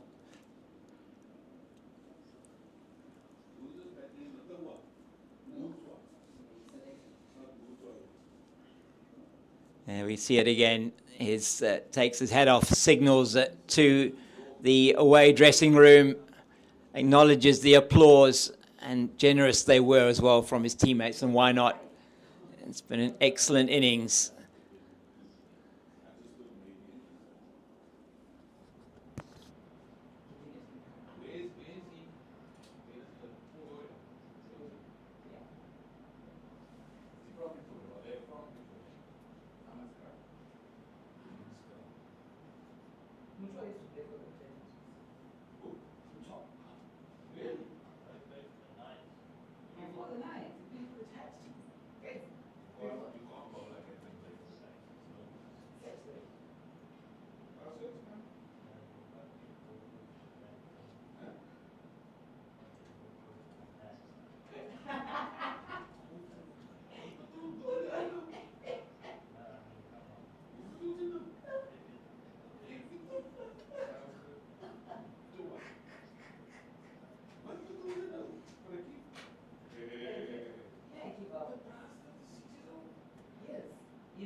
And Free State.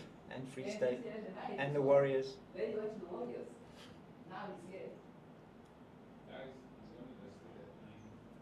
No ball again. Lost ball. Ball, another ball.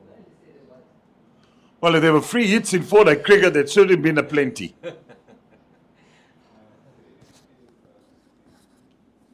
Yeah, he's just delaying us going to lunch. It's Leon Buerta. Poor Fox's stomach is growling. He needs a meal. I should be going scavenging along. We're Adley Street, or where have you been scavenging around? Or Darling Street? Yeah, it's, you never know.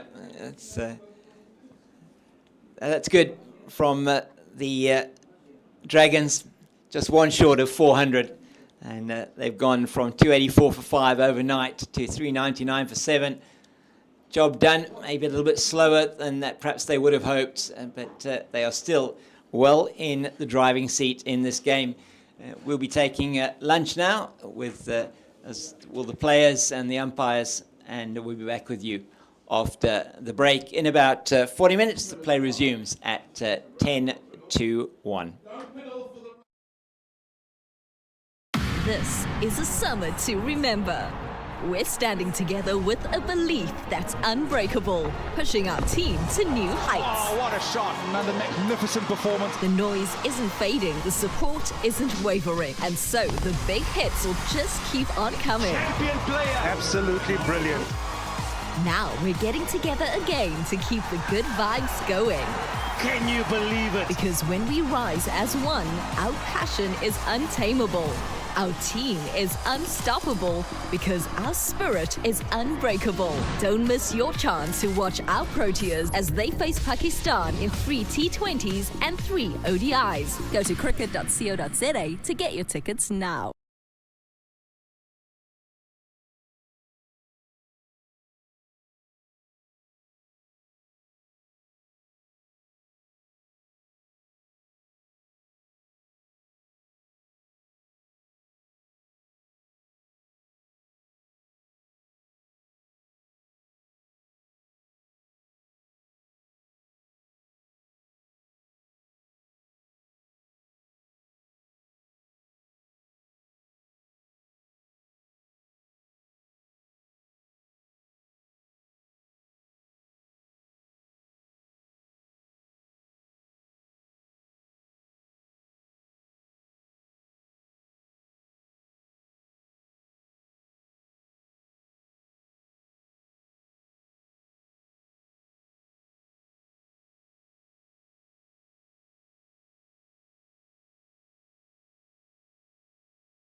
This is a summer to remember. We're standing together with a belief that's unbreakable, pushing our team to new heights. Oh, what a shot. Another magnificent performance. The noise isn't fading, the support isn't wavering, and so the big hits will just keep on coming. Champion player. Absolutely brilliant. Now we're getting together again to keep the good vibes going. Can you believe it? Because when we rise as one, our passion is untamable. Our team is unstoppable because our spirit is unbreakable. Don't miss your chance to watch our Proteas as they face Pakistan in 3 T20s and 3 ODIs. Go to cricket.co.za to get your tickets now.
This is a summer to remember. We're standing together with a belief that's unbreakable, pushing our team to new heights. Oh, what a shot. Another magnificent performance. The noise isn't fading, the support isn't wavering, and so the big hits will just keep on coming. Champion player. Absolutely brilliant. Now we're getting together again to keep the good vibes going. Can you believe it? Because when we rise as one, our passion is untamable.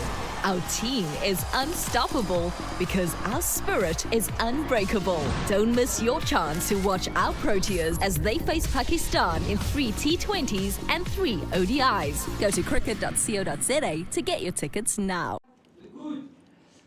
Tonight, the Proteas are taking on the Pakistan women in the first T20 International, the first of 3 to take place up in the northern part of the country. The first at JB Marks Oval tonight, 6 p.m.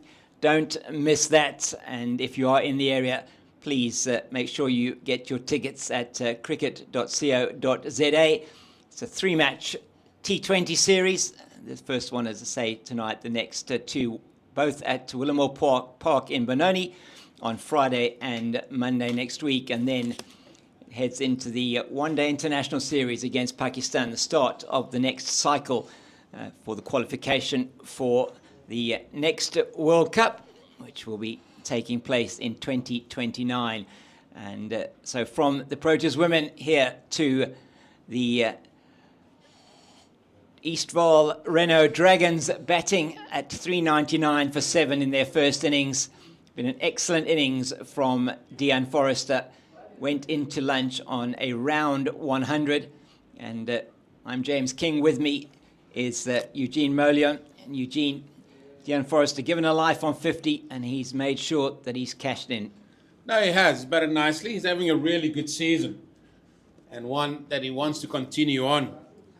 Coming fresh off a very good SA20 for himself, where I thought he really excelled, and now he's showing us in the red ball format that he can do the same, and he's really put his team on a good position. But in saying that, what is the way forward here for the Dragons? Because going into the second session here on day 2, and they need to just up it a little bit to give them enough time to get 20 wickets, because there's a whole host of permutations.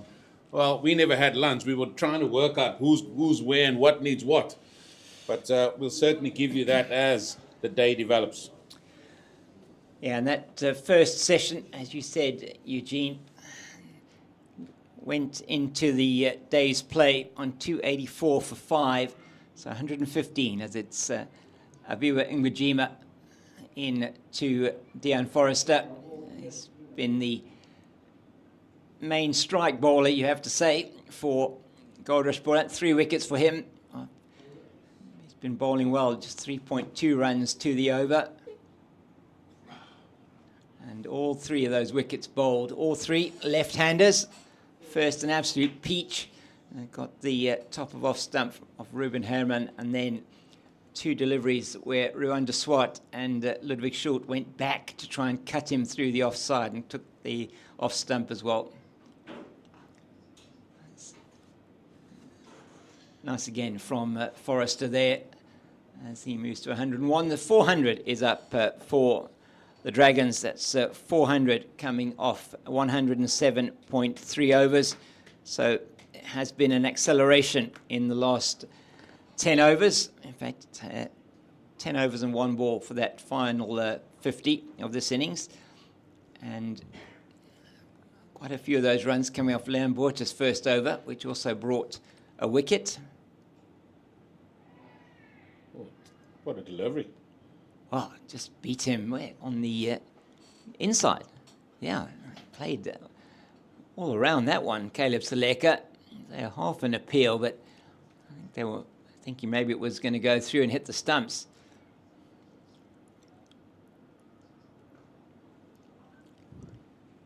So Boland, this morning's session, Eugene, they started off so well. Got that wicket of Ludwig Schult. Glenta Stearman and Ngujima were bowling exceptionally well, and then just it drifted. Good partnership between Forrester and de Klerk. But they'll feel they missed a trick this morning. Well, whenever, as that over comes to an end, whenever we rock up, we always try to see how a day might develop, what's needed by both sides. I mean, Boland was easy, just need to bring the run rate down and take the remaining wickets and try and get more bonus points with the ball. They managed one, and I think that's probably the most disappointing thing. But also, in saying that, I think the Dragons haven't taken it forward a little bit quicker like they wanted to. Yes, we probably should give kudos to Boland for keeping them under check. They didn't get away from them. Yes, they now got a good score, a big score of 400. They need to come out and bat very well on the surface. You need to, as I say, you need to grab the impetus. You need to grab the bull by the horns, and we haven't seen enough of that from both sides yet. They had chances of doing that. Yes, and once again, just 2 bowling bonus points for Goldrush Boland. And they won't be happy with that, as Sia Mahima is on to replace Leon Botha from the southern end of the ground.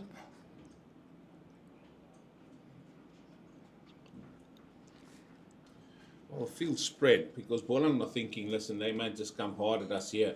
So they've got a slip, got a leg side 45 behind square, they've got a mid-wicket and a cover. Literally the only men that can try and save one. That's one of 3, maybe 4 if you count the slip.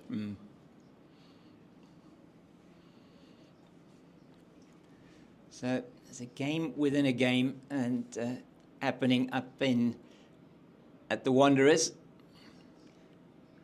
And the permutation there is that if the Lions get to 495 in 100 overs, then they, even if Northwest get a full 4 bonus points for if they do manage to bowl or get 9 wickets within 100 overs when Boland bat, it will not be enough if the Lions get 495. They currently have 2 overs to bat. They need 26 runs off those 2 overs to get to that target. So they got just the 5 runs off that first over after the lunch break.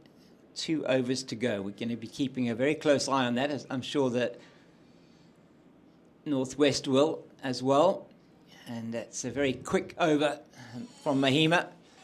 Speeds through that, just a single. 102 for Forrester, 401 for 7 is the score. Yeah, and you would think that these teams are so professional, they would know that. And well, it certainly looks like the Lions know that. The first ball of the 99th over has gone for 6.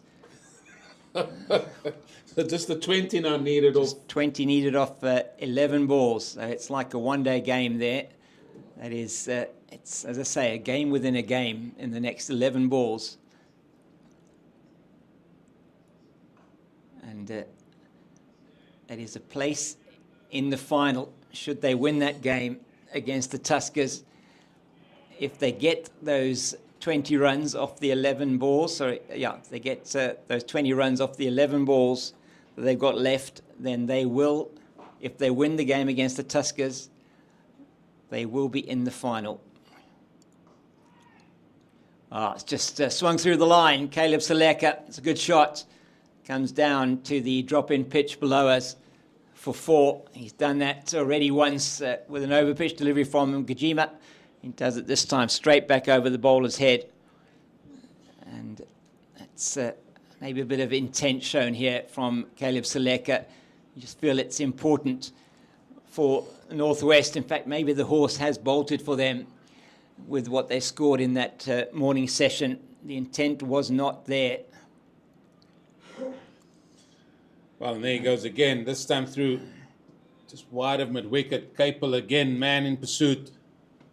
And then come through for 3, and maybe that is a sign of things to come here. 7 of the 2 balls, or it's 8 in total of this over so far.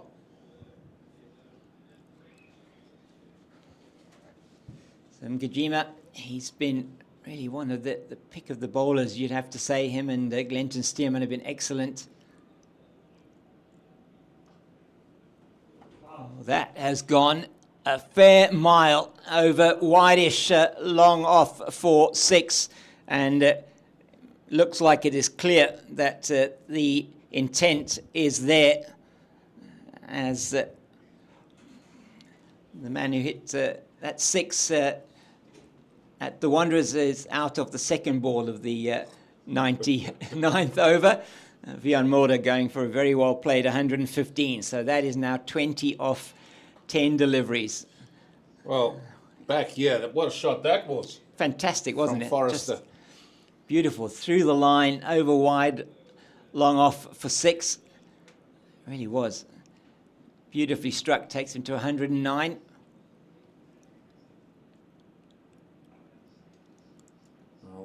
Can be rest assured we'll see the slog sweep coming here as well, because that is just a little bit of a chip and a putt to beat that boundary.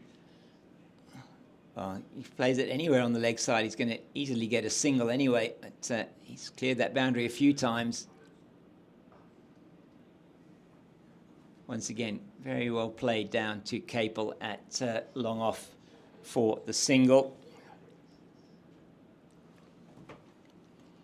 And the end of an expensive Ngajima over, and went for 15, sorry, and it's 416 for 7.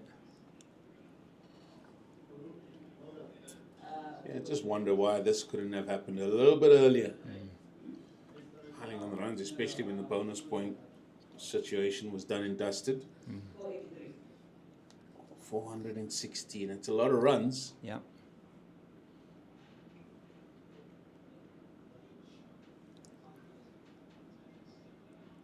Field spread yet again.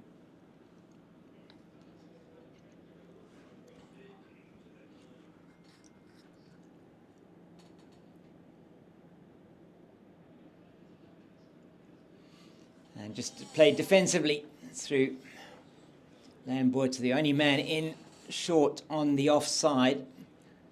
I don't think Deon Forrest is going to take on the long boundary on the leg side here. If anything, he's going to play straight like he does there, down to long off. It's like Baron, no, that's Stearman on the boundary. It's getting interesting. 12 of 8, I'll make it there. In the Wanderers. It is indeed 12 off 8. Delano Potgieter has come in. He's hit his second ball for 6.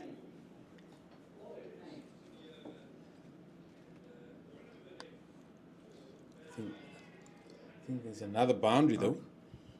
Well, this is looks like the Lions are going to get to that magic 495 number.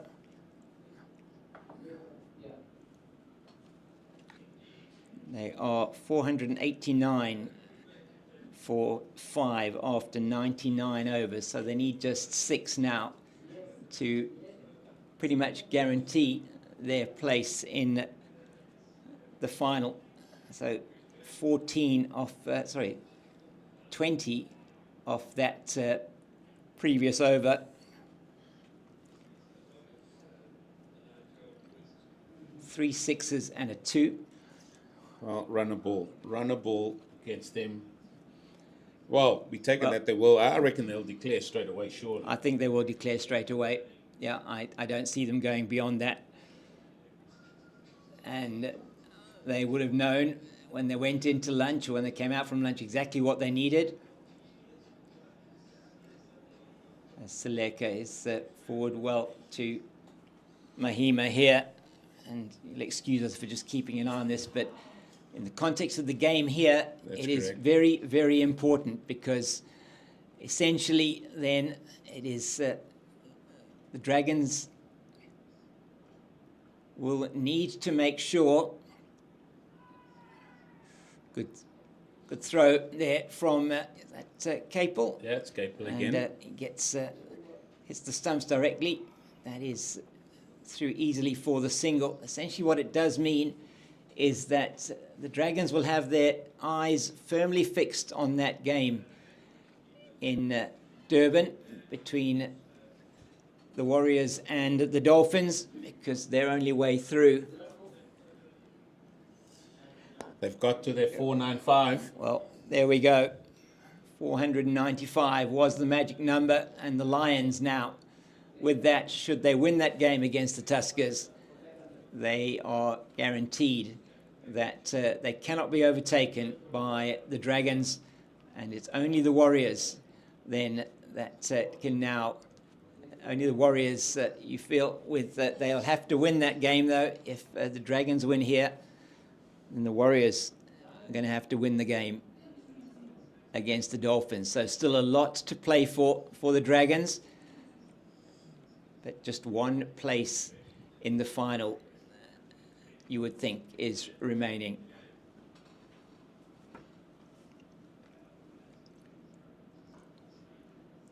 It's been a thrilling final round, something in it for everyone. Well, in about maybe a minute or two, we'll know one of the finalists. Yeah, we will, indeed. Also unconfirmed at this stage, because yes, we've made our own calculations and we haven't been wrong so far. So, yeah, they've gone to 496 now, after 99.4 overs.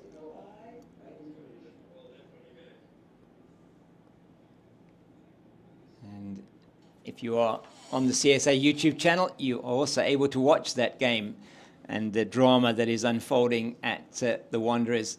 Has been an outstanding batting effort from the Lions. They're batting at 5 and over. It's in the air, and it should be taken, and is. And Leon Botha takes the catch. And it is Caleb Seleka that perishes in the cause of trying to get quick runs here for the Dragons. And it is the 8th wicket that goes down with the score on 420. Yeah, he wanted to just get on with things a little bit. But he's done well. He's played his part, Caleb Seleka. Yeah, good partnership of 32 between him and Forrester. 15 of 26 with 2 boundaries, and they were sweetly struck through the offside. And it is Aviwa Mgajima who gets his 4th of the innings, caught by Leon Botha there at mid-off.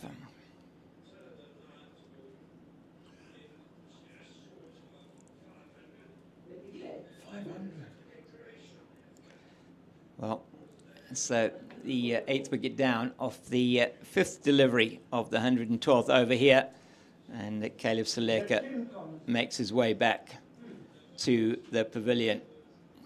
Well, how long do you reckon they'll still go here? Maybe another half an hour, maybe? Yeah, I think they'll be looking to try and get to 450. I think now Dion Forrester, you're going to see him play a few more shots as Alfred Mutwa comes to the crease, and he certainly doesn't have a massive pedigree from a batting point of view. 80 matches, 81 innings, 478 runs, averages 8.85.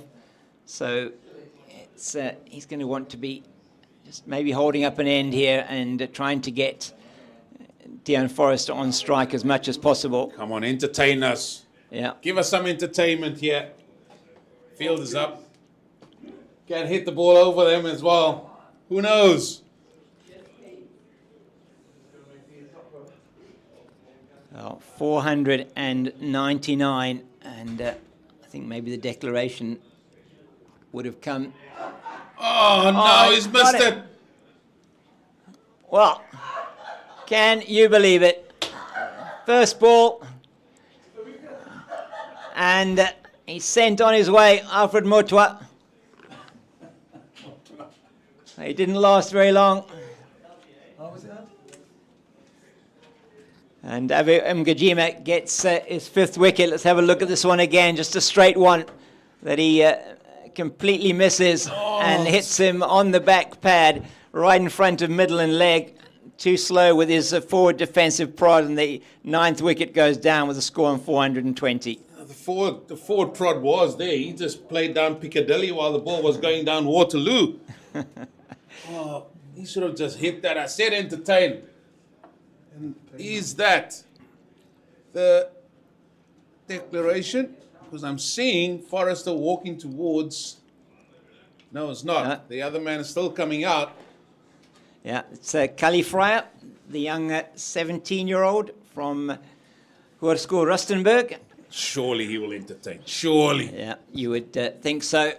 And Kali Fryer, just the one innings so far, and hasn't... in fact, he hasn't batted yet. Apologies for that. Just the one match, and he's yet to actually bat in a first-class game. So for the young man now, an opportunity to come out and bat here for the Dragons, just in that drawn match against the Warriors last week, not having a chance to actually get in at bat. There's the little thing as well called a hat-trick ball that Nakajima is like hoping that he can bowl. Just 1 wicket left. It's going to be Forrester. He's on strike. He's on 1-1-1. That is very nicely indeed. I'm sure Kali Fryer will just swing from the hip, surely. I would think so. And then we're going to see his bowling. He's a very exciting youngster. He's indeed. And looking forward to seeing him bowl. He was recently at the Cubs Week, played one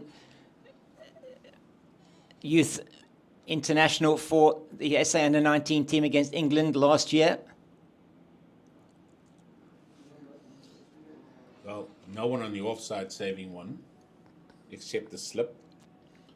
On the onside, I mean, you can coast through for a single. Everybody else on the boundary. Well, the Lions are batting on at the Wanderers. Now, there's certain things I understand. I don't understand that at all. Me neither. No. I mean, you got a lead of 440. Yeah. So I wouldn't. Why would you want to carry on batting?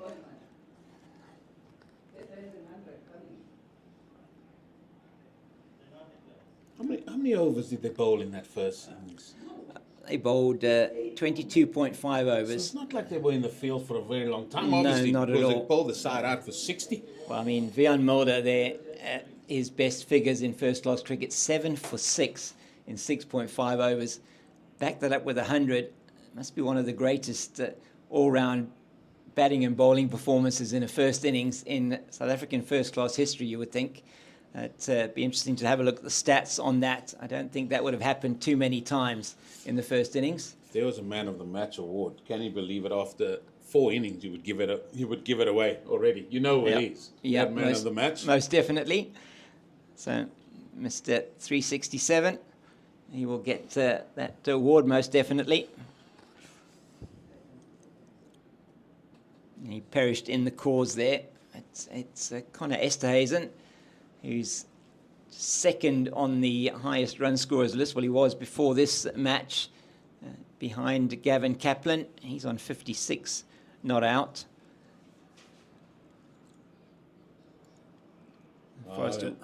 Sorry, James. They managed to sneak one. They they did. managed to sneak one. And that's not really what Boland would have wanted. So he's got one ball to the right-handed Fryer as Sia Mahima. Just some words from senior partner Dean Forrester. Well, if he sees this ball out, I reckon Forrester's eyeing that leg side.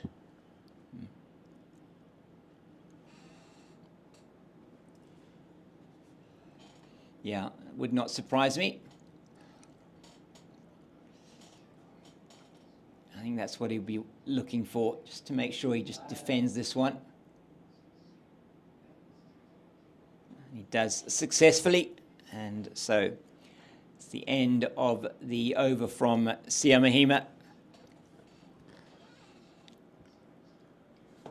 Well, Our commentators group was just having a good laugh with all these permutations and everybody coming in. There's a time and a place for everything, isn't there? There is indeed. Yeah. So just some interesting developments elsewhere in the country. So that very important match now down at Kingsmead. It is the Dolphins, who are 3 down now. Kaya Zondo is out. So it's Slade van Staden not out 44. Zondo just out for 9. Caught by Kerwin Munger off the bowling of Gideon Peters, who's playing, I think, his first game for the Warriors in first-class cricket this season. Could be wrong at that, but I don't recall him having played for them before in the first-class arena. Well, I think it's going to ebb and flow over the next 2.5 days. Yeah, I agree. I think we're gonna see. It's going to be very interesting to see how those games pan out. And at Newlands, some very interesting developments there as well, as the Titans are now 5 down, 145 for 5 against Western Province. So a lot of different permutations that are in and around what's happening.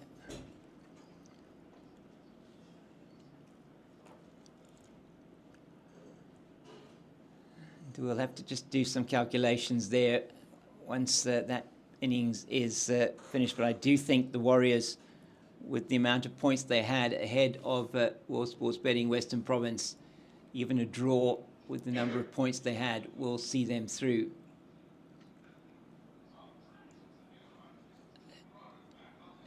Ahead of, we'll put them ahead of Western Province on the log, should I say, even if they get a draw. It's a good running from Fryer and Forrester. So now he's going to be looking for the single, no doubt. Hat-trick ball was averted easily at the beginning of the over.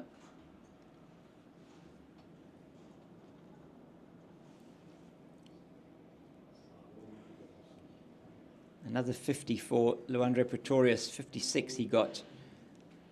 He is out now. Simon Harmer's at the crease with Rivaldo Moonsami.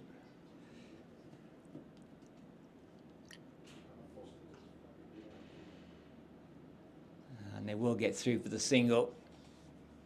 Gavin Kaplan unable to cut that off, so Kali Fryer will have 1 delivery from Aviwa Mgujima.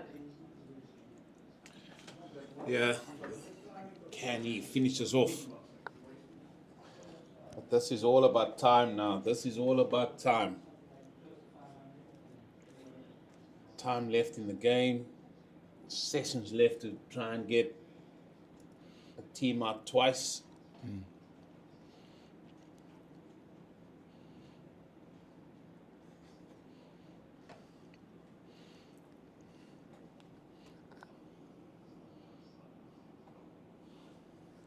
Nicely played by the young man. It's the end of the over. 114 gone. 424 for 9. I think, Eugene, that the only thing that I think Boland will be quite happy about is that the rate at which Northwest of the Dragons have batted this, during the day so far. So what they've been able to do is peg that run rate back quite a bit. I mean, there was the one area between between 350 and 400 where they did bat at 5 and over, but for the most part, it's been 3 or lower than 3 and over. No, that's why I got to commend them for that. We keep talking about the Dragons not accelerating, but I think Boland and their plans were good today again, except for the fact that second new ball. But we're not going to harp on that. But to a degree, they've stuck at their guns. But this is something that I'm not sure. Because, yeah, you're not scoring runs, but time is ticking on. Yeah. In this format, time is vital. Time is your friend.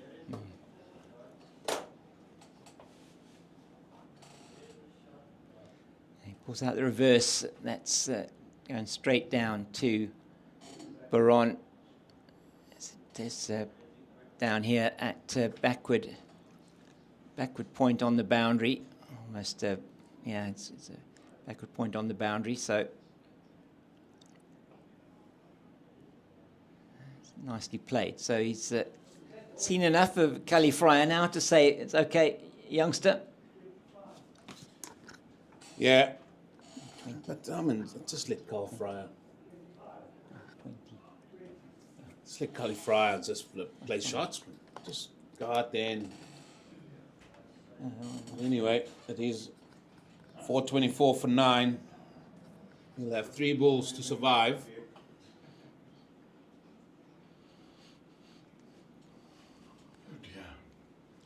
What a boring session. So how will Fryer deal with these next 2 deliveries? He's played that first one very well.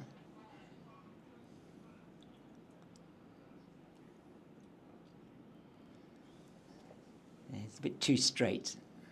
Perhaps he just wants to be pitching that on off stump, doesn't he? I'm not going to sound like a stucker. I said that yesterday, and then he found the edge, didn't he? He did, yeah.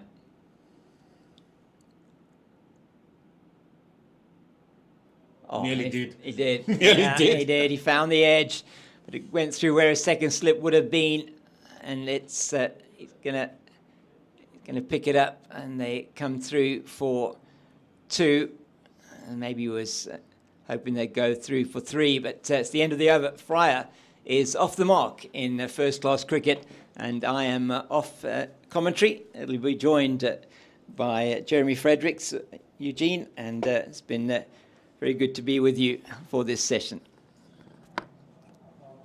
Thanks to the Cape Fox. As Jeremy Fredericks is going to be taking his spot, where the Dragons are 427 for 9. First spot after that lunch break, and they just want to pile on as many runs. And just 1 wicket left for Boland to get. Field spread far and wide. Good afternoon, Jeremy Fredericks. Good afternoon to you, Mr. Mullion. It's airborne. It will be a bounce down to the long of boundary. Only a single. No, didn't run. They're not taking them. Oh, cry me a river. It's been perilously slow, I must admit. And time also becomes a bit of the essence. It's not good for cricket, this. I'm sorry, with all due respect.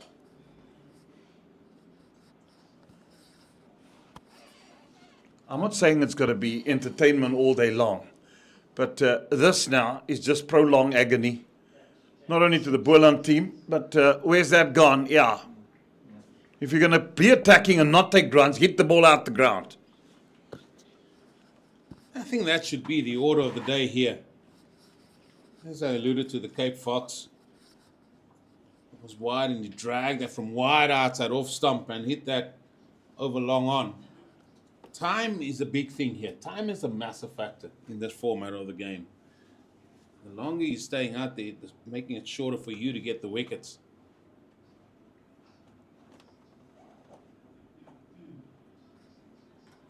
Turn for 2.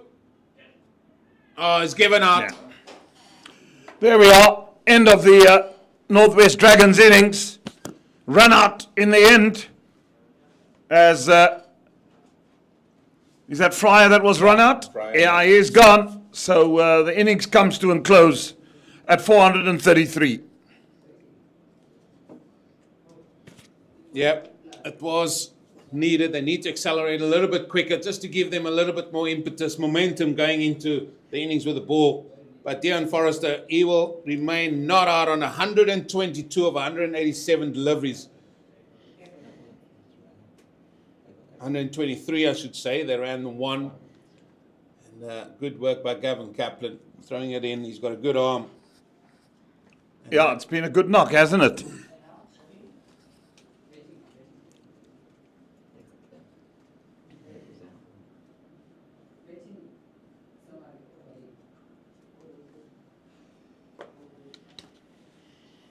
Yeah, and he took them because it could have been so different had he been caught with his score on 50 early on during the day. And they got to 434 now. Well, there's the scorecard. Wepe and Prince, they really kicked things off there. 77 and 64 between them. Razia, he looked good for 22 before he departed. And then Avia Makajima started his fifer by getting the wicket of Ruben Herman for 42 with an absolute peach of a delivery yesterday. Ronda Swat 24. Schultz, he went early this morning for his 4-0. Jay de Klerk, he batted nicely, have to say, for 47. But it was carried through by that man there, Deon Forrester. 123 not out of 188 deliveries. Batted nicely and tried to really take it to Boland. And there are the bowling figures. Clinton Stearman, he was unlucky. Just couldn't bag one. He had a catch drop as well. Keith Dudgeon bagged one.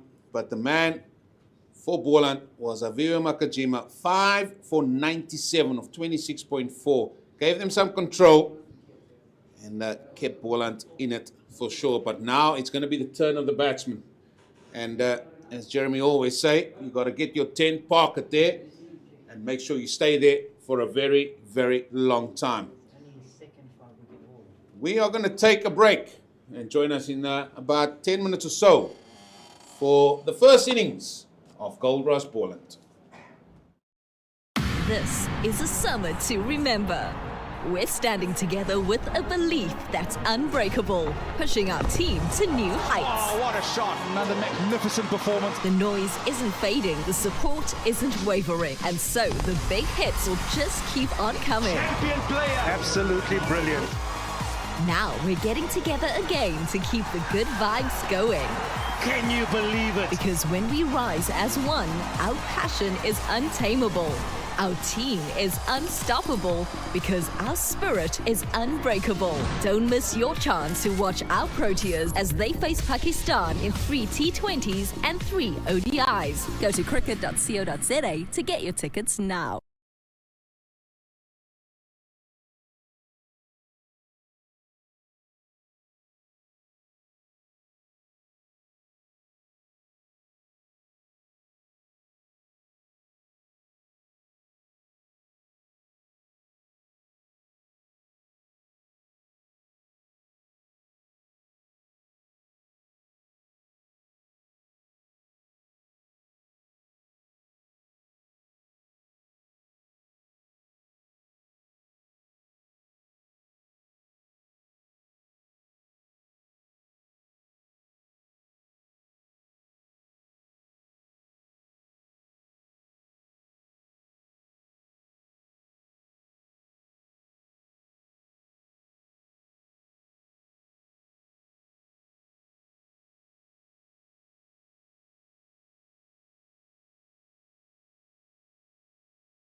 Well, welcome back here at Boland Park. The Eastvaal Dragons getting to 434 for 10 and an unbeaten 123 from Deon Forrester earlier on. That 148 partnership between Ngwepe and Mikhail Prince got them off to a great start.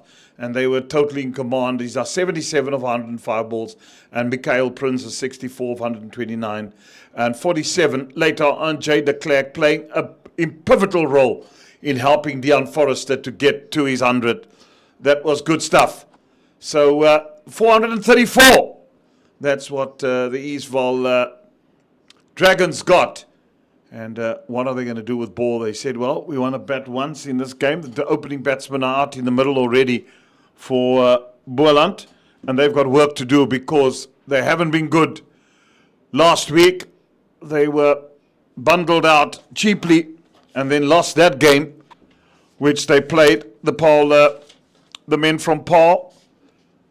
They got to 229 in their second innings, but Western Province, after being 112 for 4, got to 533 for 9 and then bundled them out for 163. Hopefully that doesn't happen again today. They got to bat, they got to be solid, and they got to bat all day. Yeah, and it's a new opening combo up front there for Boland. It's going to be Blade Capel and Gavin Kaplan. Kaplan elevated from 3 to open, and then Capel coming in for Permutations. And this will be a good opportunity for him to really maybe make his mark here. It's been a while coming for the left-hander. But Jeremy, one person I'm really looking forward to seeing how he will go out here. This man with ball in hand, known as Cully Fryer. Well, 17 years, you said he is of age. And they're getting younger and younger by the day. And it's good to see the dearth of fast bowlers that South Africa has. It's good for cricket. But it seems like it's going to be Rohan de Swart who's going to take the new ball. Well, I got so excited, I thought he was going to come burling in. Just because you came burling in, and the Saints come marching on. It is good to be excited. I know you do get excited with fast bowlers when you see them. There we go. The Swat, first delivery, 2 slips and a gully.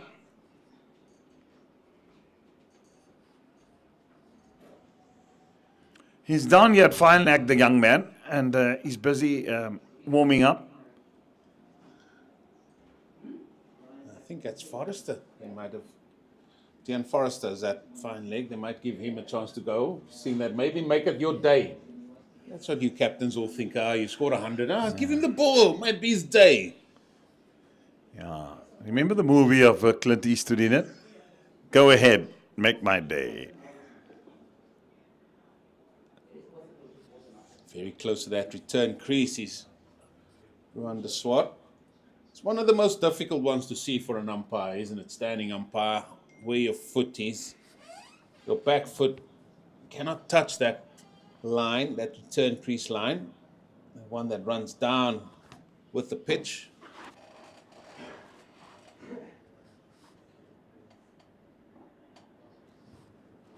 Well, if they do want to make inroads here, they've got to strike early and get Boland on the back foot as soon as possible. Oh, there's an outside edge. It's between second slip and gully. Was in the air for a little while, but he's got off the mark. Why not have a third slip? Why not have a third slip with a brand new rock? Just the 2 slips and a gully. Going for the drive. It was aerial. Maybe a third slip would not even have got there. But you think that the thought is, this pitch doesn't bounce as much, so we don't see the need of having a third slip. But then, when the batsmen start driving, they get an outside edge, and it would have gone into that region.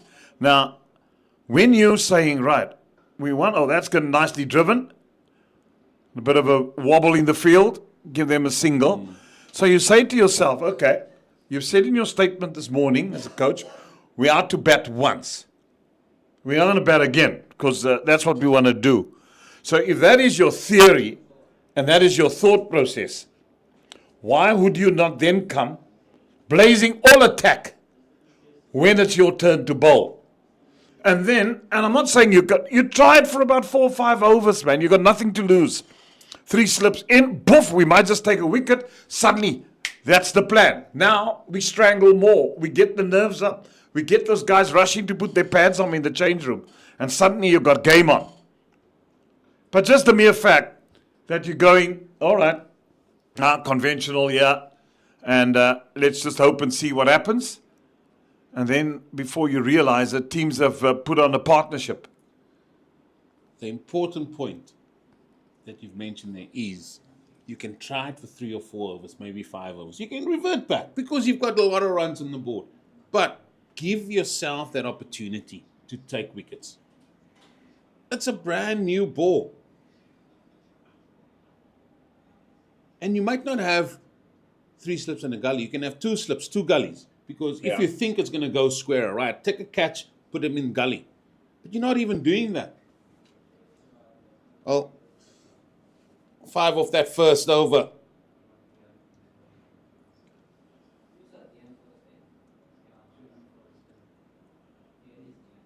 Yeah, Dean Forrester's going to take the new ball. Boland 5 without loss.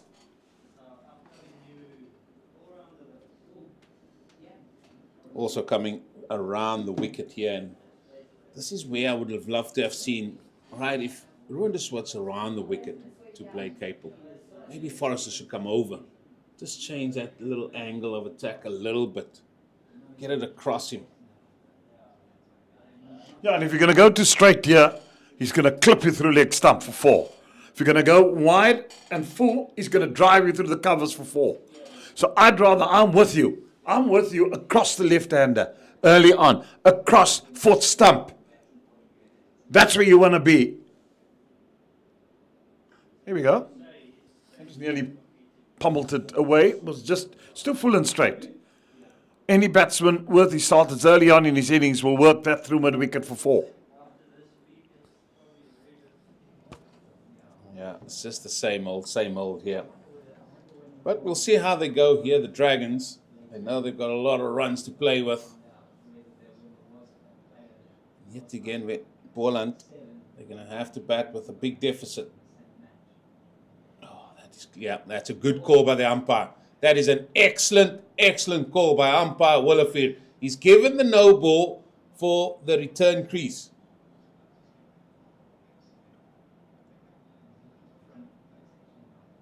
Look at this back foot. Oh, brilliant call. Excellent call.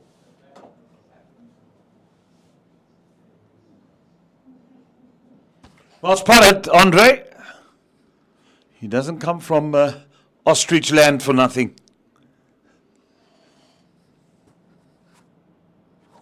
It's very close there, isn't he? Well, there we go.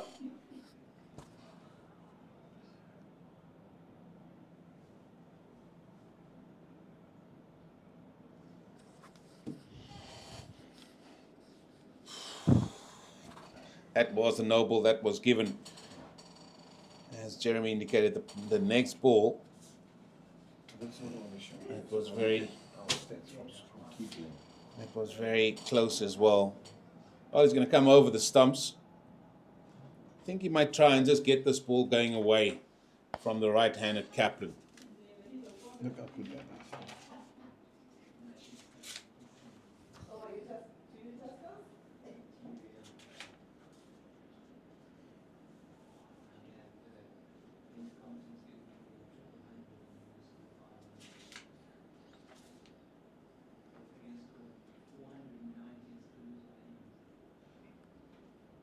Stuff.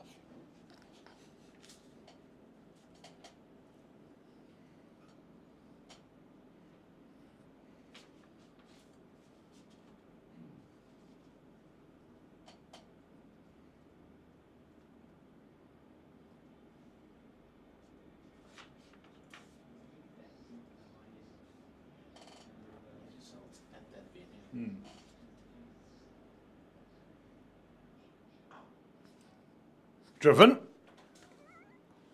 Fielded in the covers. Sorry, Jeremy. His foot is still very, very close to that return crease, I tell you. Yeah, he's just asking the umpire, and he says, "Listen, you're okay for now. If you step there, you'll go be called no ball.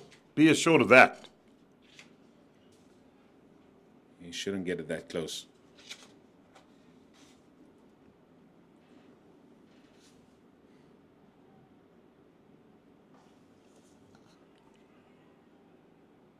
It's a good run.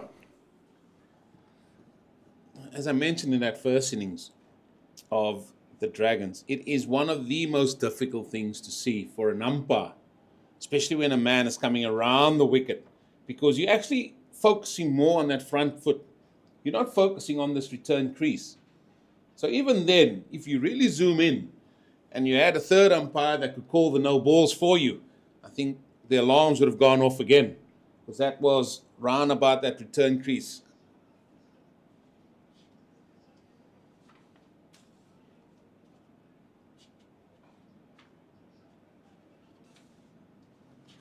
Nine without loss after 2 overs now.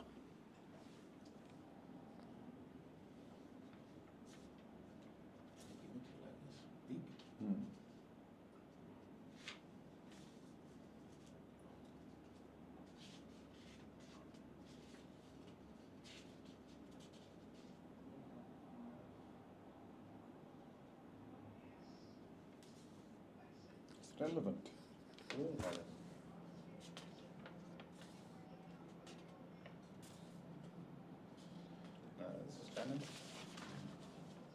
And you arrive like it. You arrive with the stuff. Yeah, I put it around. I'll see him tomorrow for him. So when I go home tonight, I'll print it out and just go through it. Be a long day tomorrow. Nicely played. Off his toes, it will go for 4. That's a very good shot from Blake Capel. He just rode it off his toes. And that was a very well executed shot. Talk about using your height, punching off the back foot, beautifully played, square on the offside. They've now brought Gully a little bit closer, have the Dragons, to that second slip. So it's almost like a fourth slip.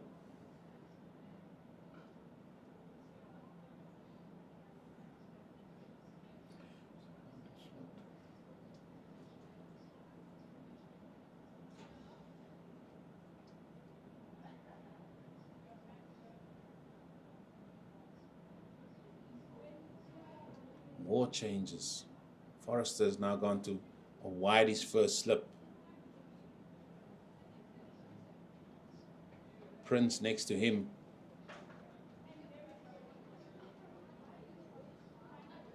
So far, there's only 3 men playing this game. Bowler, batsman, and that fielder there at cover. It's only men that have touched the ball throughout this Ruan de Swart over.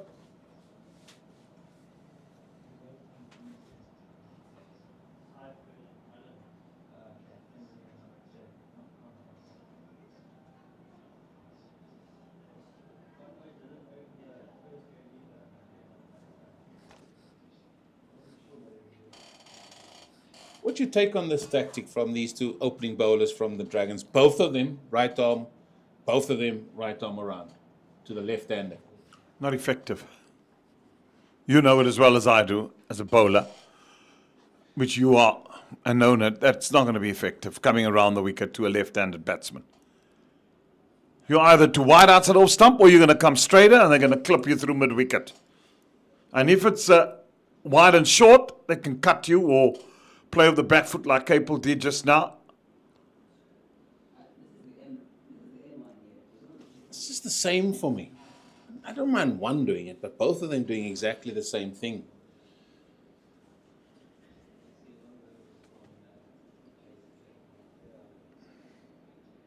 Well, you were saying me to the other day, you talk about modern day cricketers. This modern day, I'm so tired of you. Modern day cricketers, that's the way they play. And no one can tell them. So I sometimes wonder,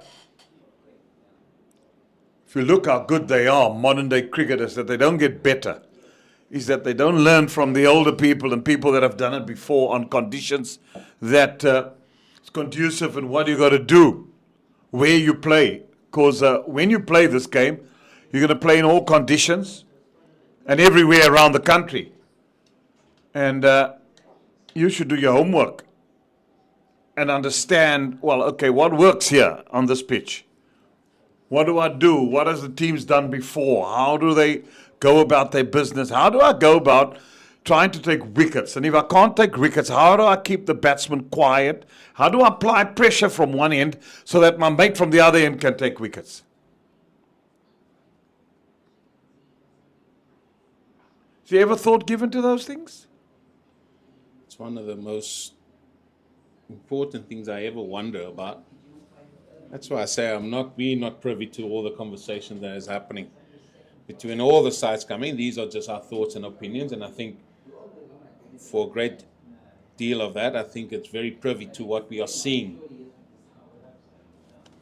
Well, I'm not going to mention names. The one says, well, I don't take note to what older players say because they played the game in their era.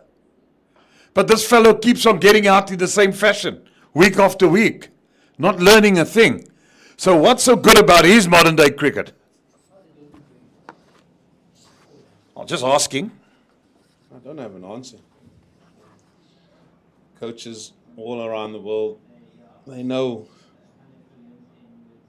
yeah, you're doing things in the best interest. I think what made players good back then, I'm not saying that the players now are not good, is their ability to listen and apply that to their learnings and then adapt their game, and then they just progress. We've seen several of them do that. Yeah, and do they read cricket? You know, do they read books of those that have gone before, of what their stats were, of how good they were? And I'm telling you now, if you take, and one doesn't want to compare and go back, but I'm telling you now that I'm just looking at unity of cricket in 92, 93, and you take that whole bunch of cricketers, all of them from every province, and you say, right, there's a competition with these modern day guys in playing 4-day cricket or 1-day cricket or what. Very few of the modern guys, in my opinion, is going to make it into the teams, how good those guys were then.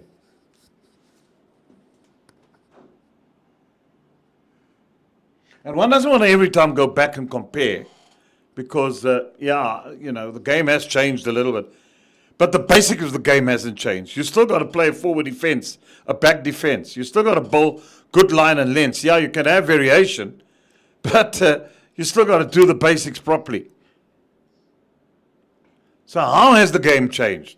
Maybe in run scoring, maybe modern day bats that they make. Equipment may be better, but Al, you still got to execute the shots. You still got to bowl line and lengths to get wickets. When I look back at that, I look at the last, and we talk about the overseas pros that most of the provincial teams have. I think that's a starting point for me.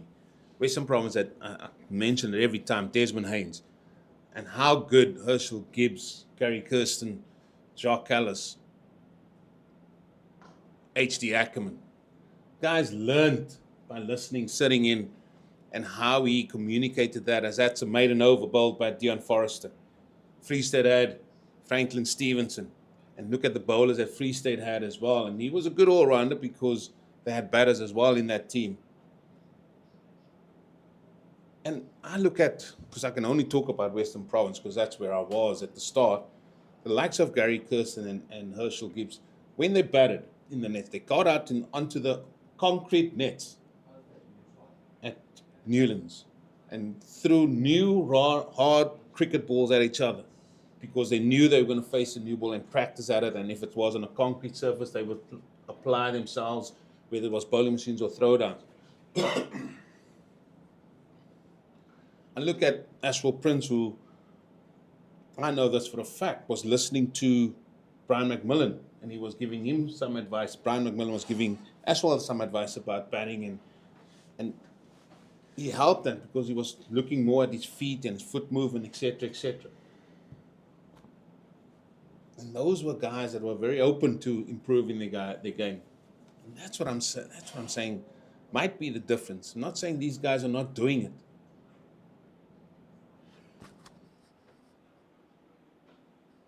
Well, I don't think they're doing it at the same scale as those guys were done. They're just far too, I'm sorry, what I'm observing, and I'm going to be honest, I'm not going to even beat around the bush and be friendly because of these cricketers. If I look at the patience that they show, number one to me, gaan slaap man. Yeah, they're not even doing that. You all want to get runs, you all want to get score on the board, but goodness me, this is a game of patience at time, and sometimes you just got to ride the storm, as they say, and I don't see that enough. There's some of them that are good. Yeah, that's a very good shot. There's some of them that are good, that has the patience to get there. But the majority of them, as they say in Xhosa, anti-yazi in funanton. Well, but that's a glorious shot through extra cover, though. Left-hander, speciality. Over pitch, boom, leans on it, papers. Lovely.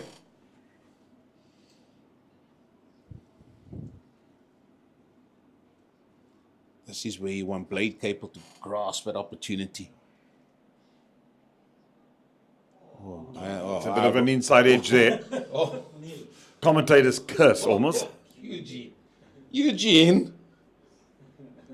Yeah, you gotta, and yeah, if players are prepared to learn, there are some of them that are excellent. I mean, I just take an example of one guy, and where you look how he's transformed, where his cricket is today, where he was probably 5 years ago, when I had him and saw him at with the Indian A tour to India with the South African A team.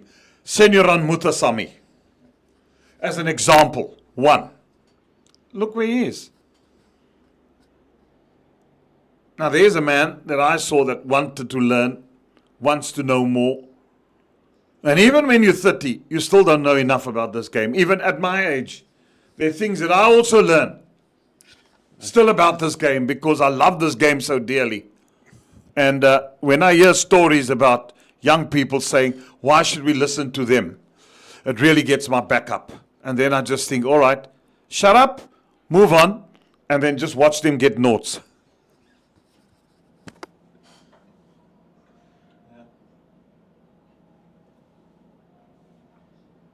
Nicely played. Again, beautifully ridden. 4. Well, you're going to continue bowling around the wicket. You're going to bowl in that area. You're going to fetch all day, man. 5 overs gone. 23 without loss. It's time for me to vacate my seat. And I'm going to leave you with the wildlife of the rhino and the Cape Fox. The big thing is, it's almost like they're batting. You're seeing nothing different. I mean, this morning. I mean, it's just that, if you're looking to bowl sides out twice and looking to bat once, and this is what you're dishing up, then good luck. Yeah, no consistency. They haven't been putting it in the right areas at all. You can't expect to bowl a side out if that's what you're going to be doing.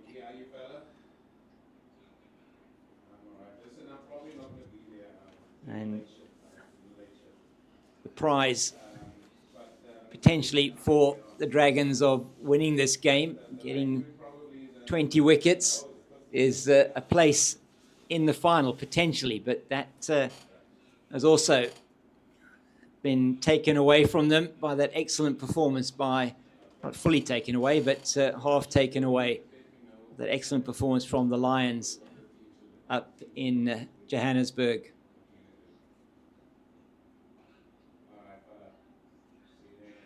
Well, here's a young man. We're talking about players and learning, and Gavin Kaplan. He's had a magnificent season. He's made the trek up here. Well, he's another youngster that I am watching with keen interest.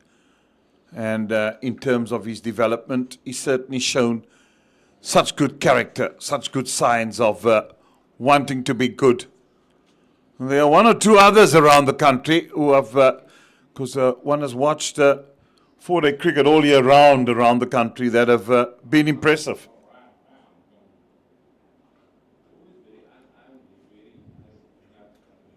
And since making the move down here, or up the road, should I say, really, to Paarl, certainly he's had 2 very good seasons.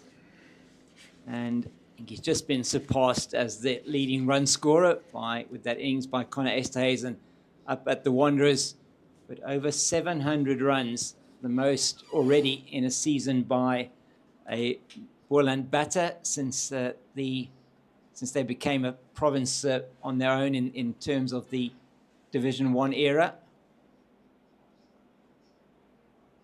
Straying down leg stump. Yeah. They haven't been penetrative at all. And that's what you want from a new ball attack. When you run into ball with purpose, make the batsman play, beat them outside off stump. I haven't seen any of that, James. Have you? No, not at all. I mean, you got Forrester isn't quick. I mean, that's what it's. I mean, military medium. He's really not that. Doesn't have the pace. He's got to make sure. Then, if he doesn't have the pace, he's got to make sure that he's bowling to a plan, that he's keeping it in the right areas. There's not much movement on offer. We haven't really seen anything much from either De Swart or from Forrester. So, question is then, why have they not put the youngster Cully Fryer? Why have they not given him a chance with the new ball? Got a bit of gas, the youngster, and you've got a big total. You put it on the board. He's got some runs to defend. Give him his head. Let him come in and really give it some horns. Yeah, you've picked him, so you must use him, and use him effectively as well. I know sometimes the captains think new ball bowlers and quicks like that, you've got to protect them, let them ease themselves way into the game. But if your plans aren't working, it's worthwhile to say, all right, here you go. Come on, with the raw pace at times, you just rattle the batsman. Alfred Matua is now into the attack. He's been around the block. He's played for many provinces. Seen him down at Free State and at the Warriors and at the Titans. That's right, yeah. Started his career up at the Titans, the Hammanskraal Express, they call him, from Hammanskraal, just north of Pretoria. As you say, 36 years old now. He has certainly been a great servant of South African cricket for many years. Debuted 2013-14 season, 80 first-class matches. This is 81st. And he has, let's see how many wickets he's got to his name, 189. So looking for his 190th wicket. Another one around the wicket. Just helps on his way. It's not going to do anything. Yeah, we haven't seen anything really, have we? No real movement. Nothing that is looking that threatening so far for the batter. And immediately he comes now over the wicket to the right-hander. But to the left-hander, that will be also probably the area you want to be, coming over the wicket. Yeah, I would have thought to just change it up a bit, get it going across the left-hander. Capel has looked good for his 21, but he has been given quite a couple of sort of hit-me balls that he's been able to put them away, but you have to do that as well. 21 of 21. Kaplan, 1 of 17. Has he caught that? No. Oh dear, that was a great attempt. Would have been a brilliant catch. And he held on to it. Because that ball flew to Mikhail Prince. He's put it down, but it's, as you say, would have been a brilliant catch. He's got good set of hands, has Mikhail Prince. More often than not, he's got the gloves on. Let's have a look at this again, Jeremy. Give it the kitchen sink, did Gavin Kaplan. Oh, my goodness. Was a sharp chance. Oh, this time just a rank long hop. And will that run away for 4? It's going to be hauled in, but they'll come back for 3.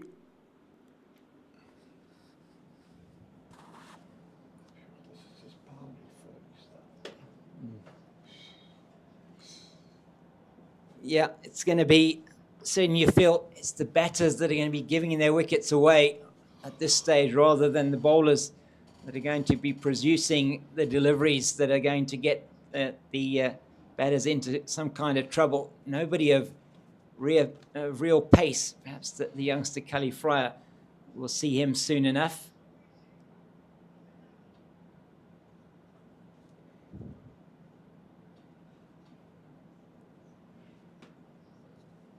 I mean, I'm seeing Caleb Seleka warming up. I saw Jade de Klerk turning his arm over in the field, but you would think surely give the youngster his head early on rather than bring the spinners on after 6 or 7 overs.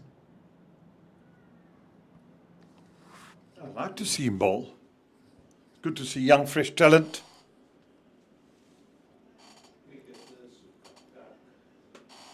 Yeah, as I say, just that one youth international. He's still 17 years old, still got an opportunity. He's in matric this year at Hoërskool Rustenburg, and they speak very highly of him in those parts. That is where they must come from. The rural areas and the country areas. Raw, quick, fast bowlers. Dale Steyn came from Palaborwa. Yeah. Makar came from Madingi. Yeah. And now you got a boy from Rustenburg. See, that's where they breed them. Yeah, that's right. They make them strong there. They run up mountains and hills. They jump into rivers. They hang on string like Tarzan. That's where you breed them. Yeah. Not these city boys that sit with what do you call these games all day? No strength. There we go. Yeah, got these strong little boys that come from the country area. And they bowl quick. Yeah, really is good to see some of the talent that's coming through. Young JJ Basson, as well out of Krugersdorp, the left armour, played for SA Under-19, another exciting prospect. He's also got some pace as well to him as JJ Basson. And say Michael Kruiskamp, the other left armour. So a couple of good left armours coming through for South Africa and the Under-19 ranks. What was the story about Freddie Truman, who worked in the coal mines in Yorkshire? And the guy came down the pit and said, anybody out here that can bowl fast. And out popped Freddie Truman. And we know how good he was for England over many years. Fearsome Freddie. Fearsome Freddie, yeah. He was fantastic, wasn't he? And, what a great after-dinner speaker as well he was. Salt of the earth type of person, really. As you say, it's on the north of England, they do breed them there. Some good cricketers.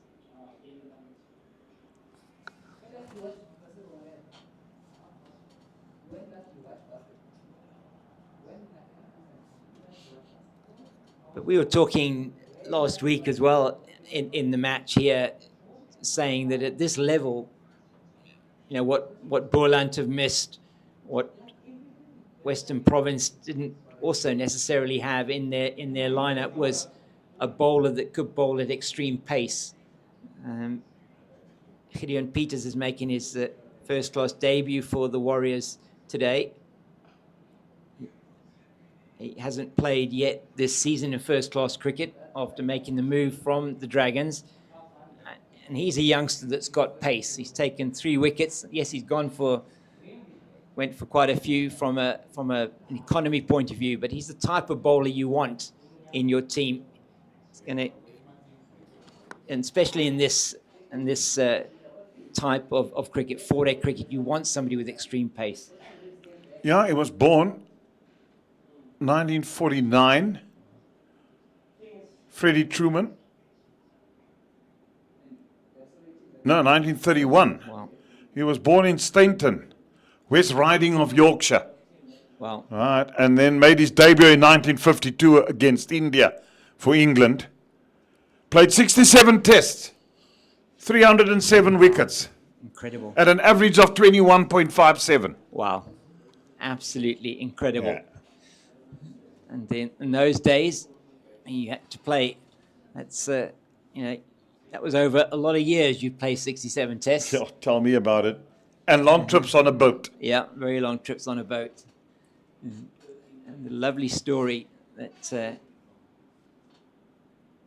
I was told by it was Trevor Chappell, was a lovely story when he was out here talking about his grandfather, who was in the 30s, I think it was the 1930s, was captain of an Australian team that was going to tour England. No ball again there with that back foot cutting the crease. And well spotted once again by umpire Andre Olivier, eagle-eyed, as he does, just with his almost the toe of his right boot, just catch that that return crease line. So he was saying that his grandfather, they got on the boat to go over to England, and they were going to go through the Suez Canal, and so his grandfather organised that they would actually get off the boat. I think he said it was in Aden, which is in Yemen. At that stage, there wasn't any issues around conflicts or whatever, and so and then take a trip overland and across and through into Egypt and have a look at the pyramids. Then take another boat over the Mediterranean and arrive in England, going across overland at the same time that the ship that was taking them would have arrived in England. So organised a bit of a party for all the touring group to go through, and they were able to tour a bit of the Middle East while they were on their way through to their tour of England. But that tour would have typically been like a 2 or 3 month tour. Easy. Sometimes some of these cricketers will wait for 6 months at a time. That's too straight. It's helped on its way. It's well played as well by Capel. 4 more. Yeah, just to give you more, that Freddie Truman was acknowledged as one of the greatest bowlers in cricket's history. Yeah, absolutely. That says a lot. Yeah. Truman deployed a fast pace and was widely known as Fiery Fred. Yeah, there we go. He was the first bowler to take more than 300 wickets in a test career. And together with Brian Statham, because the two of them opened the bowling for England, he opened the bowling for England many a years, and they formed probably the most famous bowling partnerships over many, many years. There we go. Yeah, Truman and Statham. Yeah, what a combination.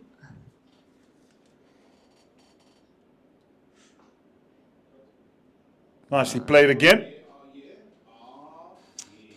Yeah, and you do get such fantastic characters in this game of cricket, and just the legends that have played the game, both in yesteryear, and you've got the legends of maybe the more recent past, and so good that these cricketers now are being honoured by the ICC and being entered into the ICC Hall of Fame, which is, I think, a fantastic initiative from the ICC to recognise the true greats of the game.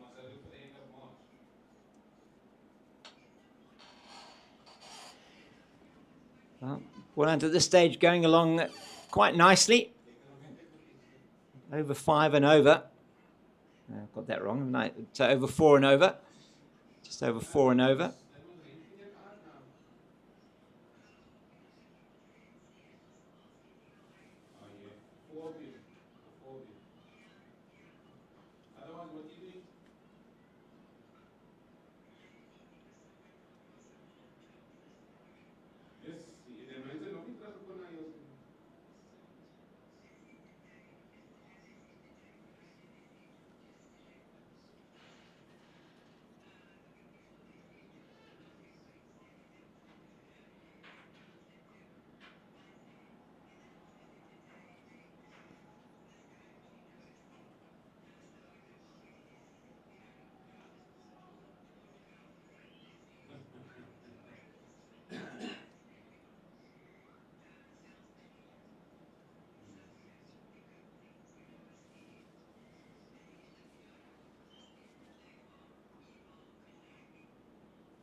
Oh, this time he just didn't get it through.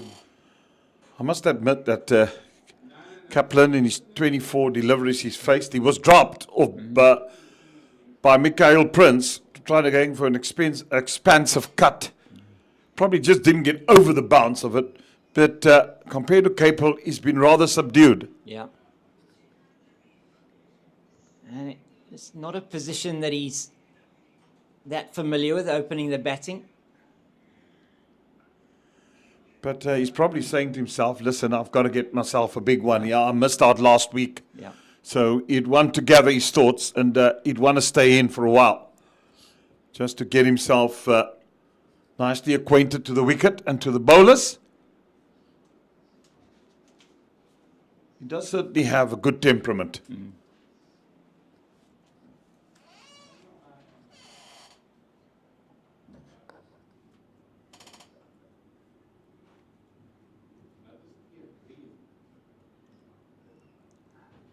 Yeah, last week, coming in after Western Province had put on that massive 533. They were in all sorts of trouble really early on. Clyde Rees-Fontaine, who opened the batting for them, gone in the second over, and by the time 13 overs were done, they were 32 for 3 and never recovered from that. So this opening partnership, very important for them in this game.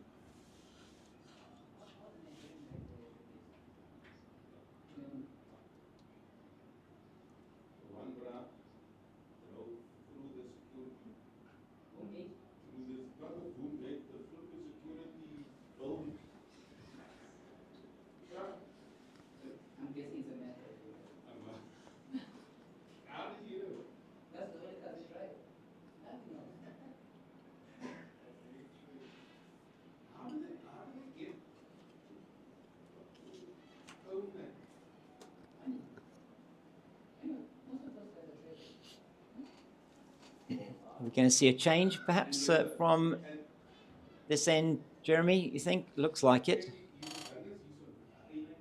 Not sure who it's going to be yet.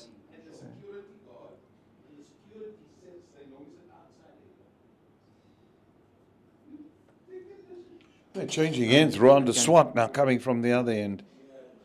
He bowled from the Drakenstein end earlier, now coming from the Nederburg end. Wasn't effective from the one side. He just went 3 overs he bowled. Went for 18. He's going at 6 and over.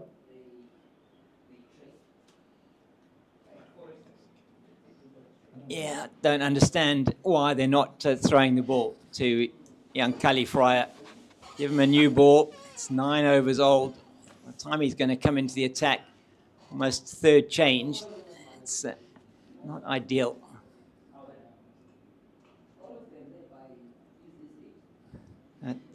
Captain for this match, Lesiba Ngwepe, he's got his plans, presumably. Rowan de Swart, as you say, not effective at all. It was all over the place from the southern end.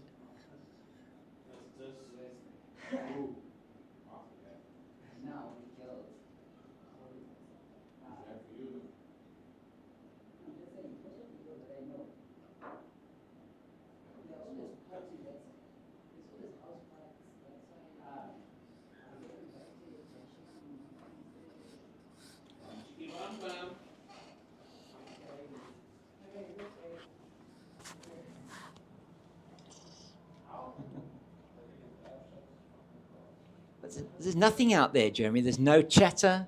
There's no encouragement. They just look like they're going through the motions at the moment. And the batters they're just going to try and compile an innings here. They're also, Capel's been good with anything that's been in his area to hit the boundaries. But really, there's nothing much happening at all. Pitch is still very good for batting on. I think later in the day, going to be a lot of spin being bowled here.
It's lovely driven. Be hauled in.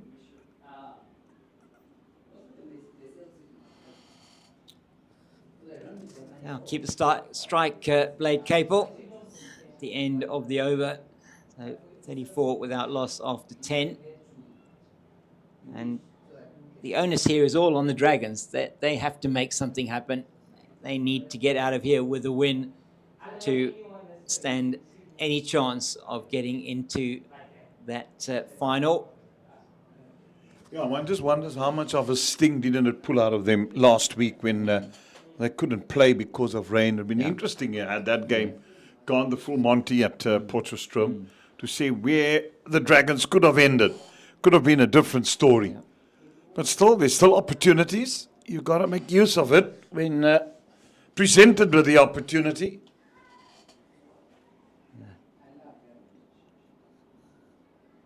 Matua to continue.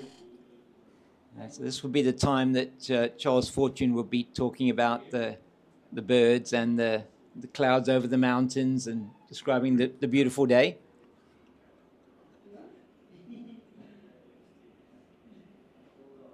I used to say, it's a glorious day at Newlands.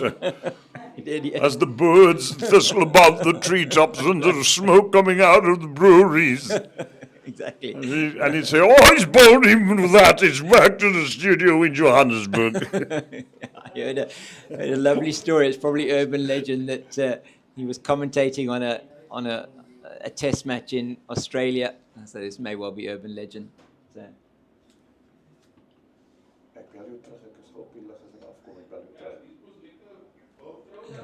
And he was saying, the beginning of the over, it's like 52 for the loss of 3. And beautiful day here, Adelaide, with the cathedral in the background and the seagulls on the ground. And carried on talking about everything happening around there. And then he got to about 5-10 minutes later after he was describing everything. I said, and the end of the over is 55 for 5, Larwood having taken a hat trick. Yeah.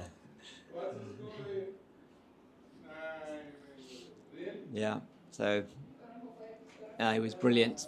Doyen of South African commentators. Yeah, indeed he was. And then for a long time he was also secretary of South African Cricket Association. Yeah. Before Dr. Bacher got to, the then SACA, before it became the United Cricket Board of South Africa, now Cricket South Africa, it was just him and a lady called Miss Amber Smith, who worked at those offices at the Wanderers, where Cricket South Africa, and lunchtime they'd be done working. Okay. Because there wasn't much to do. Now the game has changed so much. There's a lot of flights and things to be booked, but yeah. Just shows you how the game has changed. And eventually, after that happened, was Amber Smith. What a lovely lady she was. And Trish Lewis was still the finance lady. And then later on, the offices grew. Dr. Bacher and Kaya coming, the United Cricket Board, South Africa, Ian Smith. And all people who've done Ross Golding. 2:30.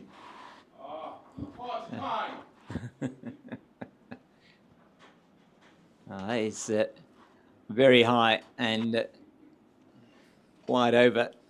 Blade Cable's head. It's maiden over for Alfred Mutua, 3 overs, 2 maidens, 0 for 4. So it has managed to slow whatever the run rate was. It's all pretty much like they're going through the motions at the moment. Yeah, no. I always say one of the best organisers that I had known in cricket is Dr. Ali Bacher. Yeah.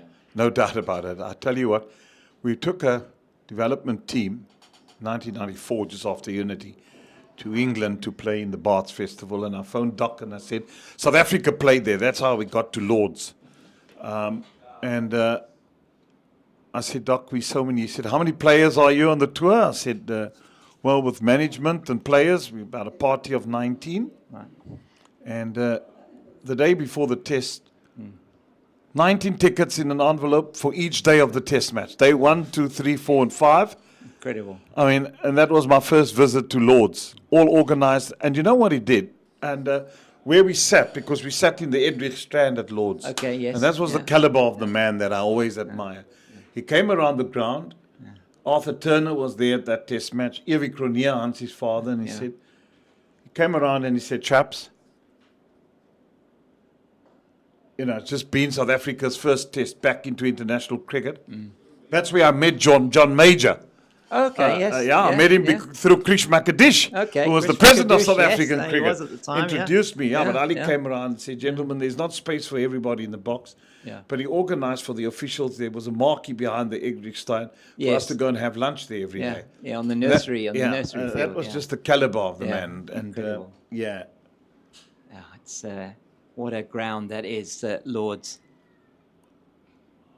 Well, I must admit, through him and Krish, I've met some great statesmen, and I was also privy when India played in South Africa to the development program, and I'd never driven to Johannesburg. I still got lost. I got to the Wanderers at lunchtime, driving from Bloemfontein.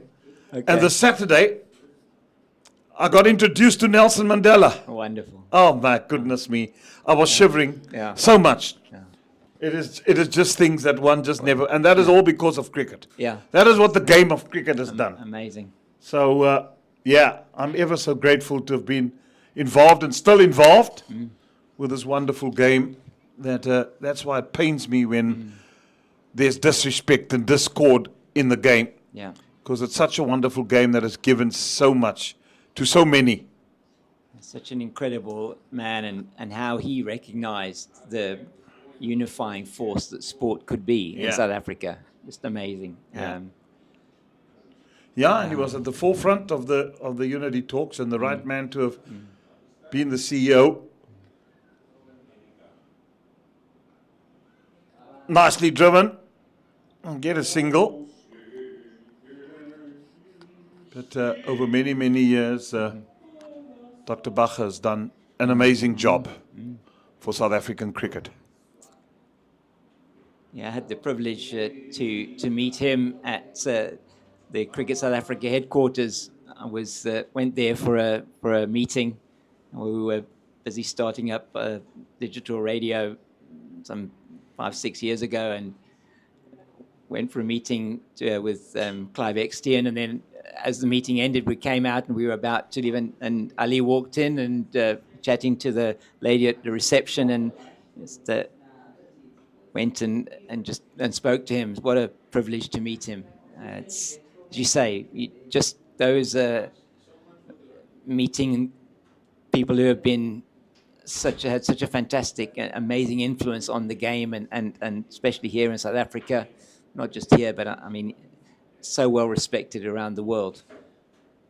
Yeah, and he loved the media as well. And the one thing that Ali did exceptionally well was make sure he had the media on his side.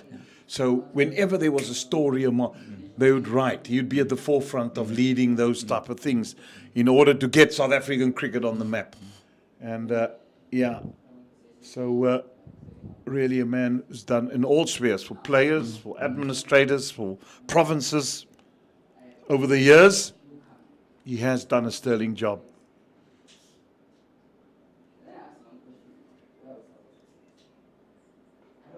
Driven straight to the field at point.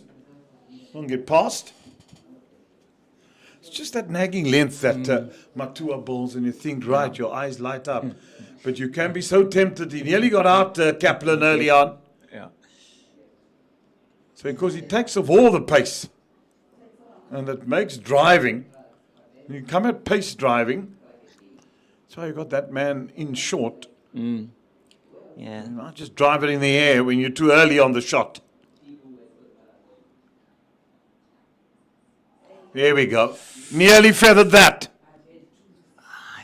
That was a lazy shot, that, from Kaplan. It was. I think he's just got to compose himself here. He is he's upset with himself. You can see just kicking away at the stand there on the other pitch. He's been in for quite some time now. He hasn't been able to find the gaps. He's remained reasonably scoreless. just a dangerous time for him. Mutwa, he's consistent. He's got that very interesting action. He's pulled this time to the leg side. He'll get a single. He's looking for other scoring options now. Yeah, just a bit short of a length outside the off stump. As you say, just getting frustrated, I think. Got to be careful when that happens. So often you lose your wicket. Something that Jacques Callis did so well. Just compose himself. Hashim Amla as well was brilliant with that. Just the calmness of the man. Yeah, what an excellent player. Well, that's a full P. Thanks for coming. Merry Christmas. Gavin Kaplan's probably thinking, what do I have to do to get a ball like that? Well.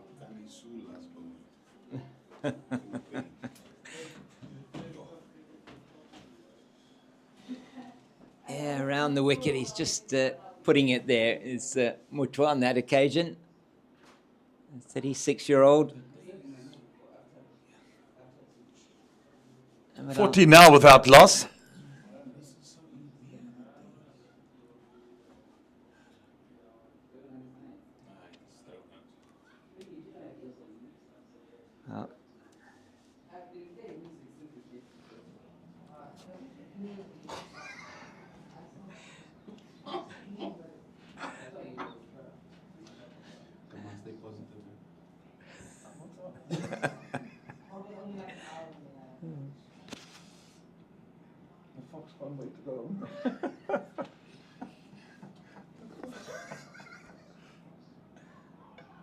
But I'll leave you two till tea time. Thank you very much, Jeremy. And Eugene will come in and join me for what promises to be a riveting half an hour before tea.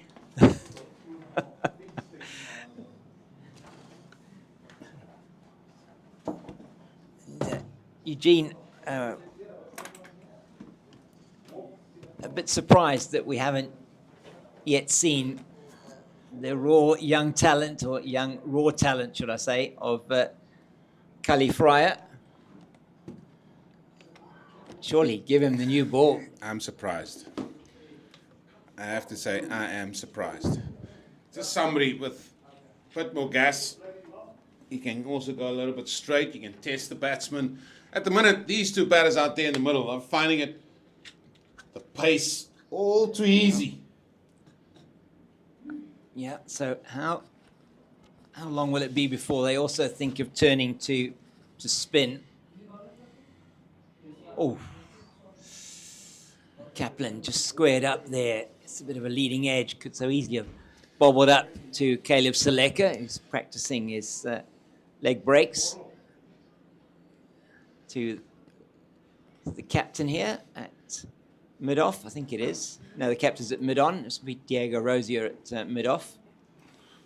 Well, for me, the interesting thing is, whenever he's going to bowl, he's not going to be bowling with a new ball. He's going to be bowling with a ball that's going to be 15 or so overs old. Well, that is played with consummate ease. That's what I'm talking about. It's going to go for a boundary. Well, it'll probably make Gavin Kaplan feel a lot happier with that. He's just been looking potentially for scoring areas, and he gets the one just angling in to the pads, and he just plays it very nicely over Mutwa at mid-wicket, down to the boundary for 4. And the plans here from Northwest not quite working, and this is on driven gloriously down the ground. Rosier just going to be picking it up in front of us here, so strays onto the pads and 2 straight. He plays it beautifully. Beautiful on drive by Gavin Kaplan, and doubles his score and a bit more in 2 scoring shots back to back. Well, the one thing I've seen about Ruan de Swart as we look at that shot from Gavin Kaplan, beautiful straight bat, is how quickly he veers off to the offside when he delivers the ball. And he's losing a lot of momentum. He first crosses his feet, crosses over, and then he veers off. Yeah. And if we can get just to see his run up, and then when he gets into his bound and when his back foot makes contact to the front foot, you can see it's a little bit crossed over. And then what happens, he's coming around himself and then veers off to the offside.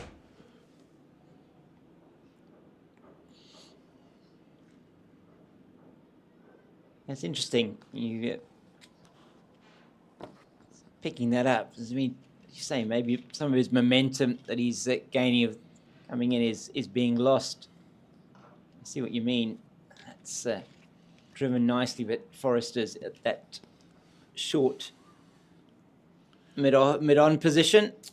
Yeah, it's a nasty one. It would have been interesting to see, James, if we had the technology here, but where his alignment of his body compared to where he's trying to go. Yeah. But just looking at it from our vantage point here, he's bowling across himself and or around himself, as they say.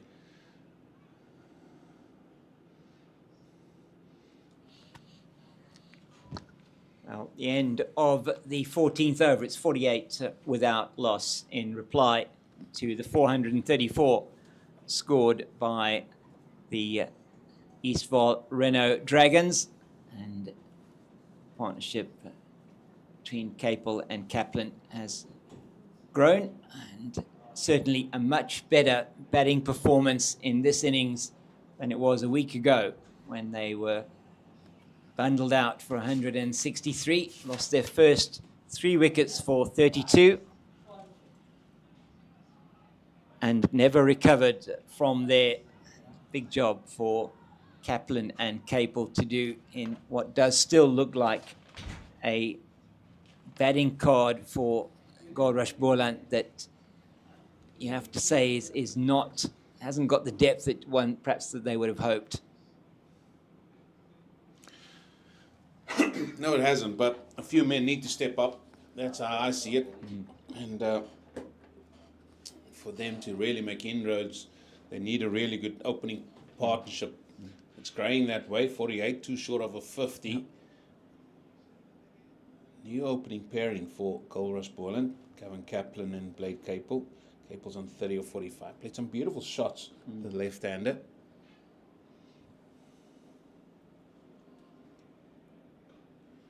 Oh, and there's another one through the offside, and he's been particularly severe on anything full and anything short and wide. And Mutwa, just around the wicket, doesn't have the same type of control as he does over the wicket to the right-hander, and that's the 50 for Boland coming up off 14.2 overs. Overpitched to a man that's in, and that will be the result. More papers. That needs to be signalled there by umpire Arno Jacobs.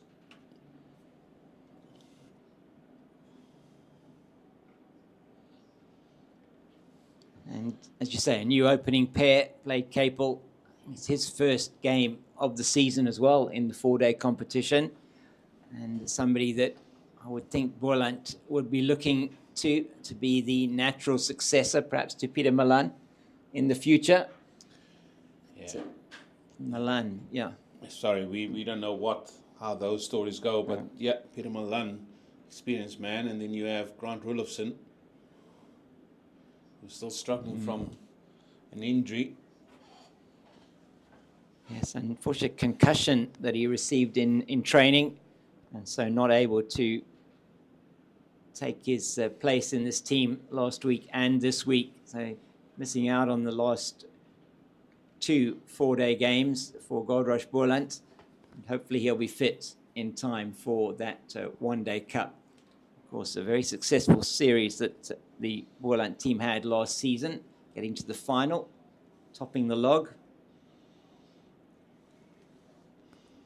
So not getting over the line in that final. So final last year in the 1-day cup, final this year in the T20 Challenge, and both times missing out on the trophy. Yeah, and they would look back at that as opportunities in both of those games, especially on their home patch.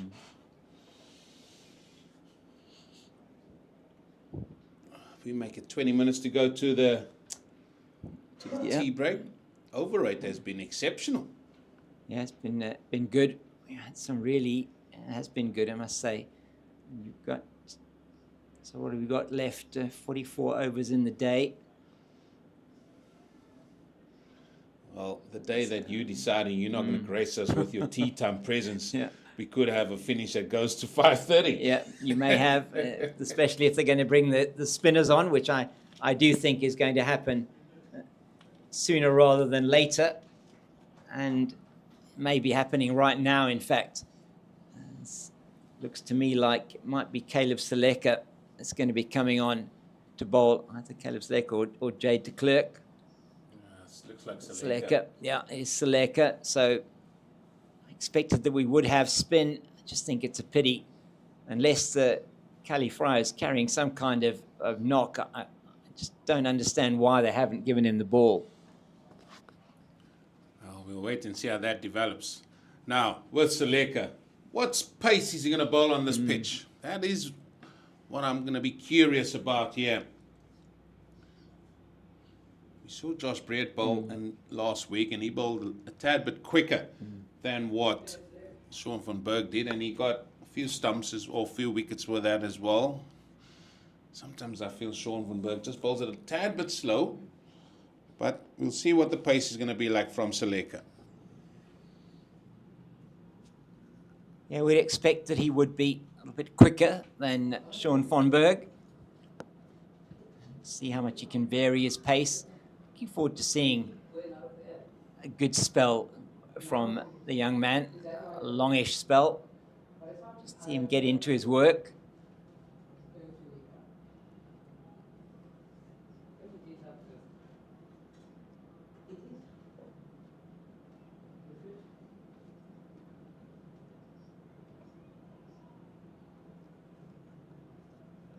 Starts with one onto the legs of Kaplan, but it's interesting to see. Have a look at this over.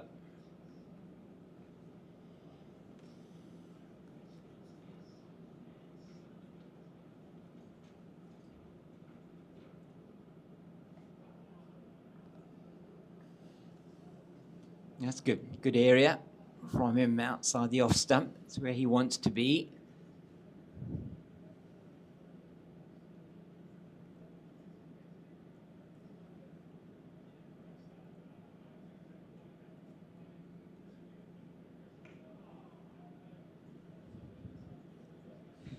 Gavin Kaplan, perhaps a little bit more susceptible to spin bowling than perhaps to pace bowling. Slow turns, what we saw in the first innings. Yeah, we did, and we can see there's no real demons in that, is there? No. Kaplan playing it quite nicely off the back foot. He's just got to be wary that one doesn't gazunder on him here. Yeah. Yeah, I'm sure he'll be mindful of that. It's better coming a nice stride forward to that. He's been there or thereabouts in this over, Seleka, but as you say, it's not really anything happening off the pitch. He's going to have to make it happen in the air. Speed, flight variations. He tries the faster one there, it looked like, and just straight onto the pads. But there is no run. It's a maiden to start off for Seleka. And it's 52 without loss after 16 overs. Well, looks like we will be seeing Fry, is it? Yep, it does definitely look like young Cali Fry is going to come on from the southern end. Just the one match for the 17-year-old last week in Potchefstroom, and now he gets his chance on the road. And He has been down in these parts for Cubs Week. Played at Kutzenberg there, and he played his only youth ODI so far. I say so far because he's still 17. There's potentially could be playing a few more youth ODIs. Played that at Paarl Gymnasium, so not perhaps too unfamiliar with these type of conditions. Yeah, it's interesting. His elevation to the senior ranks. Around the wicket, he's starting.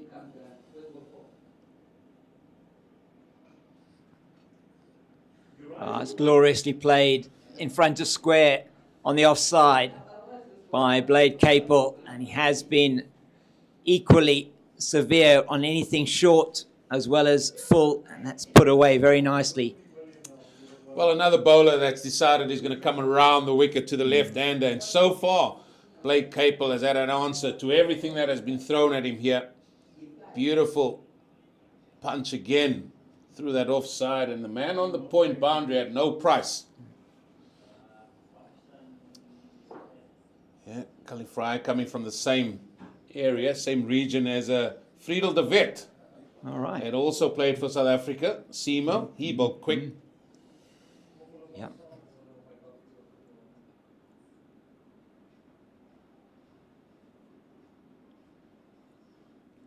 Yeah, a lot to like about young Fryer here. Yeah, and like I said, I've seen him quite a bit. And just, there's been a noticeable change, I think. If you look at his run up here, it looks like there's no arm movement in it.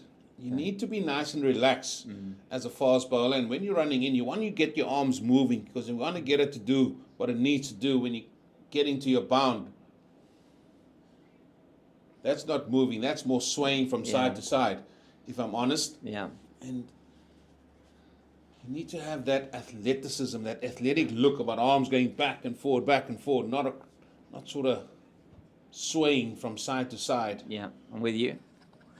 I get what you're talking about there. There's no sort of, he's not driving himself forward with his arms, which is what you often see, particularly running in as a fast bowler, just getting those arms moving, getting yourself pumping, getting up to the crease with momentum. And that's something that he can work on. Interesting observation. He's still a youngster, isn't he? Absolutely. Yeah.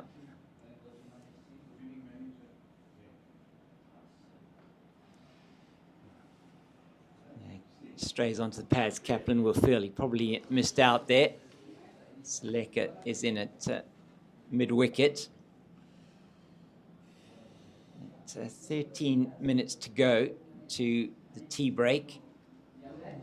Goldrush Boland, if they can get into the break unscathed, they'll feel that this it's been a good session for them.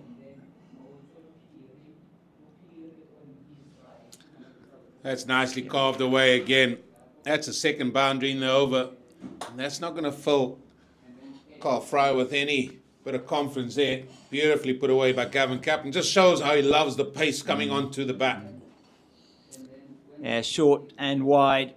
And it's the second one in the over that has been there. The first to the left-hander, now to the right-hander. First one hit forward of square. This one just in the gap, backward of square, down to the boundary for four. We're just chatting with Jeremy and just saying, not much happening out there from a northwest point of view. Dragons just... It's full in, tickled into the leg side where Forrester does the fielding. And the end of the over, it's been an expensive first one for Fryer. I'm happy to see the young man having a bowl, though. I think what's important now is that they gets embraced and arms put around him by a senior partner, and that's what's going to happen here. Alfred Motua is going over to him. He's going to have a chat with him. I think that's really good to see. Oh, that's what you want. And it looks like he is doing that leadership role. It's good to see from the experienced man. Going to the youngster, having a quiet word to say, listen, that's your first one. Okay, you're in the game now. But just on your point, I mean, we said it last week when we saw Boland play Western Province, and we're seeing it here again. There's a final at stake. Yeah, absolutely. So much can happen. There's games happening all around. It's not just going to happen. No. I just feel like it's just, Jeremy uses the word meandering. Yeah. This was like it's like a Sunday stroll for the whole game, and they just want to get to the 4-day and shake hands and move on. There's so much that for both these teams, especially for Goldrush Boland, it's about getting enough momentum to take into your white ball cricket that's coming up. Yeah. For the Dragons, there's a potential final at stake here, and you need to bag yourself 20 wickets. And then I'm going to go back to this morning where I don't think they accelerated quick enough, because we know this is going to be a flat wicket. We know it's going to be tough. You've got to give yourself ample time to bag those wickets. And the opportunity this morning to just get that scoring rate or keep it at 4 and over. And yeah, I mean, we don't know what's going to happen in the other games. I mean, the Tuskers are making more of a fist of their second innings than they did in the first. Could be a flat wicket in Johannesburg. Who knows? They might bat for 2.5 days. But the point is that you don't know that. You've got to make something happen with what you've got. And the thing about the Lions game is, they says, right, they declared there's still a lot of cricket left to be played today, and then they got 2 more days. They only know they've got to get 10 wickets. Yeah. And Tuskers, they pride themselves on being in that Division 1, and they're going to pride themselves by putting a better performance. That's what everybody can expect.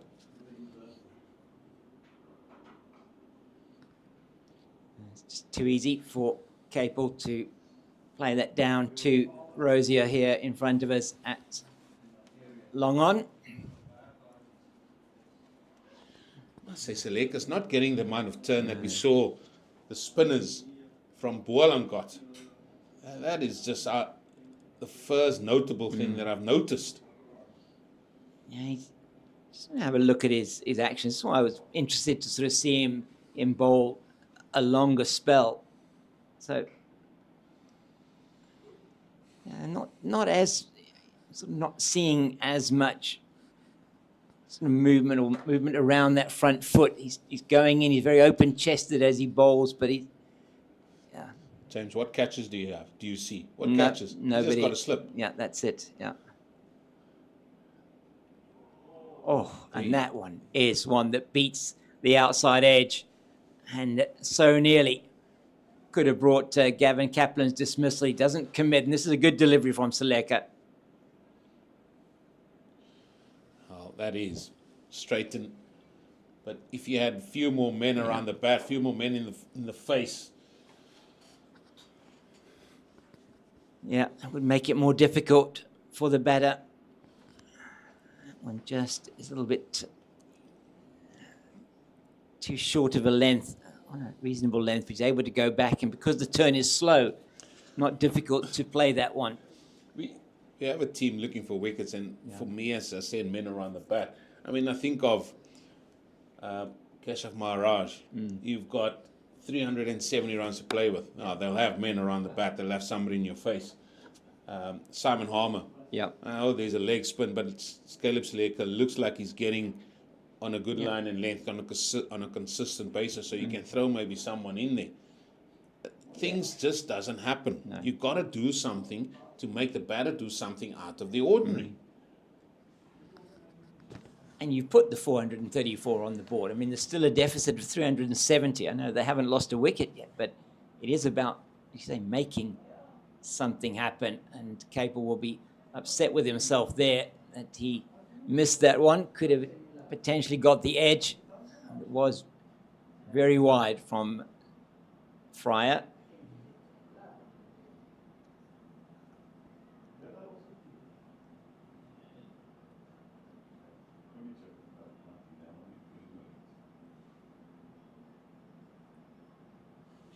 Well, plenty of cricket happening around the country and around the world.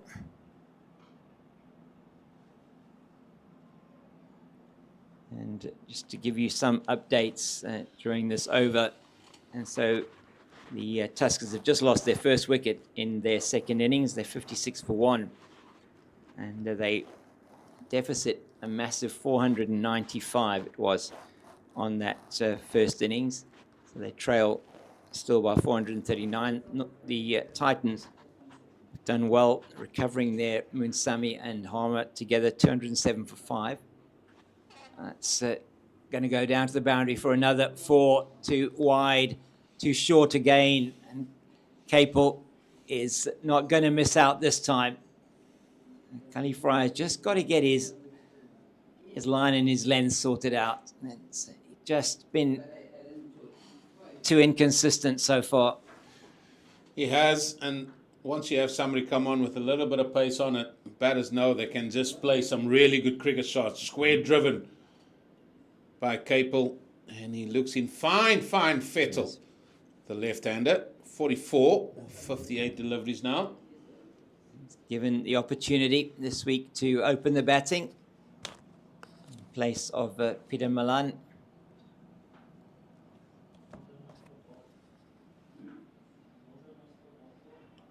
And this is just guided into the gap between the two slips, and it goes down for another boundary. And once again, it's the width on offer.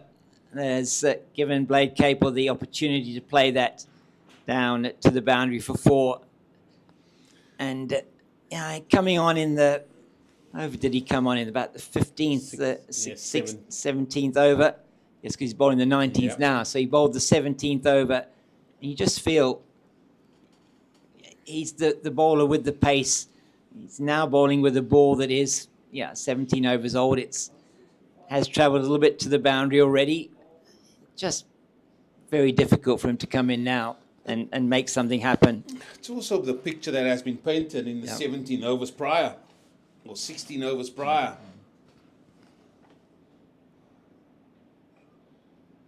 So he's standing there, he's watching the likes of Van der Swart running in, Mutua running in as well, and Dean Forrester as well, just not getting anything. And sometimes that can go into your head as well. A little bit of a check on the ball. We know how this comes out. Yeah. We know the result of this one. Just checking it through the rings is umpire Arno Jacobs. He seems very happy with it, which is what we expected. Elsewhere then, looking at the Dolphins, 165 for 5 against the Warriors. And in at bat there, just trying to give you an idea, there is Hannah Fulyun and Andile Similani. And so building a bit of a partnership there as the end of the over here. 19 gone, 72 without loss. And as easy as you like, they've increased that run rate up to close to 4 and over. Yeah, they have, and this probably will take us through to the tea break. Just looking at the weather that's going to come there in Durban. It looks like it's weather set fair in Durban. So that could be a very interesting game, that one. And you would think there the Warriors looking for another breakthrough. See if they can get a lead going into that second innings. A win for them also very important, considering the position of the game in Johannesburg. Well, that one is a little bit more, curious. Yeah. Good weather forecast tomorrow, but rain on Thursday. In Johannesburg? That's correct. Okay. Well, Tuskers are going to have to bat exceptionally well to bat out a full day with no doubt a very attacking Lions team that are going to be looking to close that one out as quickly as possible tomorrow. And then, say, the Titans 208 for 5, as I said. Just 33 behind now. Province will be thinking there, just one more wicket. Short, too short, but Kaplan misses out. Forrester is at backward point. And then in the World Cup, it is New Zealand on their winning ways. against the UAE, won by 10 wickets there, chasing down 174 in 15 point something overs.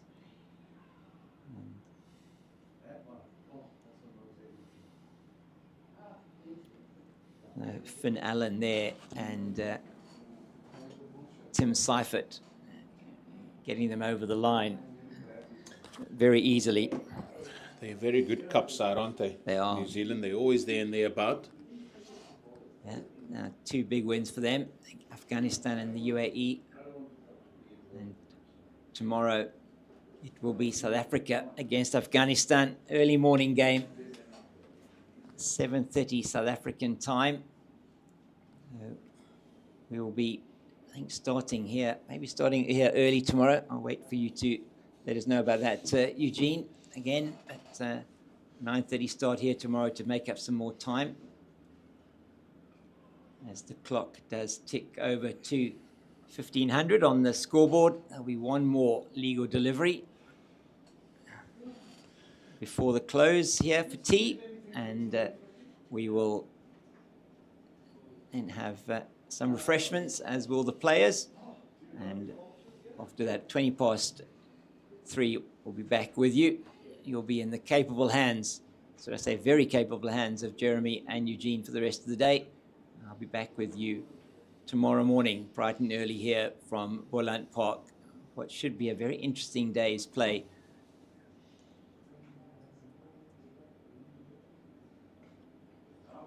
Well, that is short, and it's given the treatment, a few bounces and over the boundary before the last ball, before tea. It is 20 overs gone, and at tea on day 2, Goldrush Boland have progressed very nicely, thank you, to 76 without loss. Blade Cable 48 not out. Gavin Kaplan on 24 to see that short delivery from Seleka, and Kaplan doesn't miss out. And they will be coming back as they trail there by 358 runs. They made a good start in their reply to 434 all out. This session between lunch and tea certainly belonging to Goldrush Boland.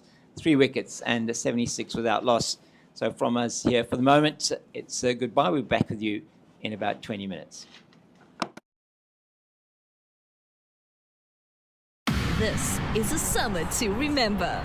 We're standing together with a belief that's unbreakable, pushing our team to new heights. Oh, what a shot. Another magnificent performance. The noise isn't fading, the support isn't wavering, and so the big hits will just keep on coming. Champion player. Absolutely brilliant. Now we're getting together again to keep the good vibes going. Can you believe it? Because when we rise as one, our passion is untamable. Our team is unstoppable because our spirit is unbreakable. Don't miss your chance to watch our Proteas as they face Pakistan in 3 T20s and 3 ODIs. Go to cricket.co.za to get your tickets now.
This is a summer to remember. We're standing together with a belief that's unbreakable, pushing our team to new heights. Oh, what a shot. Another magnificent performance. The noise isn't fading, the support isn't wavering, and so the big hits will just keep on coming. Champion player. Absolutely brilliant. Now we're getting together again to keep the good vibes going. Can you believe it? Because when we rise as one, our passion is untamable. Our team is unstoppable because our spirit is unbreakable. Don't miss your chance to watch our Proteas as they face Pakistan in 3 T20s and 3 ODIs. Go to cricket.co.za to get your tickets now. Welcome back here after the tea interval. This is what's happening tonight. There's 3 matches, T20 in the series, Pakistan versus the Proteas. It starts tonight at 6 o'clock. Lots to watch, lots to see. And the South African ladies in all earnest in their preparation for the World Cup later this year. They'll be taking on Pakistan, and hopefully the crowds can flock in at the JB Marks Oval in Potchefstroom. Just what a lovely venue for cricket, isn't it ease? Right, you can get your tickets via cricket.co.za. The umpires are out in the middle. The fielders have now emerged also from there. Hideout, the batsmen are out in the middle already, and Andre and Arno Jacobs are out in the middle as well for the start of day 2 of this encounter between between the Northwest Dragons and Boland. So the Dragons got to 434. That's where they ended up, and let's also be brave to end JB v violence against women and children, and the black that the Proteas will be having is also for that day. So please do go and support our ladies. They are really deserving recipients to receive our support. It just seems like there's something there that the umpires are having a look at in the middle of the pitch there, Eugene. Yeah, something got their attention. It's right on a length, and now the players are interested. Still being pointed out there, and I wonder what that's all about.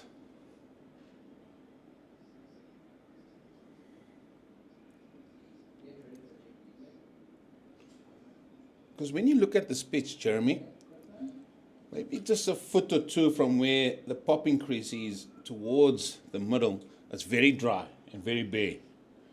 So on both sides, you just got to be careful. And I'm not sure whether people were crossing over there. We're just assuming. As a look, it is Jay de Klerk that's going to come on to bowl some left arm spin. And I'm surprised. We'll see how much turn this fella can get. But so far, I think the Boland spinner's got a lot more turn than what we've seen on offer for Northwest.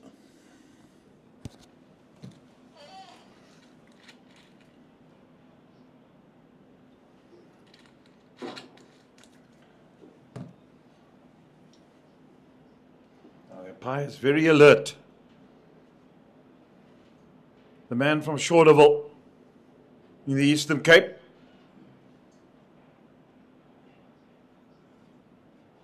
And a long working relationship. So there was, it's beaten him. Beaten by lack of turn.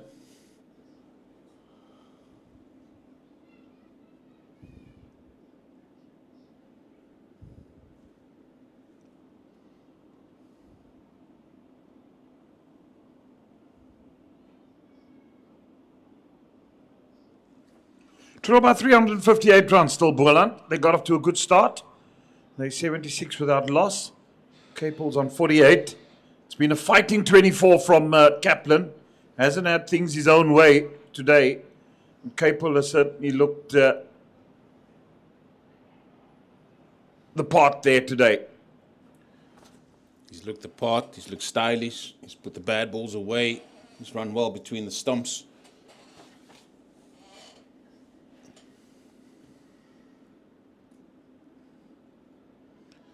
Just like to see him just carry on. He's done all the hard work. They always say You've just got to get yourself in. He's more than just in. He's 2 away from what will be a very good 50 for him.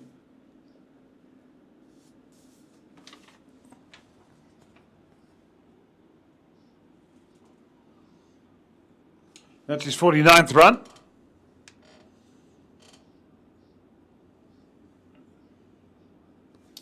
Averaging just a tick under 40, 39 in first class cricket, with 13 50s and 500s to his name.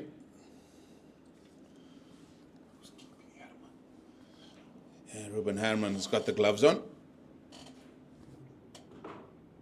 He's been in fine feckle too this season. Had quite a bit of runs here in the T20 for the Paarl Royals. So he'd know this field. He knows also the ground very well.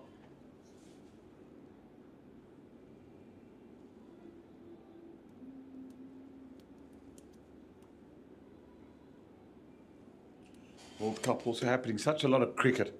All eyes are all around the 4-day fixtures. They're now New Zealand, who absolutely just won very, very easily by 10 wickets. And that was the UAE that they just thumped. And now it will be USA against Pakistan. That will be an interesting encounter. Now that will be. Pakistan just getting across the line in their last encounter. Would want to put a much better performance together here. Well, Jeremy, 38 overs still remaining in the day's play, and I think we got to give kudos to both these sides for really getting through the overs. Remember, we're trying to make up time from yesterday. We start 9:30 tomorrow again. I think that is the call.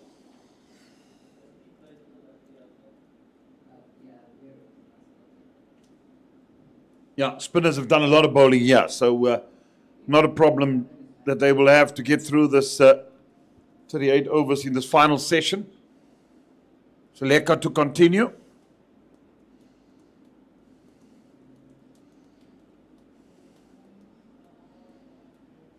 Yeah, if you're a cricketing nut, you just lie on your couch all day. Can even ask the dog and the cat to bring you a brew or a snack without moving. Well, there's his 50, and what a 50 it's been. 67 deliveries, 10 fours in that 50. You can see the high percentage of boundaries he's got. And that's been a really, really good batting display from him.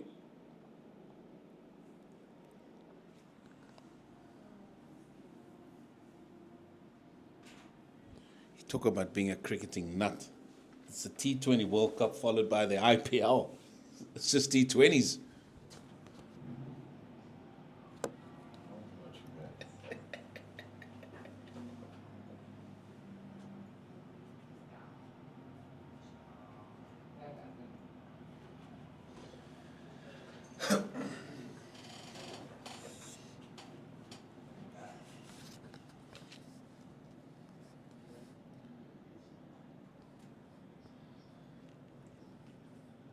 Don't want to put the markers on, but doesn't seem to be any alarms for the Boland side at the minute.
umpire Olafie just standing around at the minute.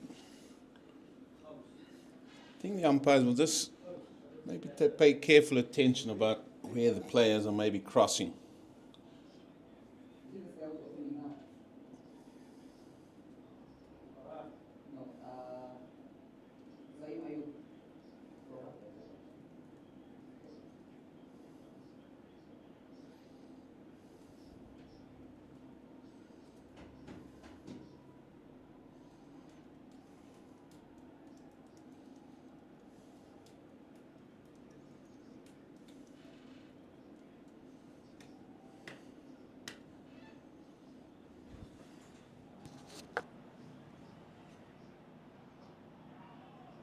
Driven, bit uppish, but they're just falling short of Jay de Klerk there. Bit of oohs and ahs.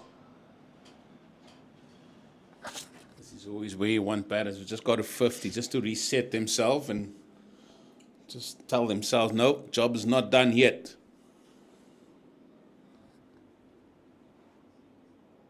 Yeah, you can't just leave it to the next guy and the next guy in the team, because by then you look after the side's bowled out. You in, make sure you cash in. Make sure you get yourself runs. Make sure you put your team on the front foot. That's where you want to be, want to get to.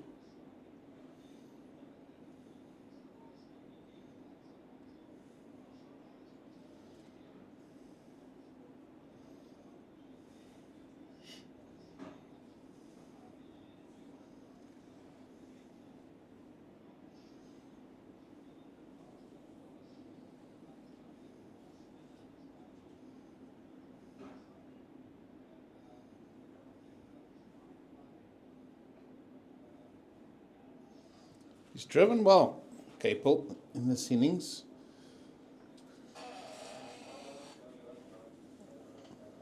First real look at him.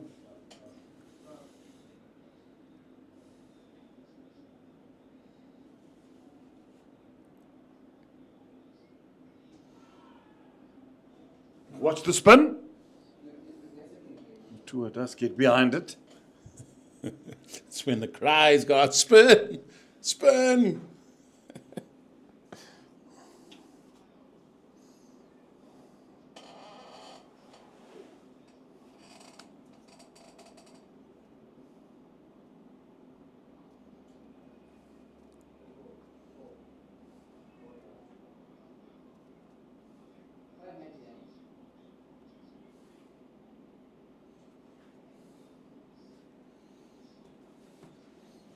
We won, just cuts it away. Not too much work to do again. Well, Jeremy, now that we've seen both sides on this pitch, we can see how easy it is to score. But we also see how the planning needs to be better. You need to have a good game plan. You need to identify what is going to be your mode for a dismissal. Is it starving them of runs? Getting the run rate down, or do we have somebody that can maybe tweak it a little bit more than what we've seen thus far? Or is there one of the seamers that can put together a good spell? Because it's not easy to prize out wickets on this Boland pitch here.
Short.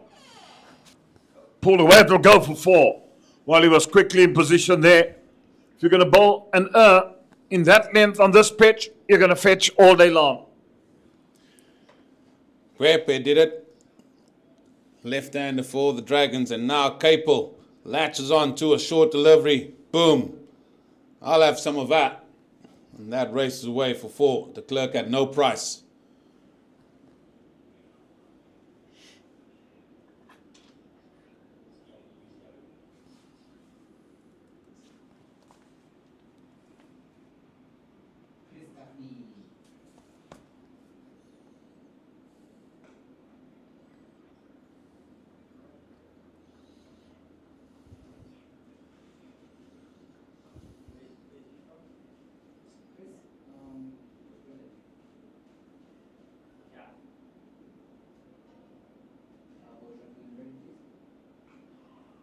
Short again.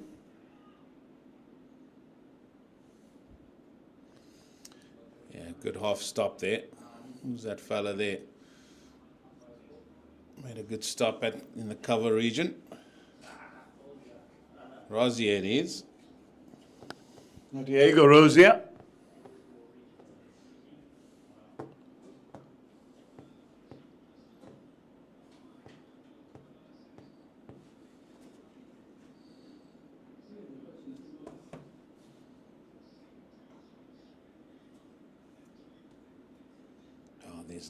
There's no demons on this pitch. You're going to have to earn your stripes here. You're earning your payroll here, as they say. 87 with that loss of the 24.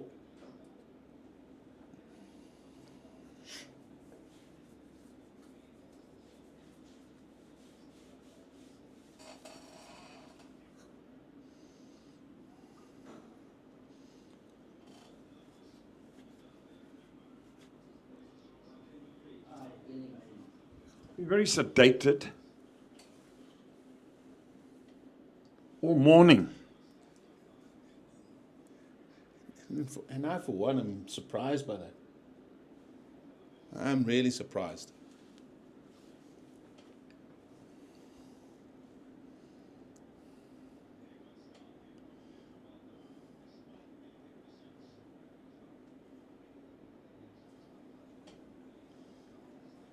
That's good from Kaplan. No, he's just got to just nudge it around for himself to get himself going again.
Nicely flighted again. He's been on the money, Jade. De Klerk. Yeah, Misley as well. 1 ball to go. Then he'll bowl 3 overs for just 4 runs.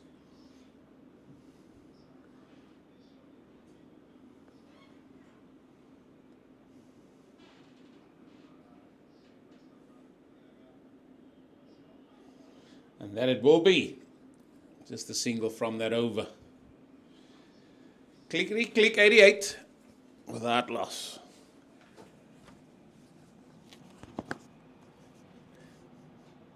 Clickety click. Sometimes bingo comes in handy. Just checking. It's that night tonight, isn't it? It is. It is.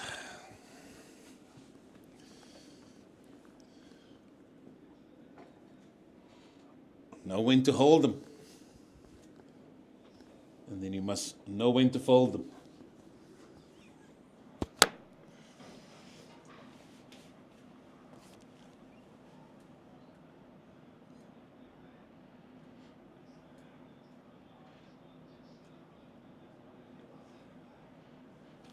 Seleka, what has he got this over?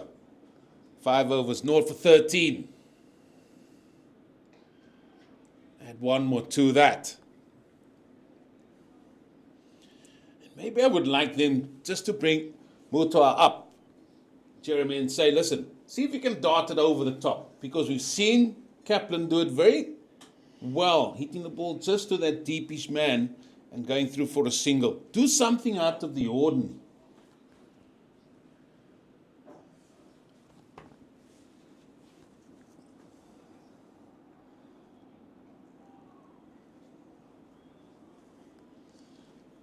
You've got to try different things and see how you can unsettle the batsman. It's been just much of a muchness in this innings of Boland as far as the bowlers are concerned of Northwest. And Capel has really looked good. Yeah, but we saw him use his feet there 2 balls ago. And I think he's worried about that little bit of rough area that's been created by the bowlers coming through. Just on that offside there. So you just got to be wary how that ball reacts coming out of that. Yeah, you don't want to give it away now also. He's done all the hard work. He's batted well. Got to look to kick on.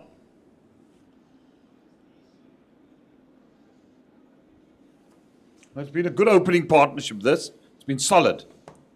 I mean, going at 3.5. That's just what you need after spending a great deal of time in the field. I think that's playing on his mind, Jeremy. That little patch right over there is playing on his mind. No, I wouldn't do this. No.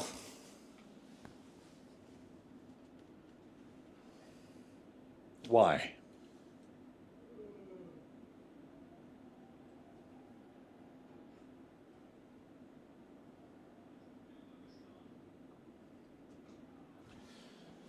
More than likely, he's going to pitch the ball on the straight. He's not going to go into that rough area as that over finishes, again, just for that single. So what I liked about that over, especially early on, was he pitched it in and around that area, and you could see Capel really thinking about, right, what I'm going to do. That's why he used his feet, that second ball. Now with him coming back over the stumps, more than likely the ball's going to be pitching on the straight. Yeah, it might be still a little bit of turn, but when the ball goes into that rough edges, that's when there's more concern for the left-hander. And I think, yet again, missing a trick there for me. I like the idea coming around, the leg spinner bowling into that.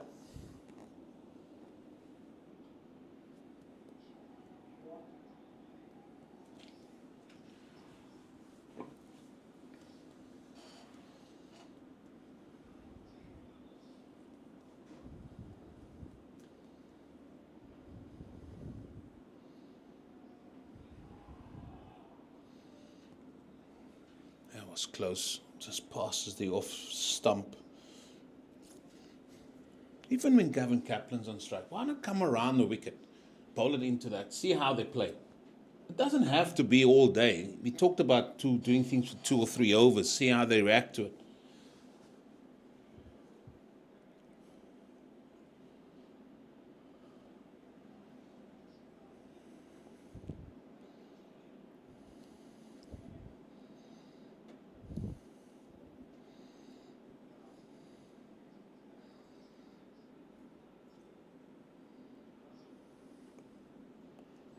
Back over the stumps here.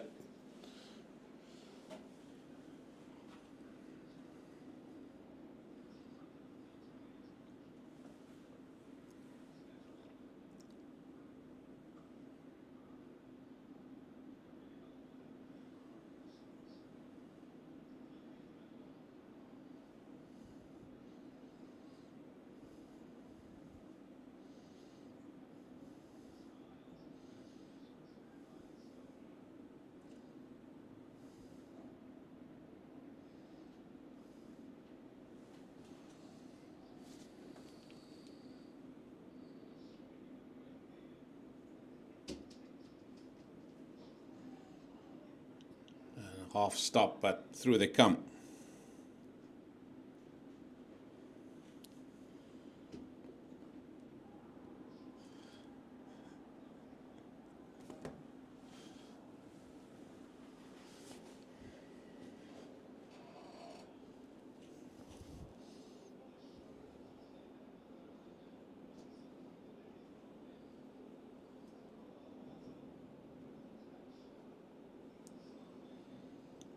Still looking for that cut shot. He perished that way against Western Province last week.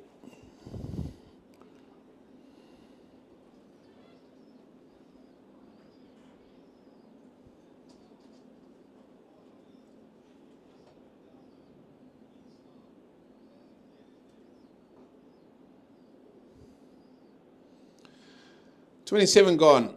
Still 32 overs remaining in the day's play. 91 without loss.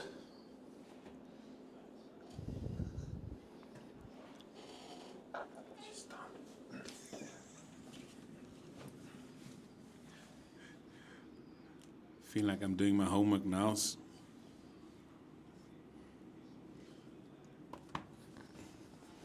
Would you not be happy with him coming around the wicket to the left-hander? No, you asked me the question.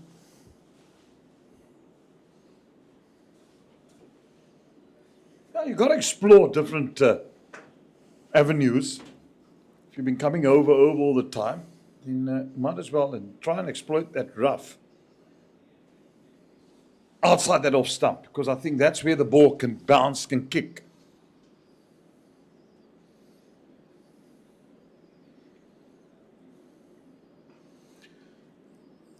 See, he's more happy to stay back when he's over the wicket. What I would like him to do is come around the wicket. The man at point can go either catch in leg gully or stop him around the corner there. Because the amount of times Point's going to get the ball off the leg spinner, bowling to the left-hander, I don't think he's going to get the ball that often. Well, if you're going to come around the wicket, you see those two bare at probably the second one is a bit full. Yeah. But just that one outside the first bare area. If you get the ball there to spin in that area, it can do anything. It can turn any way from there. So I think that will pose him much more danger. See, that's the fuller length from over the wicket. But it's also, as you said, Jeremy, so you take Point out. You come around the wicket, you take Point out, you stick him at leg gully, and you stay the batsman, right? If you want a run there at Point, you can go with it, but it's against the turn. And playing against the turn, coming out of that rough, might be a little bit more, and I think it will be a little bit more difficult to try and just rotate the strike.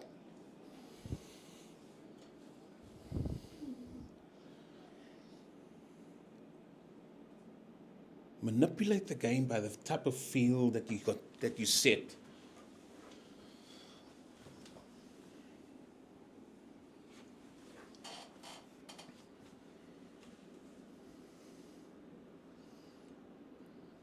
They've got a man on the drive to stop him from bunting it down just for one.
Just the two from that.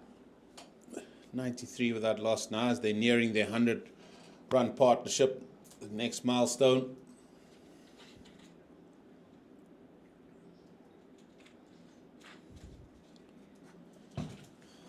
Pro 20 series taking place at the moment. Women's Pro Series cricket. Western Province beating the Badgers on Saturday, so there's more matches coming in until the 15th of March. In terms of ladies cricket. Yeah, that's 4 weeks away. Can you believe it? What? March, 15th March, 4 weeks away. Yeah.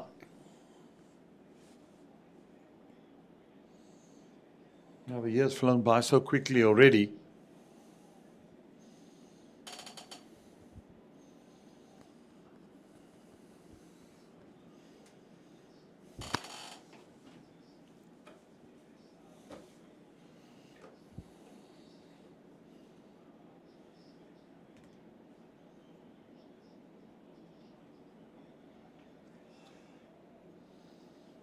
Yeah, the year's flown by and a lot of cricket already. All of Jan was the SA20. We had the switch schools, SA20.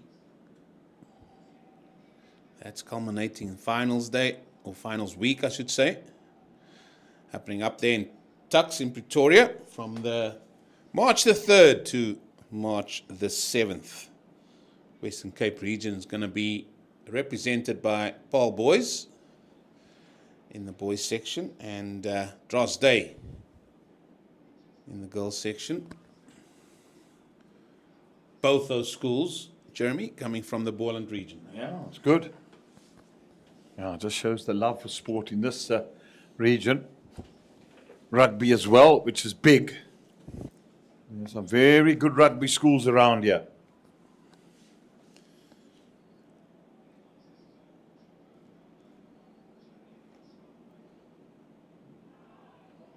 Driven and a bit of excitement as that one went a bit uppish to the fielder. Didn't carry. Hands on heads, oohs and ahs.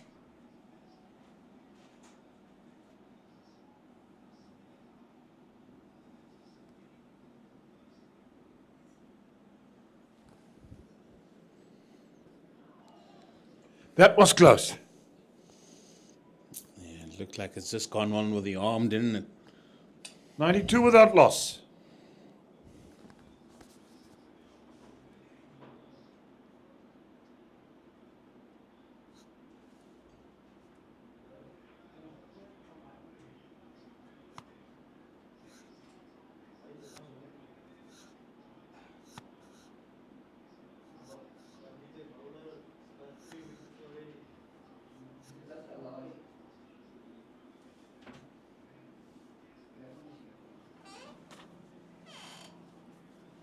Seleka to continue.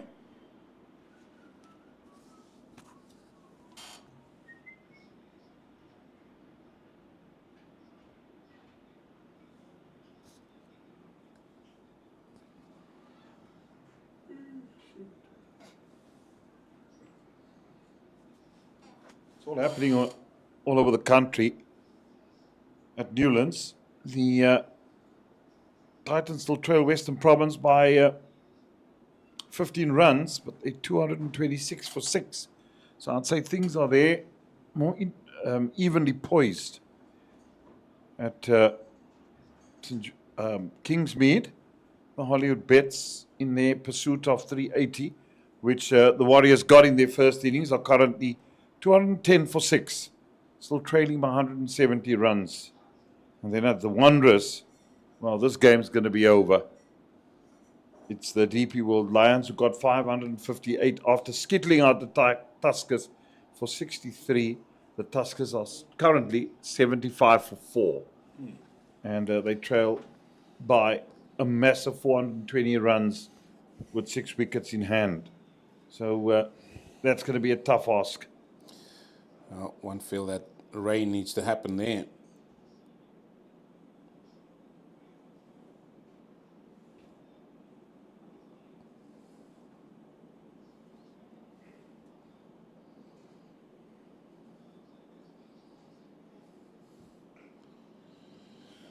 What's happening at the World Cup? Pakistan play the USA now. Yeah, let me get that for you.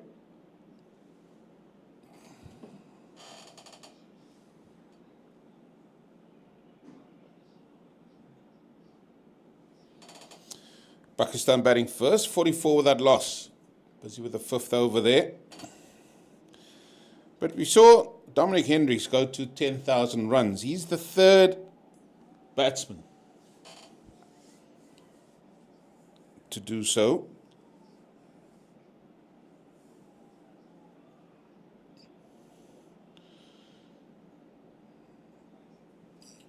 The Lions. Who are the other two? I'm just trying to get this right before I say it wrong on here.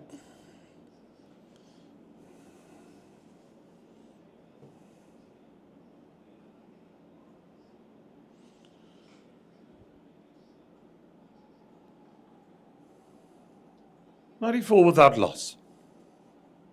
End of the 30th.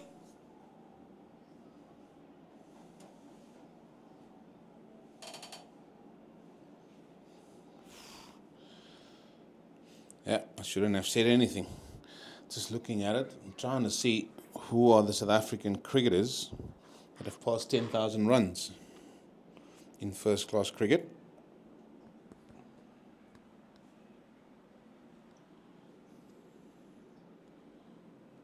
And?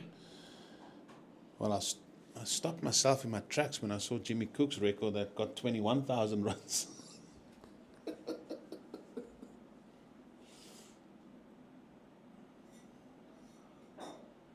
Oh, there must be a few South Africans, There are a few. not just three, There are a past few. 10,000. Very few past 21,000. Jimmy Cook had a long and illustrious career.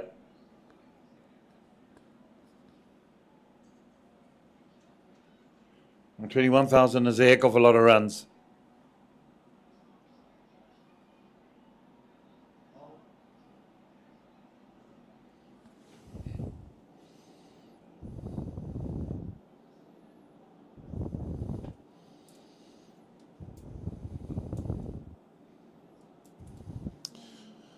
Well, Jacques Callis is the only man to score 10,000 runs and take over 200 wickets. Garfield Sobers scored 8,000 runs.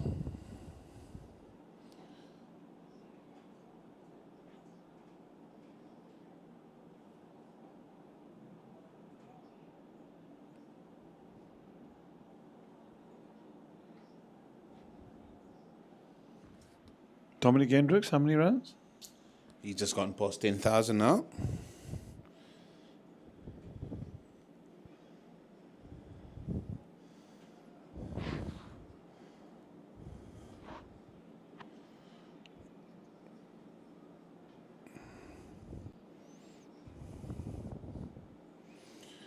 I mean, Jacques Callis's record, just the more you look at it, more you gotta really just admire what he's done as a cricketer. As test match, he averaged 55. In limited overs cricket, he averaged 44. He did manage to play 25 T20 internationals as well, where he averaged 35. First class cricket, 257 matches, averaged 54.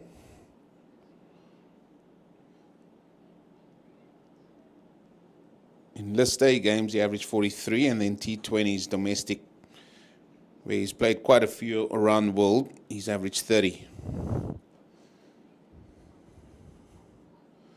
Very few that can match him.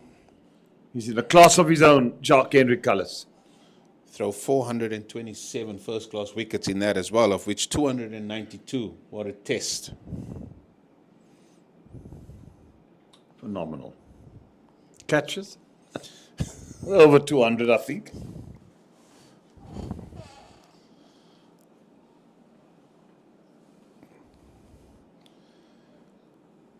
He's had plenty.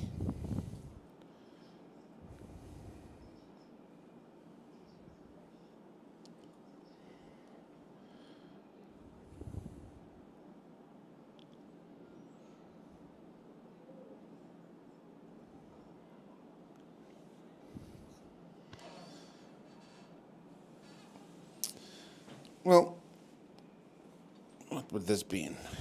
Need to get this right.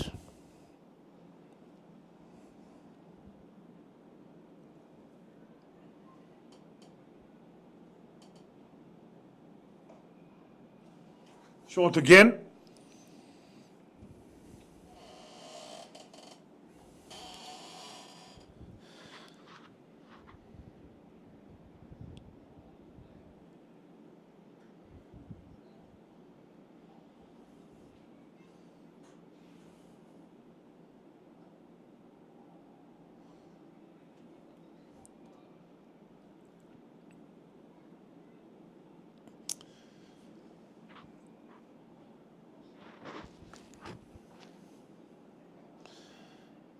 It matches played home and away.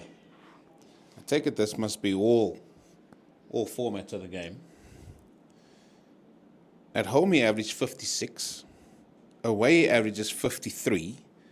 And on neutral ground he averages 55.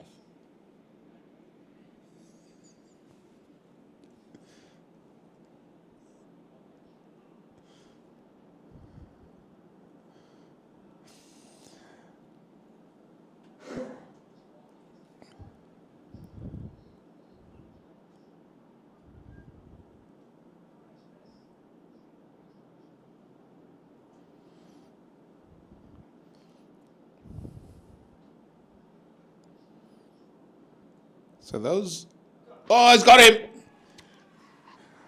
Oh, sharp catch, that slip, that was Runda Swart.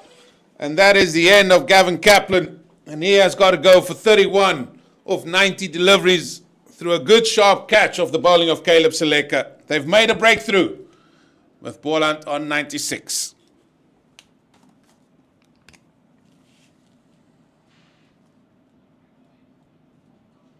Yeah, finally, for the men from Northwest, it's the wicket of Kaplan. He's battled along, fought gallantly, but lost his wicket there. 31 of 91 balls. And Kaplan gone. So they'd be happy with that breakthrough, the men from Northwest, and they needed that wicket. The Swat snapped up that sharp catch. Yeah, it was a good catch. And, well, Avuya Makajima making his way out to the middle. The scoreboard saying Herman took the catch. Herman's got the gloves on.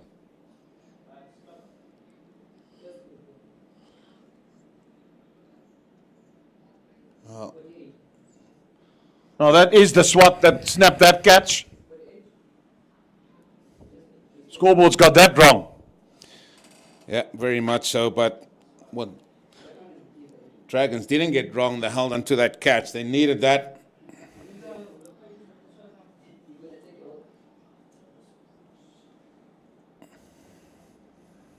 Oh, Makajima in at number 3. He was in at 4 last week.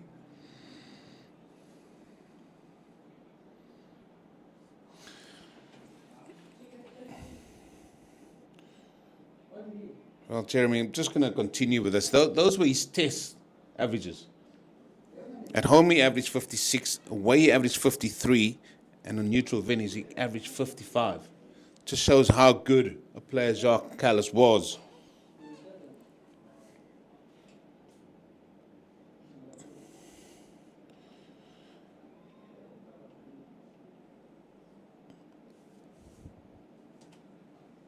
Question to you is, I'm going to take Zimbabwe out of it because I think that would be a giveaway.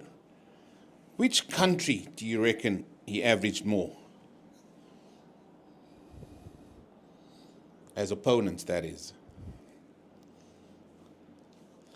I took Zimbabwe out because he averaged 503 against them with a higher score of 189 not out. It must be one of England or Australia then, because he would have done it against that top teams. England's average is 35.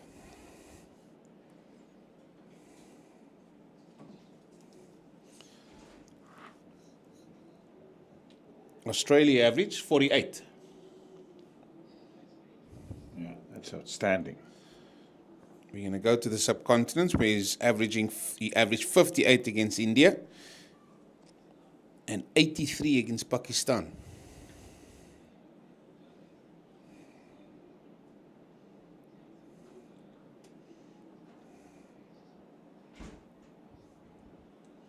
And if you can score, and that's the big thing, why you'll get to that average is because you score runs all over the world.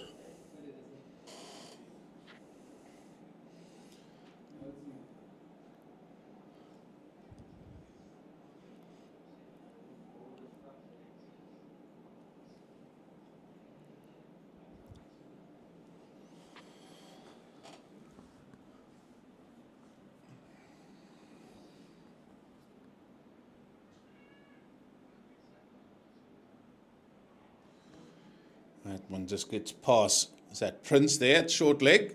That is him under the pot. They say you should never become a good short leg fielder. You'll be there for days and years on end. Well, and especially when you're a new player, what do you think? Who's going there? Oh, is he new? He's a second here. No, it's a second year. Oh, you're either going to be very good, or if you're a newbie, they normally, take the pot, off you go.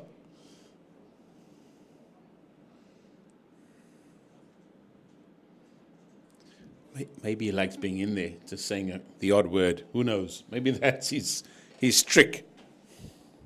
Yeah, I did see him greet Avive Makajima as he walked in. He stood very close there to him, had a conversation while he was taking his mark. I feel this. Oh, yeah. So I'm sure he would have been saying a few words to him. Welcome. How's your day? Watch out for the flipper.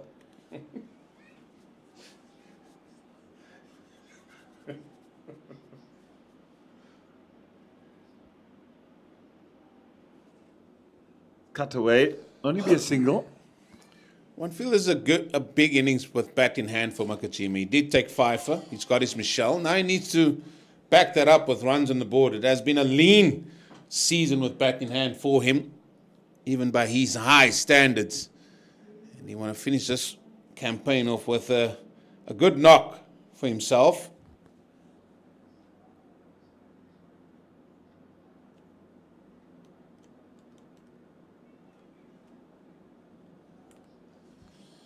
Capel just carrying on his merry way. Moves to 63 at the end of that 33rd over. Still 26 overs remaining in the day's play. It's not going to be as late to finish as yesterday.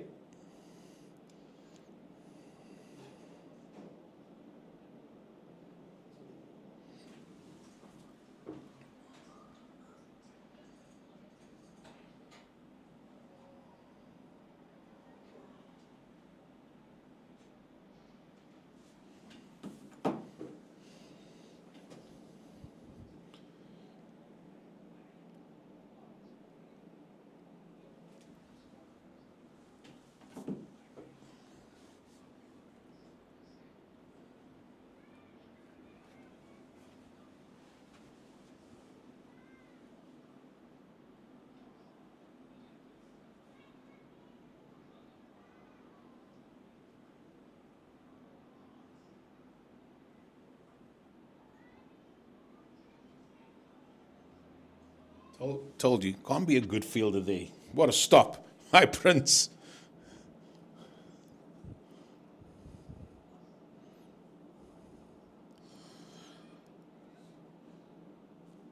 Titans now having a lead against Western Province. Lead by 11 runs. 4 wickets in hand still.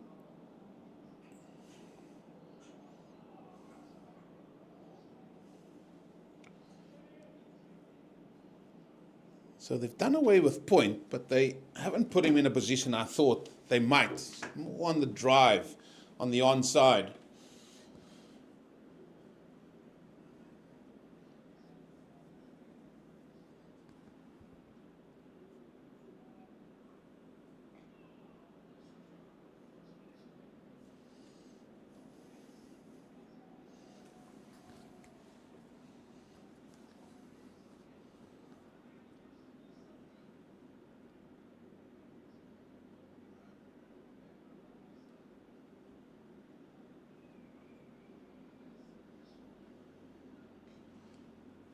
Isn't it great to see what the late, great Shane Warne has done to cricket? And maybe even before then, you spoke about Hobson, and there's many an Indian or Pakistani leg spinner that also came and plied his trade. What it's done for spinners here, we're seeing more and more leg spinners in South Africa. Now it's coming around the wicket.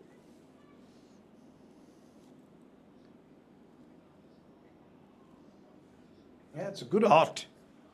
You got to work at it if you want to become good. Very difficult to be a top-class leg spinner. Got to work at your game day in and day out. If you want to become a good cricketer, in all spheres, you've got to work hard. But they're special breed leg spinners.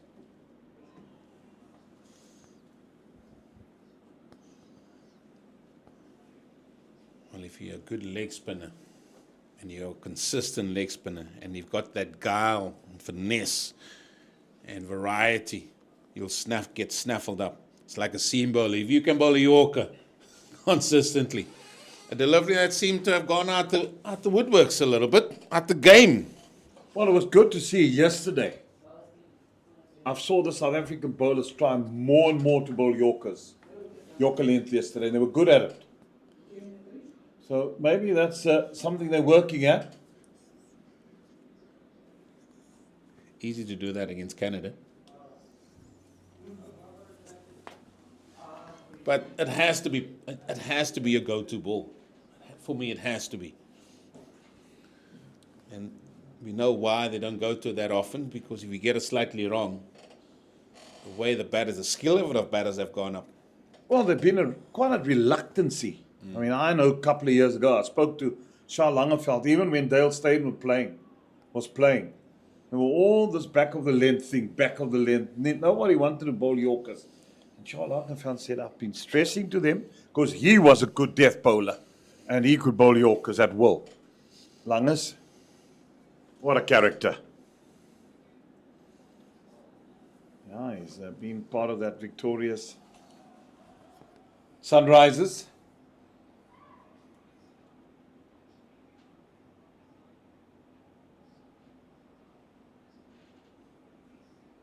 One left-arm spinner, the other, and they're all still both young in their 20s. It's good to see. Good to see. All about patience.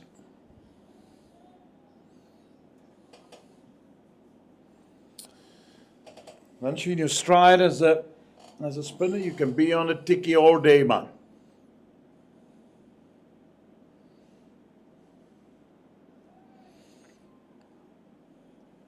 What's that song called? All day, all day. Yeah, just watch them all go by.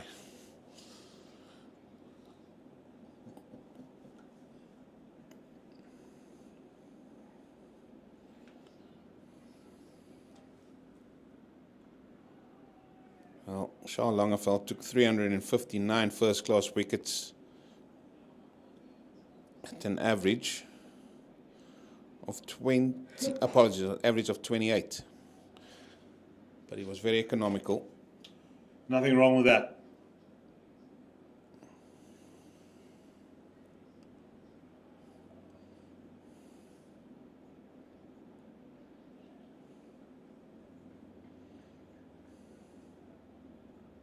Made an over. 99 for 1.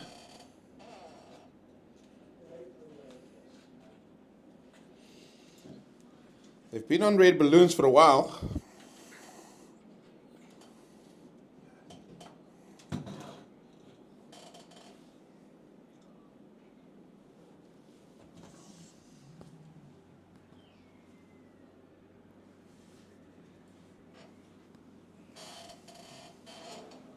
He's going to stay around the wicket to the left-hander.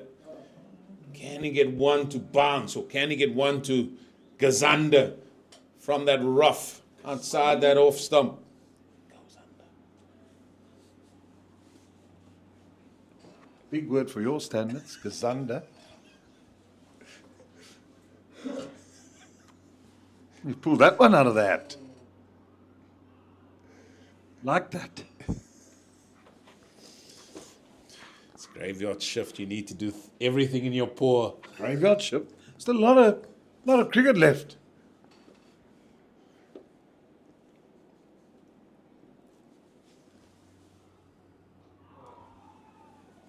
Oohs and ahs and ahs and oohs. It's you and me today.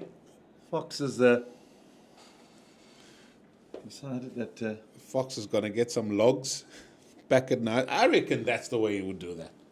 You would take piece by piece, pack it nicely, put them in shape, get the old blitz in there. Work it out to the cubicle.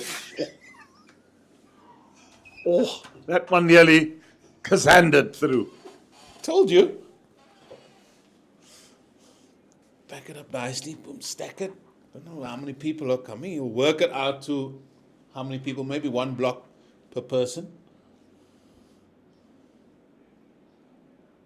I don't think he's one for lighter fluid. No. Let's pull that away. Is that gone? All the way for 4. Yeah, I was quick to pounce on that. Okay, Paul. Good shot. Yeah, and just you can't give any sort of delivery with a man on 60 plus here. That was easily put away. That also brought up the 100 for the Goldrush Boland team.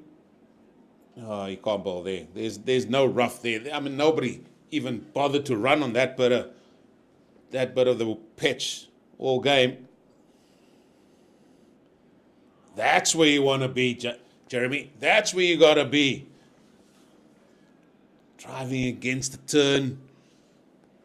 When it's in that rough business area. Bingo. Bango.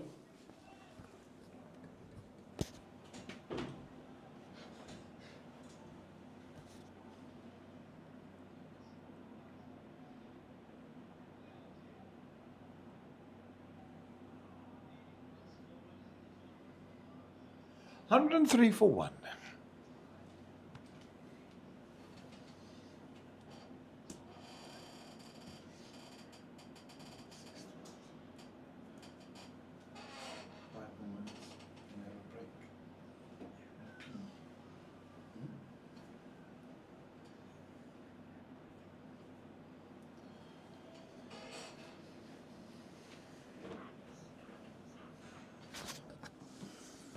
Jeremy counting down to his next break.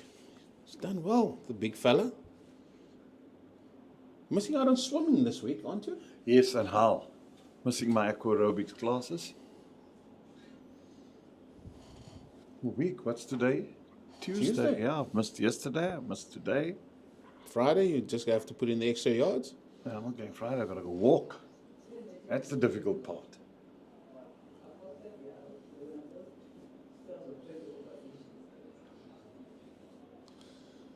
Myself and the big fella. It's the Santon. Where do you walk? Where do you walk? Well, last week we walked Muizenberg Way. The week before we were Constantia Meadow Reach. I'll tell you one thing, Jeremy, which really upset me a little bit. Went for a walk on the promenade at Sea Point on Sunday. Late afternoon into the evening. And it's a lovely stretch to walk on. And you get the sea breeze and everything. But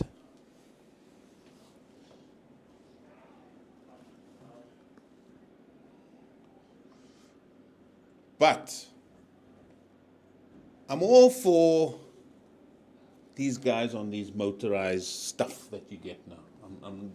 There's too many. I saw motorbike ones. I don't know what you call it with the 2 wheels. Looks like a... Yeah, I know what you're talking about. That's a hard sweep for 4. Yeah, he was in total control there. But what I don't like is the fact that these guys are weaving their way through so many crowds. In and out, in and out. One got hit on Sunday. And all he just said, sorry. What is sorry going to do? There's people that have access to these paths and they can walk. Make a lane for these guys to say, right, okay, you guys stay in that lane and people will not go in your lane, so to speak. But it's terrible, Jeremy. Well, yeah, we don't see many of them down that way where I walk. But the one thing that does annoy me is that when someone drives on a bicycle, you know, because we walk on the pavements, and they drive on the pavements as well. No. That annoys the heck out of me, if you want to know that. Why have you got a bicycle with two wheels? Stay on the road if that's where you must drive. Why would you want to be driving on the pavement where people's got to walk? I just can't understand. And then they just think you should give way to them. I don't. I don't. They know it, and I make it quite clear. Get on the road. I go. I'll make it quite clear because it annoys the heck out of me. Sorry. That's why you cycle. I mean, it's not, or else cycle in cycle lanes. It's as simple as that. You see so many cyclists, no helmets on, kids, no helmets on. I mean, just last week you said about the man that got knocked off his bicycle in Johannesburg, and I mean, these guys are just in and out with motorized bikes. It's not one that I like. It's such a beautiful stretch, walking from Sea Point up towards where the pool is. See, like we spoke about modern day cricketers, all these modern day things. People now just want to ride everywhere and bully everyone else that's walking.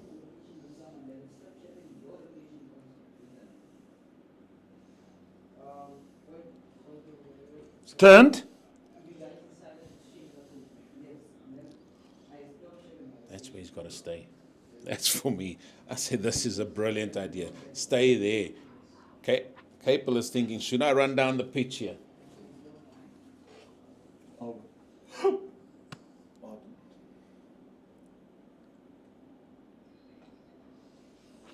Driven. Does it have the beating of the fielder? Gwep has got to stretch those legs, and he does cut it off. He's quick around the turf too, Ngwepe. He's going to the cover field. Hey, sorry, mate. What are you doing? Because he had to turn on the afterburners there to try and catch that. You sort of know when a team is looking for wickets. The coaching staff is walking around the pitch. They're walking around anti-clockwise. That's a telltale sign when they just want something to happen.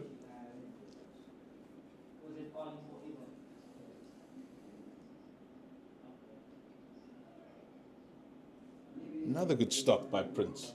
Yeah, he's been good there at that short leg position. Certainly full of energy.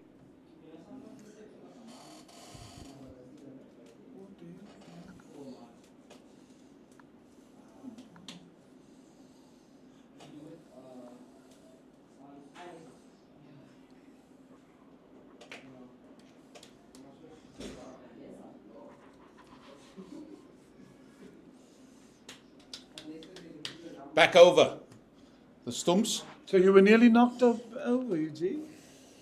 I would have, if he touched me, I would have absolutely lost it. Well, the ocean is big out there. You're a big fella. Oh, that is pulled away for another boundary by Capel, and he's still continuing on his merry way as he moves into the 70s now. He's played nicely, Capel, hasn't he? I mean, I can just see you picking up a guy and just going, right, have a dip.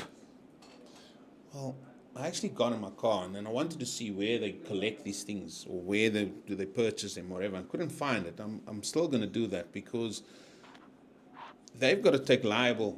They've got to be liable for these people as well because they are selling it. They're making money doing it. Oh, he's gone again. Oh, it's in the air. Oh, he's dropped it. Oh, dear. He got there. Who's that? The clerk? Yeah. Yeah, he got there and then just couldn't hold on to it. Another short delivery. Not getting all of it. Oh, and then for a split second, the Dragons thought they had their man. And we marked that down as a potential chance for the Dragons, where Capel has been dropped for 74, 114 for 1. Right, I'm having a break. Do you want to charge this? What did you get? You want to charge? While I'm on a break? Yeah.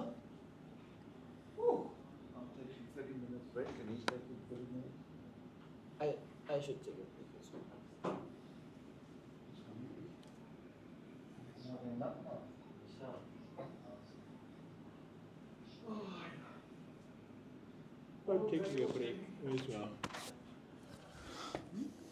Change of bowling. Carl Fryer back into the attack around the stumps to Capel, who's on 74.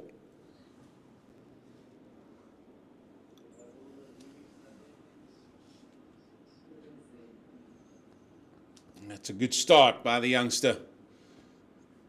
But still Capel manages to get the single. Partnership grows to 19 between these two.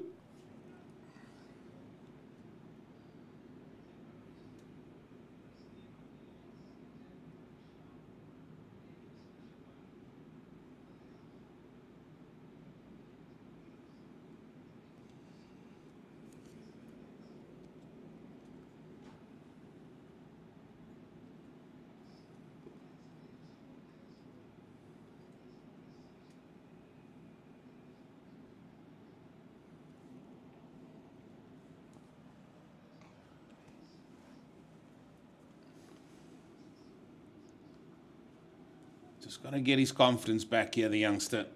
Just want to see him run in. Just let the ball go.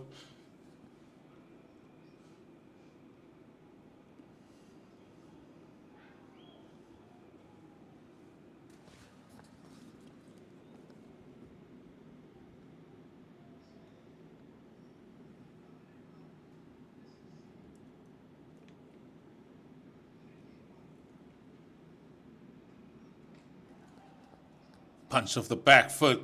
Misfield at point there by Mutwa. Through they come for one.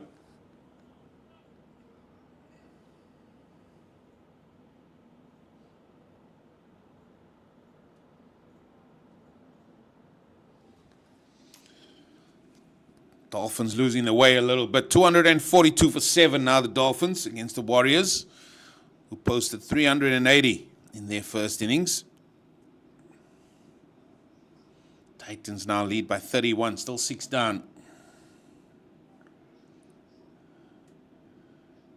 Some aggression from the youngster. It's 1 for the over. You can bowl up to 2.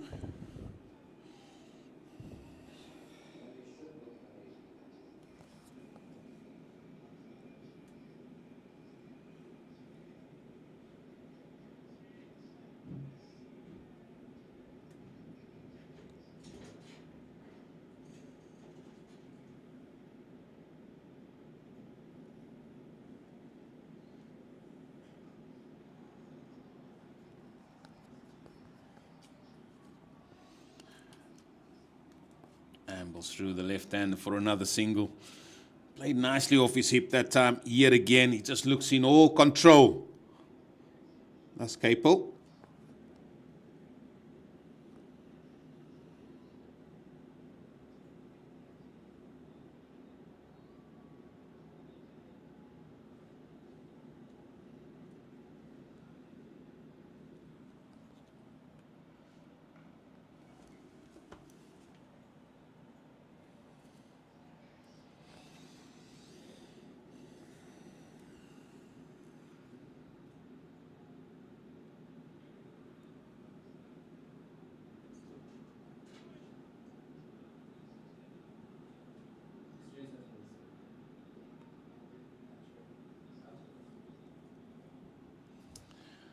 .39 gone, 117 for 1. A run rate of 3 runs exactly to the over. Still trailed by 317 runs after the Dragons posted or got bowled out for 434 in their first innings.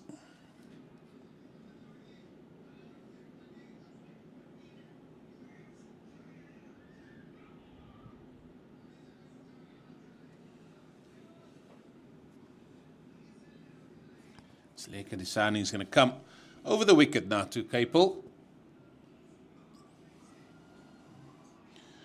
And immediately goes on the sweep.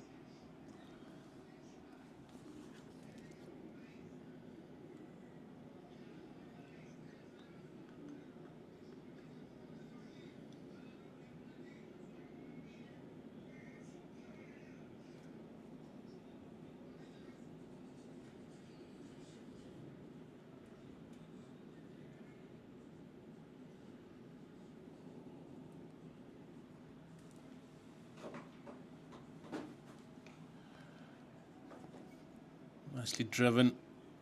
Again, just for one. And this is where I'm saying that you got to tempt him just to try and hit it over. They've managed to hit mid-off quite often. And they come through for one. You just got to make it a little bit more difficult than that. Just ease with the ease, they're just pushing that to mid-off. Again on the sweep. And I don't think that ball turned enough. Hands on heads.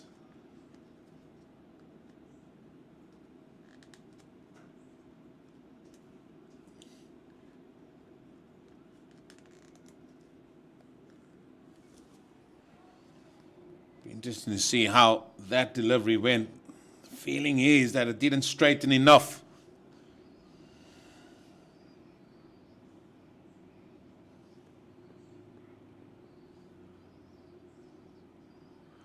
Oh, now he's pulled them through the gate.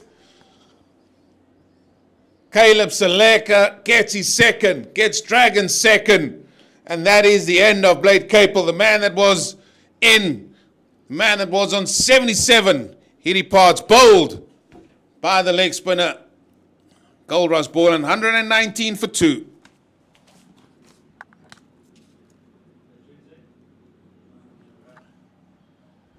Tossing this up yet again. There it is. Oh, it finds that rough patch. We spoke about that rough patch all the time, and now he finds it, and he finds the stumps. Excellent work by Selek, and the players are going to go for a drink as well at the fall of that second wicket. We're Boland, 119 now for 2. Still a lot of work to be done. We're going to go for a short break. Join us in a few moments. We will resume after the drinks break. This is a summer to remember.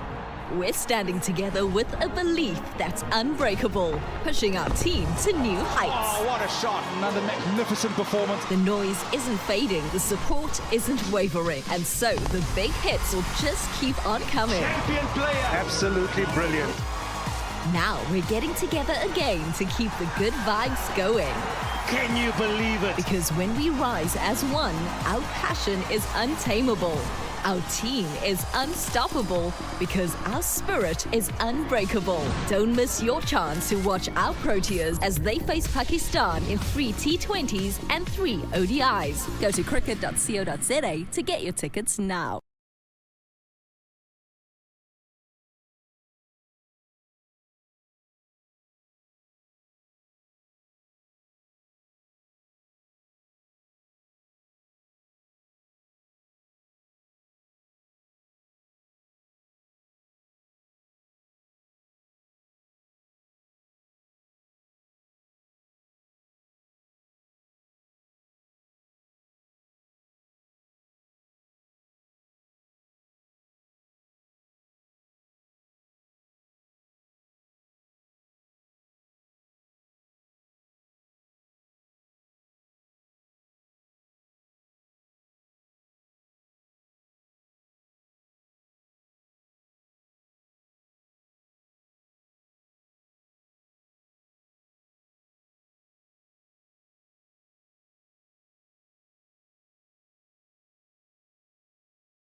close to the drinks break. And the Dragons get their second wicket, breaking that partnership of 23 between Capel and Makajima. And now it is Leon Botha that has come in to face the music here. There's still a lot of overs, 19 still to go at the conclusion of this one. And still a lot of time for the Dragons to hopefully make inroads. It's taken a while.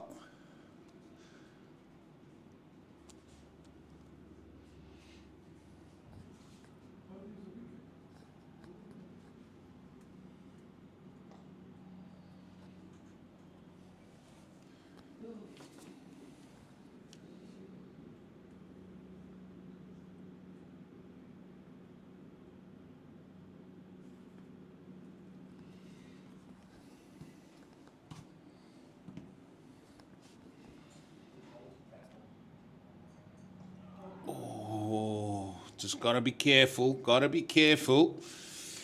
Ends a very successful over for Caleb Seleka. His figures now reads 13 overs, 2 for 31.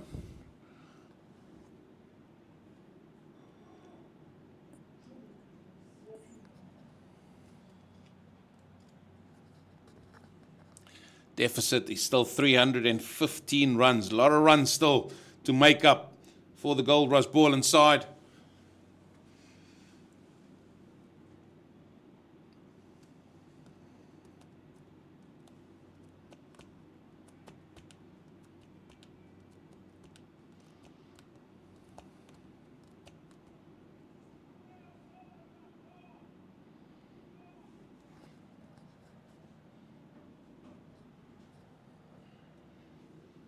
Fry to continue. He's going to be starting his 4th over.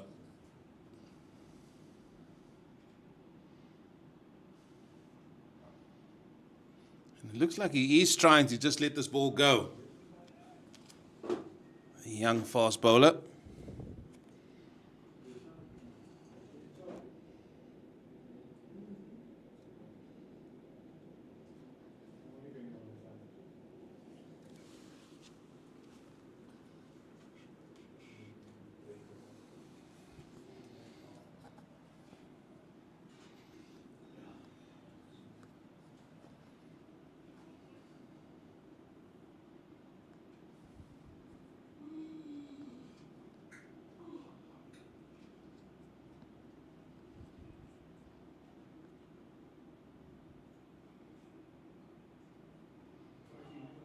Again, bowling that ball into the surface there. Just trying to get something out of this pitch that has seemed very placid over the first 2 days, even with all the rain we had yesterday. Certainly see with all the runs that has been scored on it.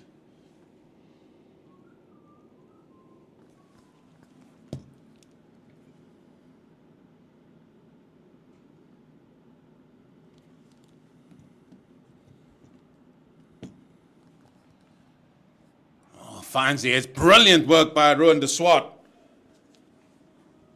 Oh, kudos to you, fella. And just looked like they just got the energies back here. Flung himself away to the right-hand side, stuck out the right paw. Brilliant work. Keeps Leon Botha on strike. That's what they want.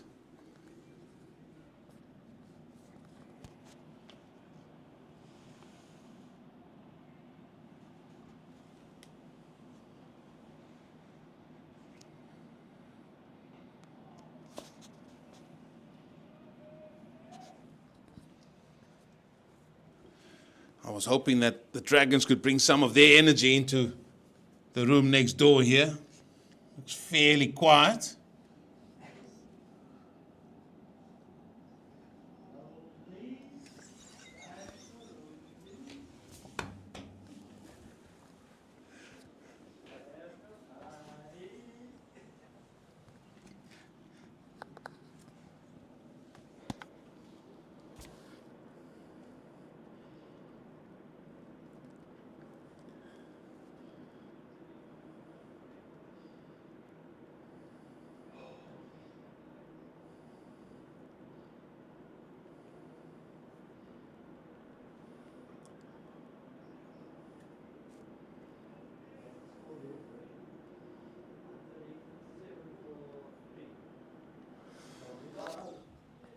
Well, as one of the gentlemen did say, it sounds of Akon. It's just lonely.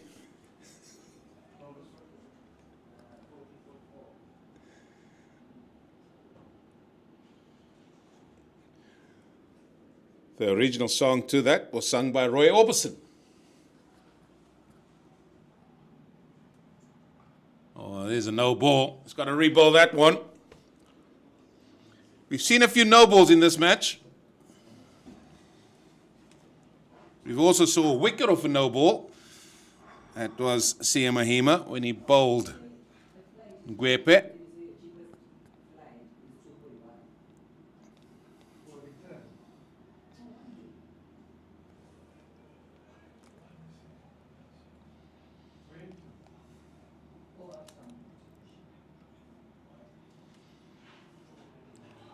That's the line, that's the length.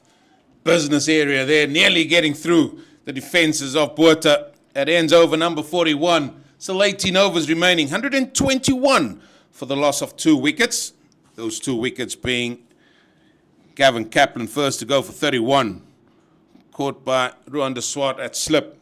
And then Blade Capel bowled by Seleka for 77.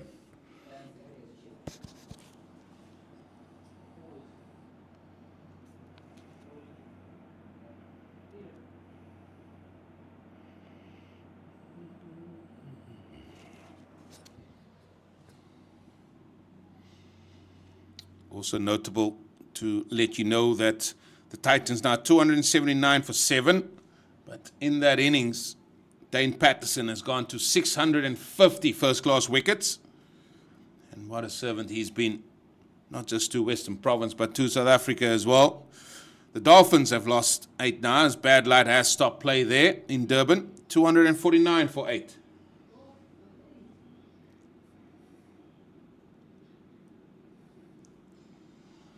Tuskers showing great resolve in the second innings, 122 for 4. Still a long way for them to go as well in that game.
Again, good work in the field this time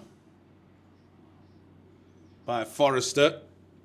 He had backward point and more high fives by the cheerleader, it seems, Prince. He runs around giving 5 fives and then comes back to his position at silly point.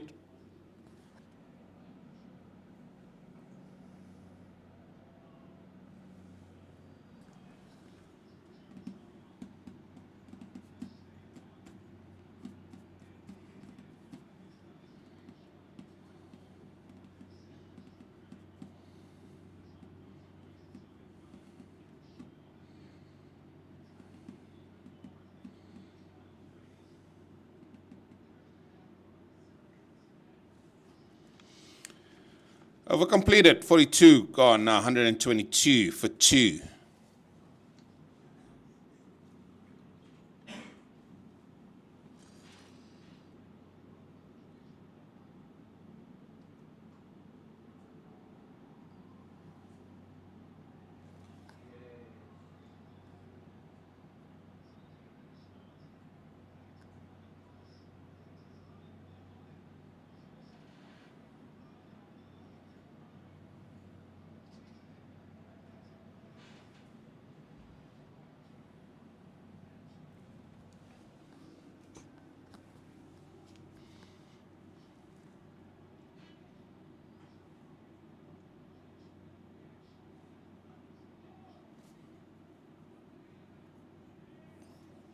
Just looks in better rhythm now, Carl Fryer. His first 2 overs conceded 18 runs, and then his next 2 has just conceded 5. So it's a much better spell, this one. And he should just be encouraged to just keep running in and hitting the deck hard. We've got a little bit of momentum here after picking up those 2 wickets.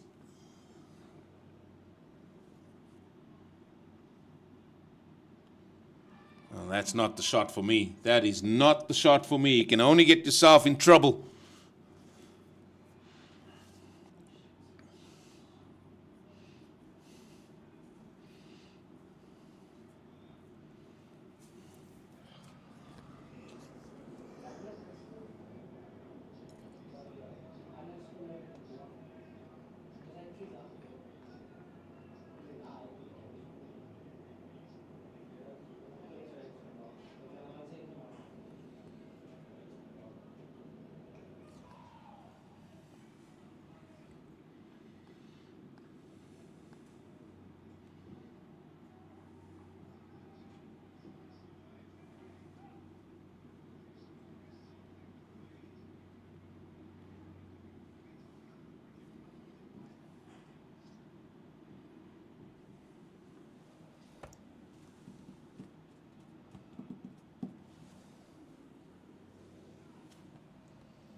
See why Aviwe reluctant to leave the ball early on in his innings. He loves feeling bad on ball.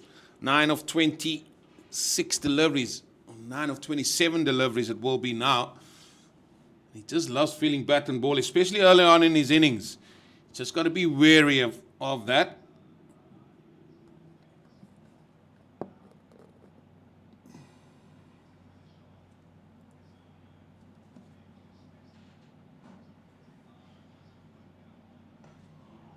Nearly through. Good Yorker.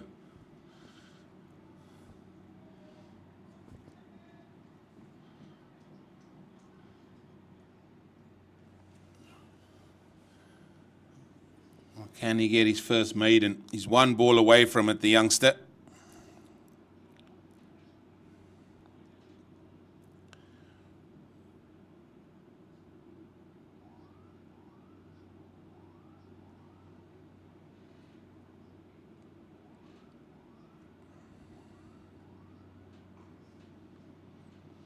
And he can get that maiden. That's his first. His figures now read 5 overs, 1 maiden. 0 for 23. Score remains 122 for 2.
Full toss again.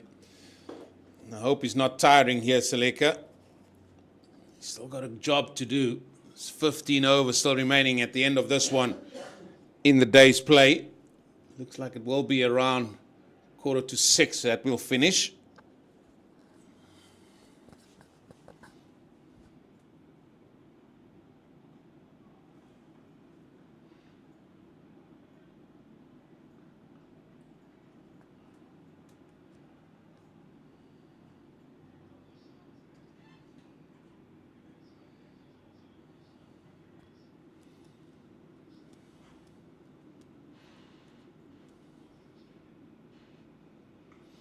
Oh, that is pulled away with the plum.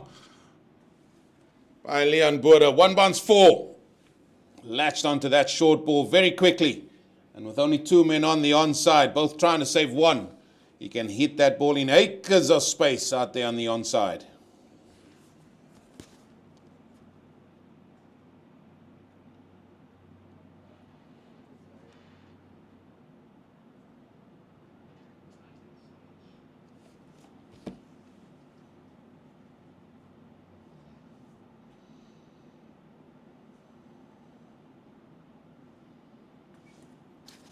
And even spinners can tie. We saw the full toss in this over. Now we saw the short ball again.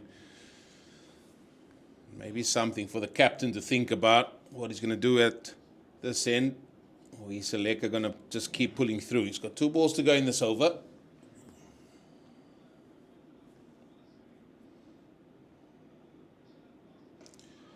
Another short ball. Again put away this time. Not 1 bounce, but 2. Back-to-back papers for Leon Botha.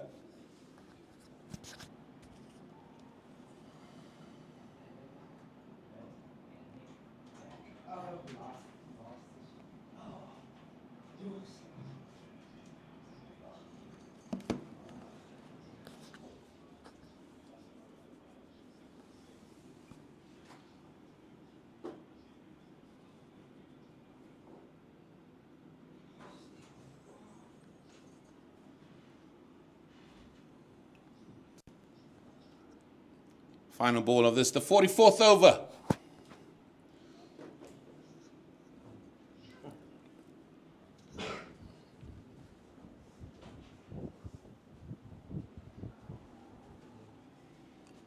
Oh, what a delivery to finish off with. Oh, beautiful delivery from Caleb Seleka. Beating the off stump as well as beating the outside edge of the bat. But that's 44 gone, 130 for 2.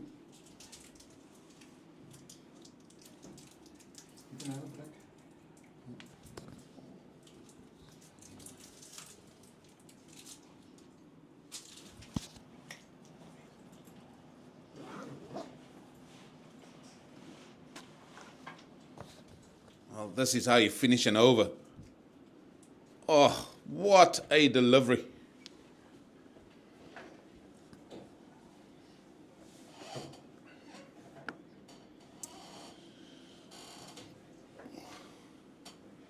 Try to continue. He's in a good rhythm now. Running towards us here.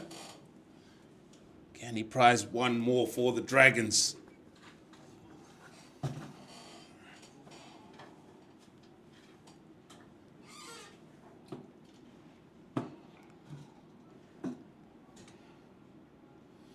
Again, the energy from Prince. You just got to admire that. He's still young, so he can run around. Batted nicely in that first innings. Did Prince. He got 64 in that first innings for the Dragons.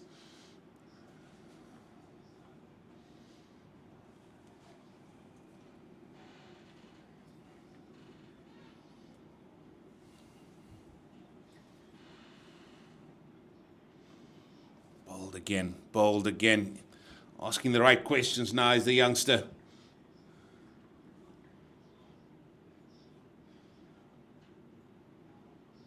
And this is maybe where I felt that he should have taken the new ball. The reason is, just get him in the game quickly.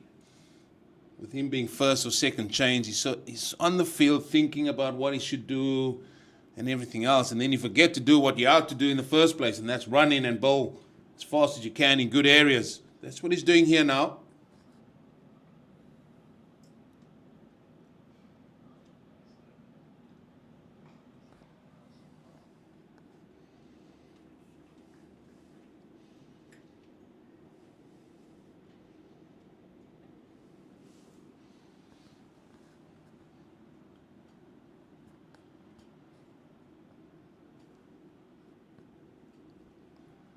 Square leg now has moved to a catching position at mid-wicket. Very short. They've also got a deep backward square and the fine leg in place if they want to bowl the short ball. Or even go for the straighter one. And again, oohs and ahs, but Got a feeling that was drifting down the leg side a little bit.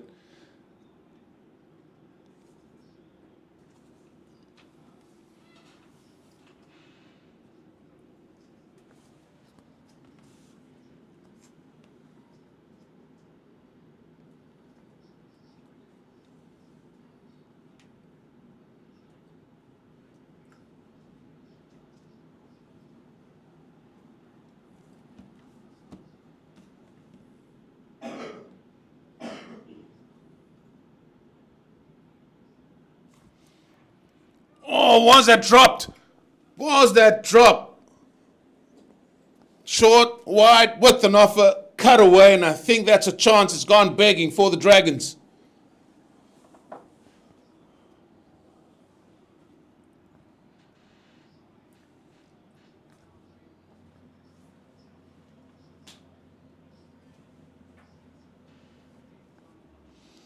With an offer. And yeah, that's a chance gone. Chance gone.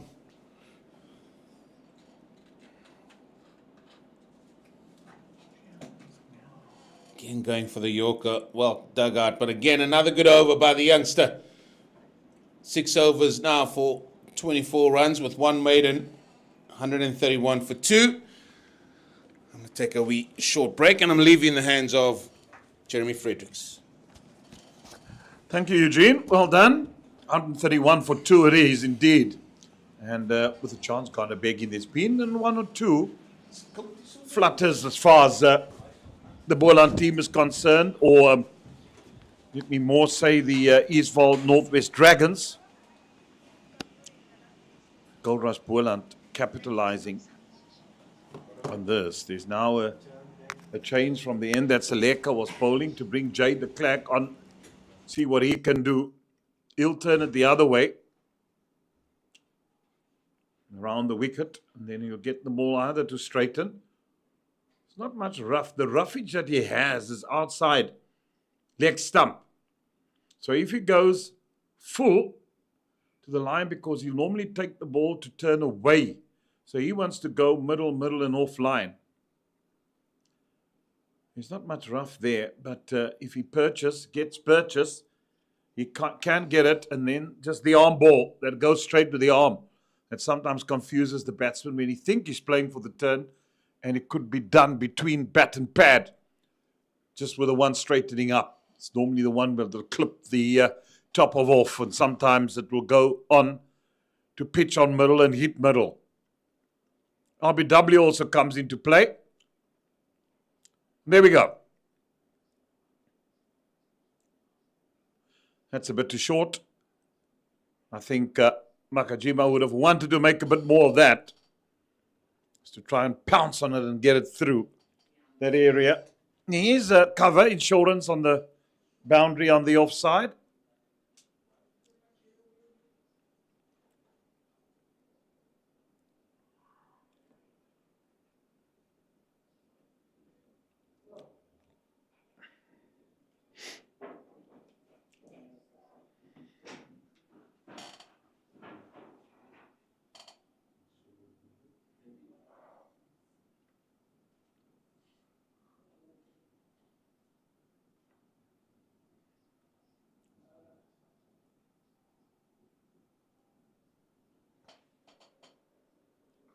Slip in position, and I must say that Mikael Prince at silly mid-off, he's been good there today. He's made quite a bit of very, very good stops.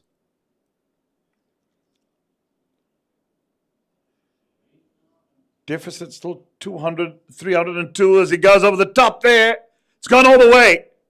Picked that up handsomely and hit it handsomely. Liam Bora.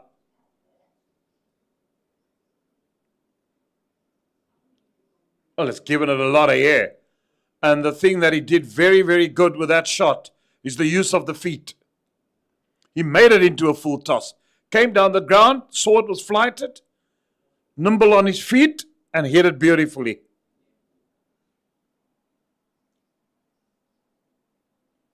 Yeah, they normally say if you're a good dancer, you're a good batsman. Be nimble on your feet.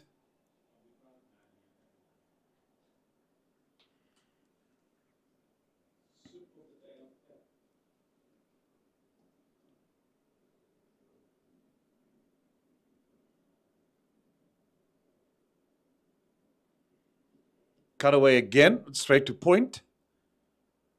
Man, the Centurion earlier, Forrester. End of the over. 138 for 2 now.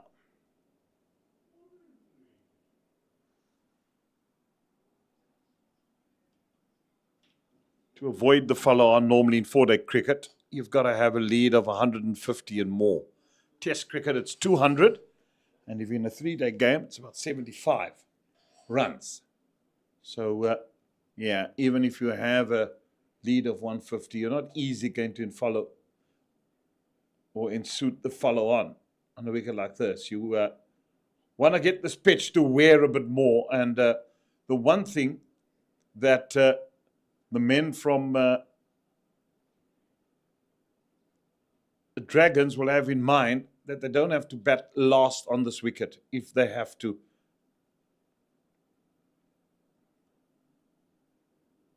If they, for example, pull Boland out by tomorrow with a lead of 140, they would want to bat first and then set them a target. That'll be an interesting 4th day then on a wearing pitch, because it has taken turn. It's spinning on this, the 2nd day. So more wear and tear would just be in favor of the spinners. And these two have bowled admirably. Both Seleka and Jade de Klerk.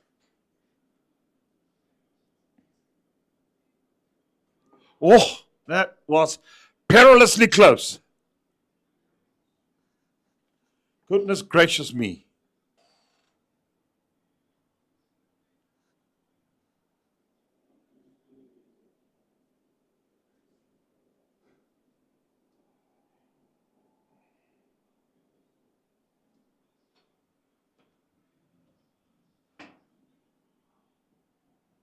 Yeah, they got to hurry. Oh, and then they'll get 2 more out of this. It should have just been a simple take for the keeper.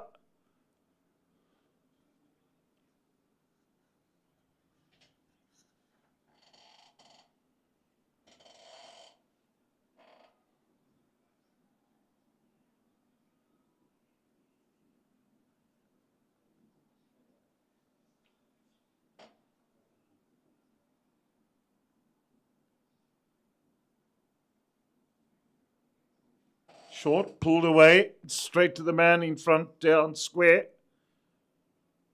Not going to get through. You'll have felt Nakajima should have made more of that shorter delivery.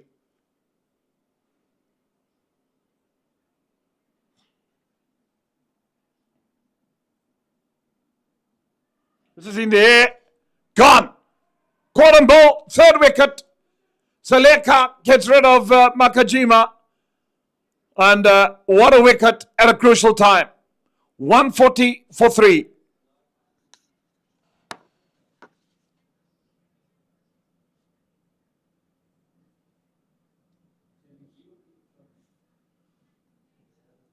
Probably have the 2nd drinks break. With that also happening. But have a look at this. Nakajima losing his wicket.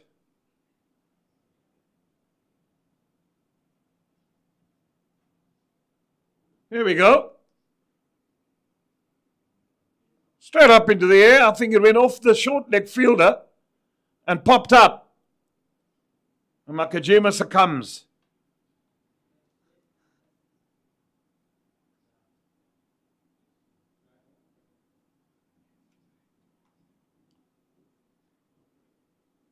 Third wicket falling with a score on 140.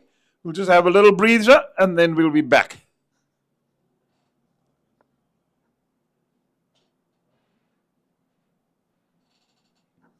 Oh, not drinks. I thought that it's drinks break. It seems like who's needing attention? One of the fielders?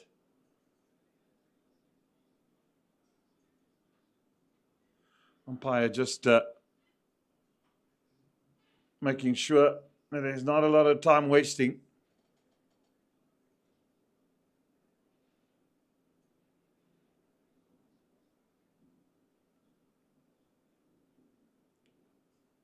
Mikhail Prince there. He had a bit of a upset stomach yesterday. Yeah. So just getting in the fluids, making sure he stays hydrated.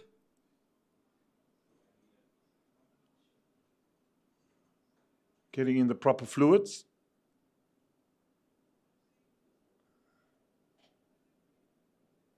Now, he's been real jack in the box around that short leg area and at silly point. And ready to resume duties.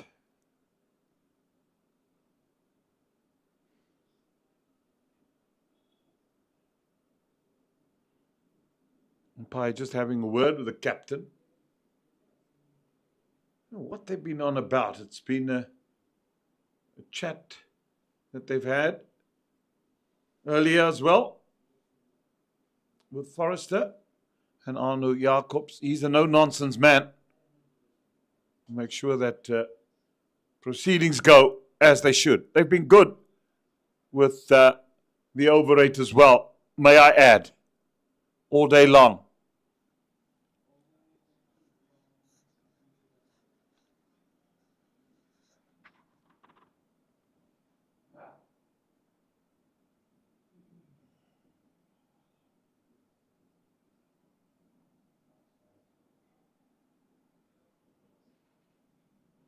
Right, we're all ready.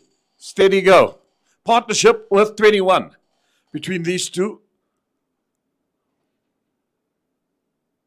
No, it can't be. Was when Makajima was batting with Botha. Van Brieses had just got in.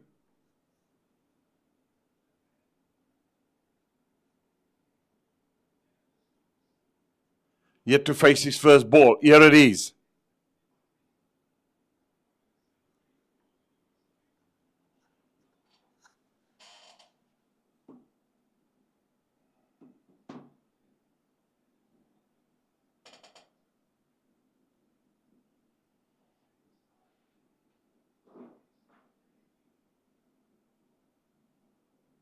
Oh, he just tries to cut that one.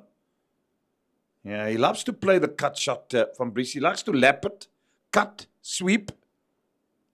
Just got to be careful against these two wily bowlers. They've really hit their lengths quite well at the end of the 47th over.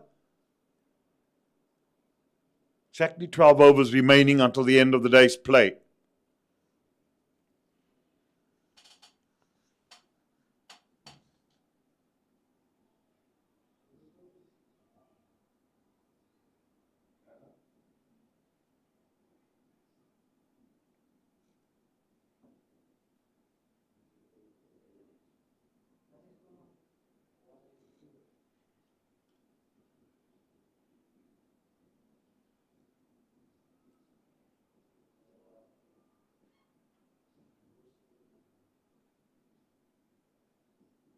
What have we got him? Slip, short leg, short cover. It's an extra man going in on the offside. Like a 7-2 offside field placing. Got a boundary rider. As insurance, if he bowls the short ball and gets cut away. Well, then he bowls short. Well, 7-2 offside field, he bowls short. And all that Botha gets on top of it and pulls it to the leg side. No fielders there. It's gone for 4. But naughty by the bowler.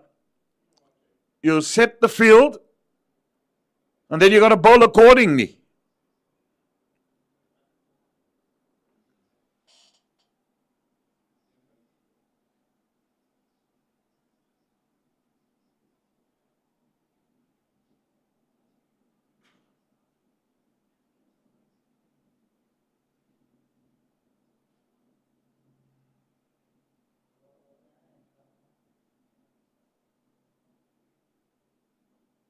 Better.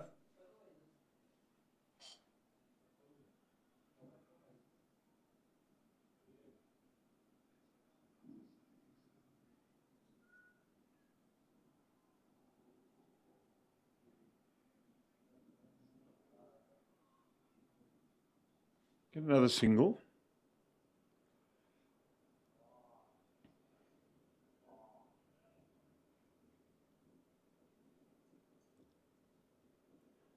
Lots of cricket left to play here. Ask for middle, middle and leg. That looks more, yeah. Two leg, as they say.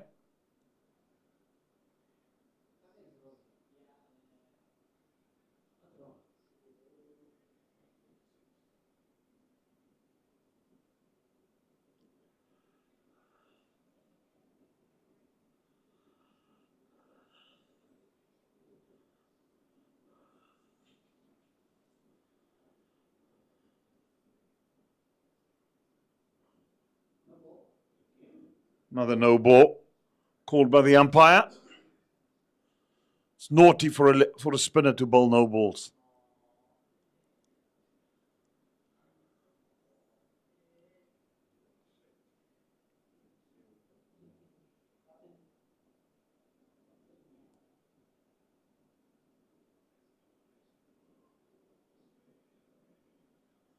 Fabricius is a very busy cricketer. He likes to be busy, runs well between the wickets. And it's going to be important that these two put up a good partnership. We haven't seen Clyde Fortuyn open the innings last week and went out cheaply both innings. Oh, we'll have to hurry, but Fabricius is quick. Get through for the single. In fact, if my memory serves me correctly, that, yeah, Clyde Fortuyn was out for naught in the first innings. And with a follow-on, he got 15 of 26. So he didn't have a good day as the captain. And everybody felt he should not have opened the innings. Now, he's probably down to bat at 6. Swept. Swept with a lot of confidence. That will run away. Yeah, just a little teaser. Fielders no boundary. Outfield, very good here at Boland Park. Looking really, really in good condition. And that brings up the 150 of 197 minutes for the Goldrush Boland.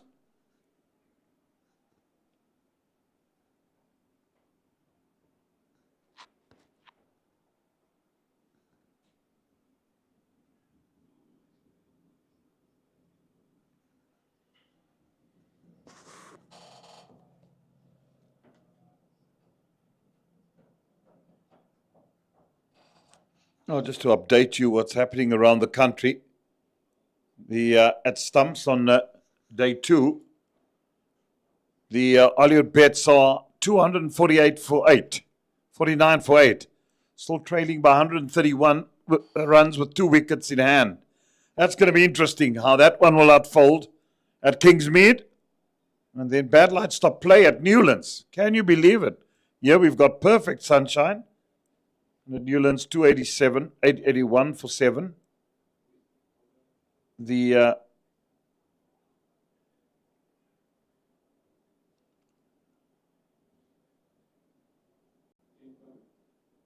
Titans are, beg your pardon, just to get these scores back on here, they lead Western Province by 40 runs. Leke back into the attack. Oh, I have to hurry. Yeah, he is very quick between the wickets. Yeah, if you're running with Fabricius, you must make sure that you got the skates on. And then at the Wanderers at Drinks, the Tuskers are 150 for 5. Still trailing by 345 runs with 2 days remaining. That will be over tomorrow, if not today, at the Wanderers, with the DP World Lions winning that. There's no doubt about that. We talk about funnier things as happened in cricket, but you just know when the fat lady has sung. And I think she's done that already at the Bull Ring.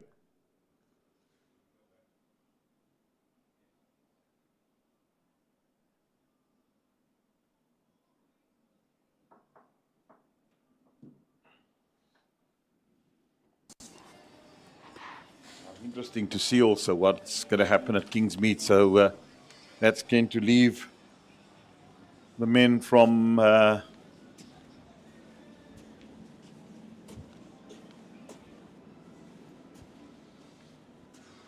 Warriors wanting for victory as well, because they do also like to have a home final. It's all about having a home final. Team that ends top of the Pops gets the home final. The Knights today already has won Division 2. They're going to get promotion next year into the Division 1. And I'm sure the men from Bloemfontein will be very, very happy. There'll be celebrations tonight. That's for sure. No doubt about that. Again, there's a break in pads now being taken off by the wicketkeeper. Or is it the fielder? Keeper's pad's broken. Yeah, seems like the keeper's pads are broken. So,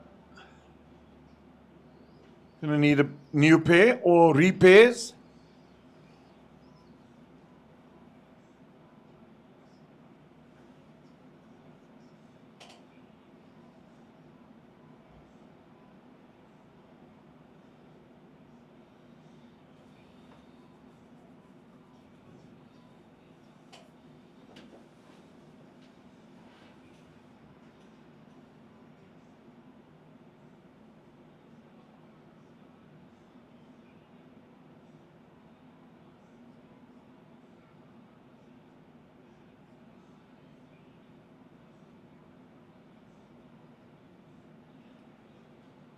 Got those inner pads on, it seems like it.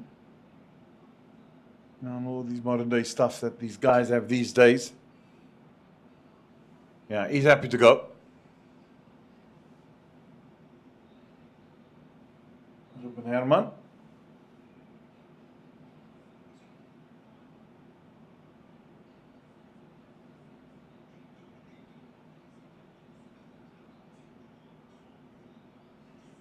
It's been a warm day up here, outside there. Every time I have to go to the bathroom, then you feel the heat because the lovely aircon room we're in.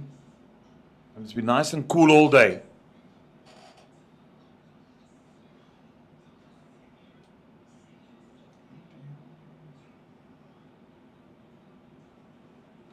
Flighted? Yeah, tomorrow morning, South Africa have a big job on hand when they take on Afghanistan. And that game will be live on your channel of champions, Super Sport. And, you can listen to the commentary in all 3 languages. English from Venue and Afrikaans and Xhosa.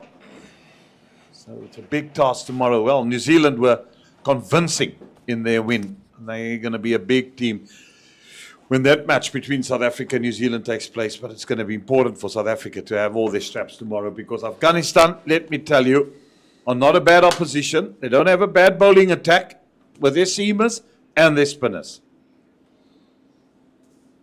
End of the 49th over. Now 154 for 3. Are you back with us, Mr. Molian? Yeah, last 10 overs to go. I'll keep you company here. You refreshed a little bit of a break, resting the voice. Important to do that. 100%. But more interesting, Vian Mulder has got a 10 for the Lions.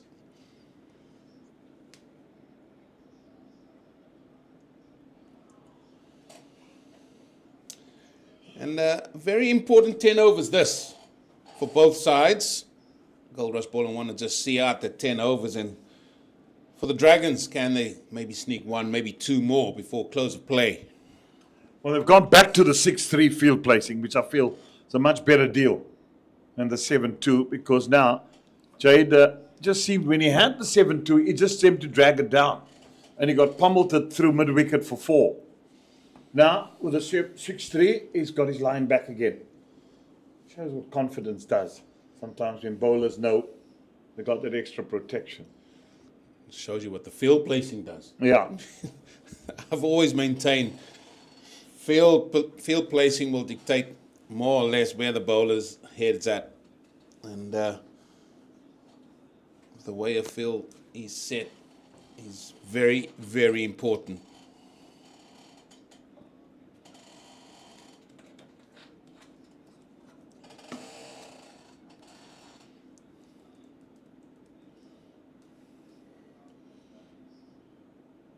Nicely bowled. Now get the single there. The other thing as well that is noticeable here, Jeremy, is the fact that Boland again reshuffled practically the entire top 6. Because, I say top 6 because Clyde Reeds-Fontaine will probably come in at number 6. Last week he batted 3. Kaplan was 3 last week. Seemed to have been a whole reshuffle.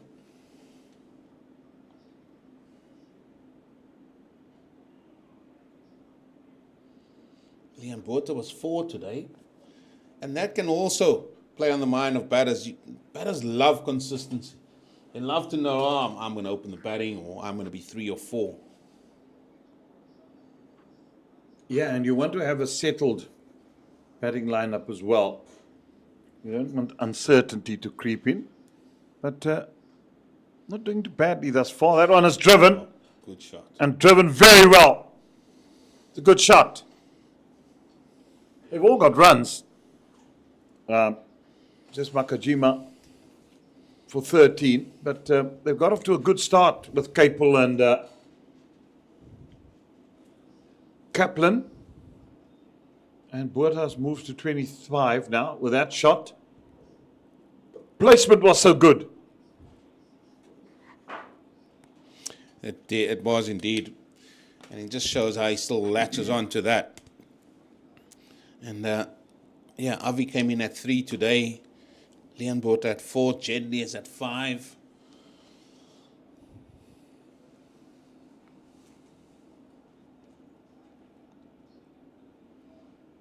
You know, batsmen are fickle. They're very fickle. They love, as I say, the consistency. They love knowing week in, week out, day in, day out, where they're going to be.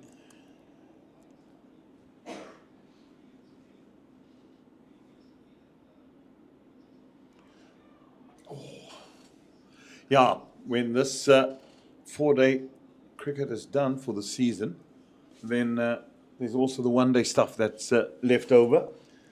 Well, looks like the SNC, he's already got the white ball out. Jude Solomon.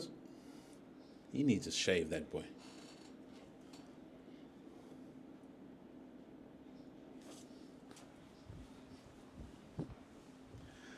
Pulled away. Has it gone all the way? No, just 1 bounce 4. That's a good shot.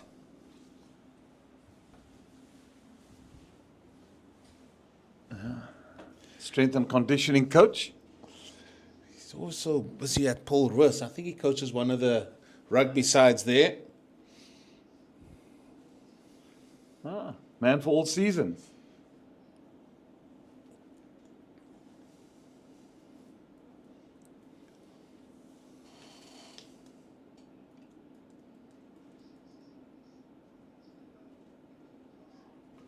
Driven, I'll get 1. Runs flowing aplenty here.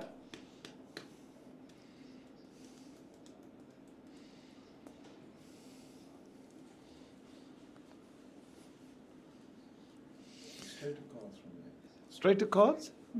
Yeah. It's Tuesday night. Maybe stop for a little bit of a pick. I didn't eat much at lunch, as you know. So maybe just stop for a little pieselkie. Don't you get food at the cards? It depends on the host. Oh, he's gone for the big booming. Well, it wasn't a drive. I think he wanted to go straight over the bowlers there. That ball is trickling. A little bit of a Bobby Simpson. Keeps the fielder interested, but it's gone for 4.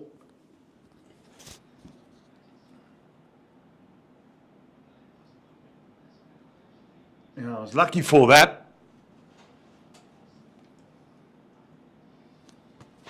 I mean, if you the cards, I mean, you've got the beverages out there. It's got to be a nice little bite as well. I would have thought. I must say I enjoyed the morning bite but I am glad to have my half an hour that I can just have a lay-in. Well, I trekked from Plumstead, so although the first one I thought, all right, Monday, came here before I had to go to studios to do the first. It was raining Monday, came and traffic. Goodness me, this morning flows. But I thought I'd leave home at 25 to 7. So check on the M3, busy. On the N2, not so busy. M5, busy. Busy. You get to the N1, you're free flowing. So just here before Kraaifontein, I don't know why there was, as the R300 grids towards the N1, always a busy period. It just takes me back here. It's many a night out of a board meeting to trek all the way home. Long, late night meetings into the night sometimes to sit and work at cricket. Get home at 2 o'clock in the morning. Straight to bed. What do you think? You've sat for hours in meetings and going over things and making sure that everything is right. And then sometimes you sit on, besides being on the board meeting, which should be like once a month, you sit on committees, social and ethics, finance committee, and then it's another day out of your week. You love being at admin. There you go. Yeah, I enjoyed it. Swept, and that run away for 4 as well. There's a big chase on the fielder, but the boundary wins. Yeah, this has just been a good passage now for Boland, no doubt about that. Yeah, not the best of deliveries, I have to say. Down the leg side and just practically helped on its way. And it's another Bobby Simpson. Bobby Simpson is a ball that just keeps you interested. The fielder, but the ball will eventually win. Yeah, I wonder if the bowlers are not tiring now. It's been a long day. Been busy at it since 9:30 this morning.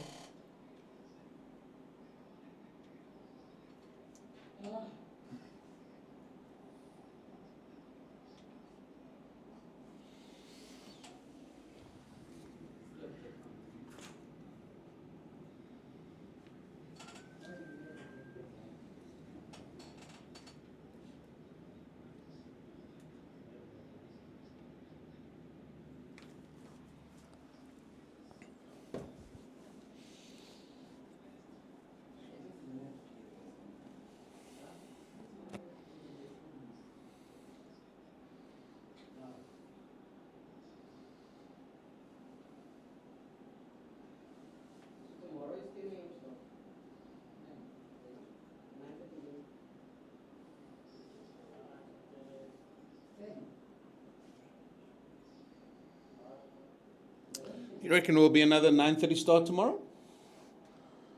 Haven't heard anything. Yeah, all depends how much time has been made up.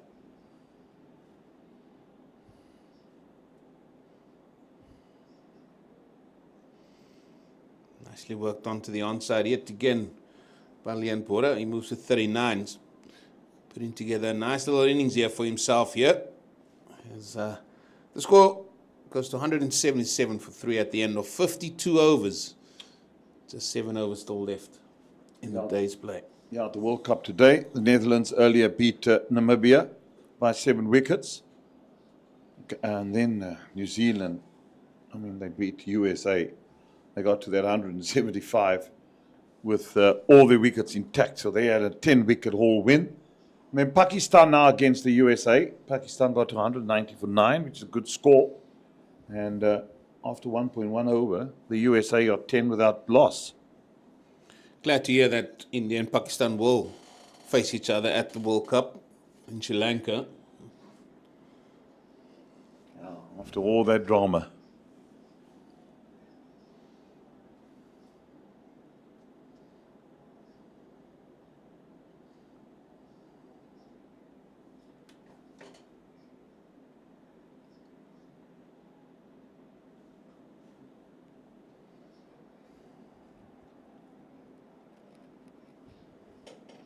was a meeting held in Pakistan, which was attended by some of the ICC board members. So hopefully certain things have been resolved around countries, and for the sake of cricket, and for the sake of what needs to happen, one hopes that there's amicable agreements. Amicable or amicable? You're the teacher. Amicable.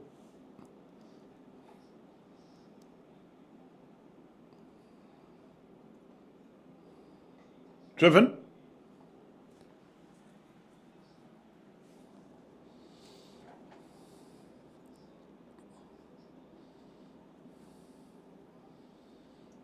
X.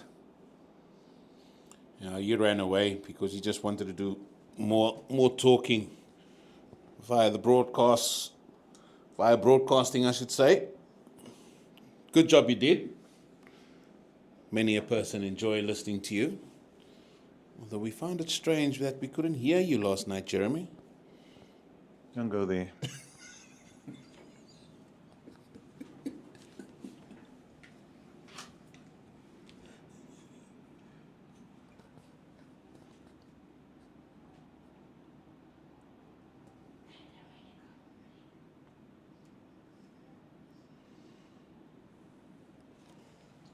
Nicely played.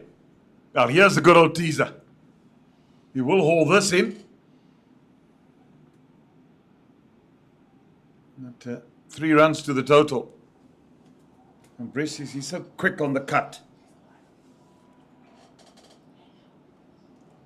He's as quick on the cut as John Wayne was on the draw. Oh, before you could blink, the old gun came out of the hosel.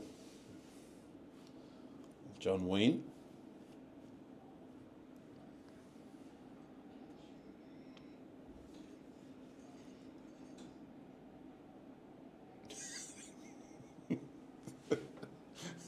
He's having fun out there, his Prince.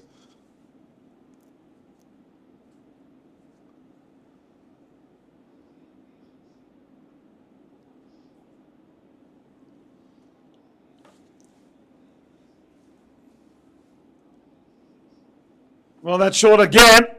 And this time, it's gone all the way. Well, it's a good shot. That's gone the full Monty. Yeah, he's bowling a few short deliveries here, Caleb Seleka, and maybe tiredness has crept in there. And he latches onto that very quickly. This is Leon Botha and hits that all the way onto the banks. He did some grazing here when it was his turn in the field. Now he says, like, one of you dragons, you guys can fetch one onto that bank. He moves on to 46 now, Botha. Certainly been having a lovely time of it recently. 187 for 3. Change of bowling. Diego Rossi into the attack. Right arm over the wicket.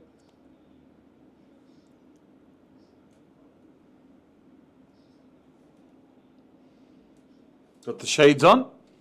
Well, all spinners do. You just keep him on. Yeah, hails from Kimberley. Diego Rosier. Another product of Northern Cape High School.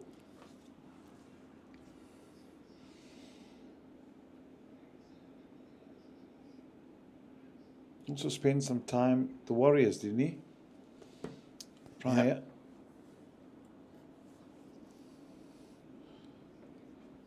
Yeah, there's a crop of young players in our time there at Griquas when they were still at school. Him, Patrick Kruger, Aubrey Swanepoel.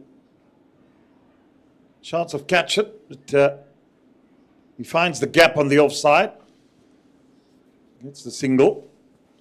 Looks like another little bit of a leggy. Reza Hendricks was a part of that crop. Youngsters that came through the development program. And then in schools.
Nicely worked into the gap. They'll get a couple.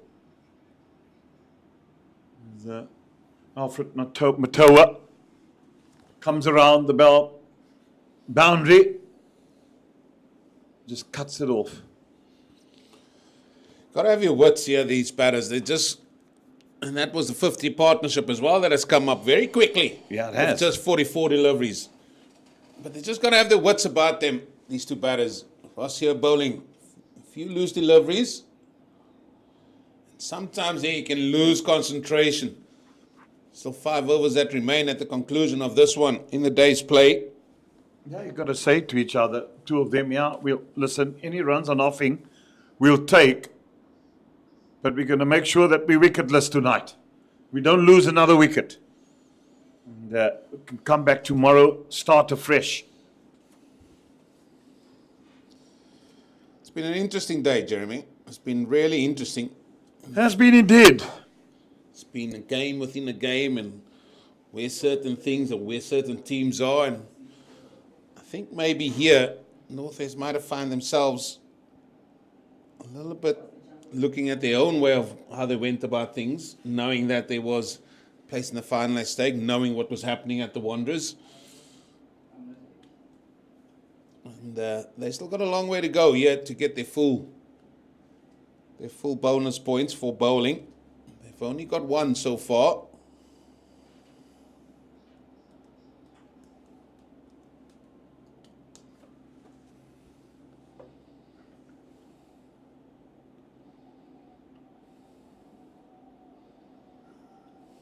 Well, we said it earlier.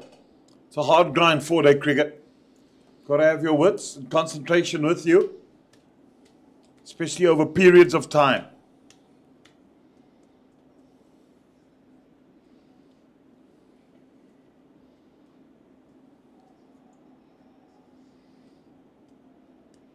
De Klerk, change of ends.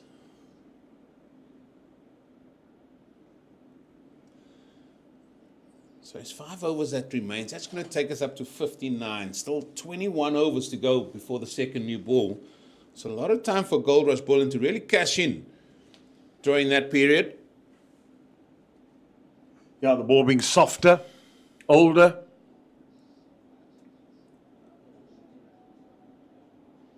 No ball. Oh dear, oh dear. That's been their Achilles heel, especially with the spinners today. No balls.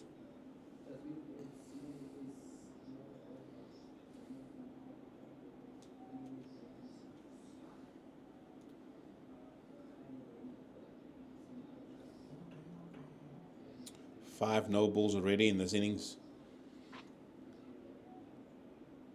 And I think the majority of those were from the spinners.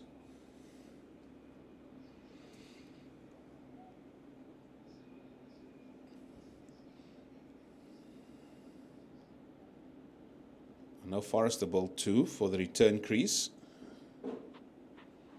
The rest are from the spinners. Yep.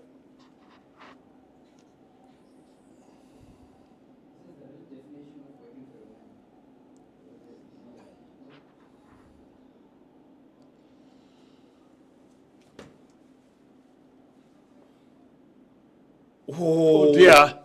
Oh dear, oh dear. That was close.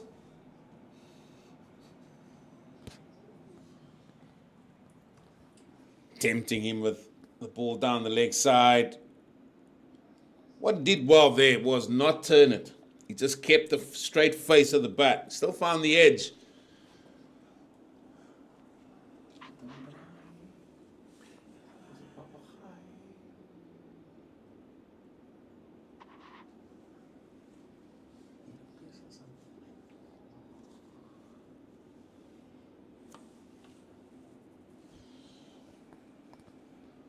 Maybe a little sushi number for dinner. Not my way of fun. No ball again. If it's fried, I'll have a little bit. Other than that, I don't eat sushi.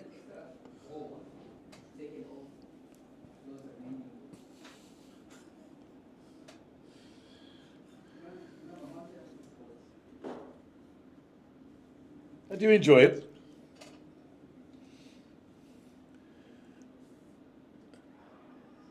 Can't wait for winter. My breedies. Tomato breedy, cabbage breedy. There we go. South Africa starting lineup against Pakistan. This will be at the JB Marks Oval this evening. Kayla Reinicke making a debut for South Africa. Maslamba, Kaka, Laura Goodall, Dane van Niekerk, Laura Walford, captain, who's in fine form, Tasman Brits, and Elias. Annerie Dirksen, and Zanala Jafta, wicketkeeper. So what do you think of that side? Well, good to see Kayla Reinicke making a debut. But it's all about that top 4, top 5, isn't it, for South Africa? Well, that's a full toss. And it got what it deserved. Maximum. 50 up for Botha now. It's been a good knock. He's been run a ball, so 54 or 53 balls, including 7 fours and 3 sixes. He's been in at the crease for about 70 minutes. From the minute he came in, showed positive intent, and he just carried that on here with this good innings. And he's timing the ball quite nicely out there. Just don't get overzealous.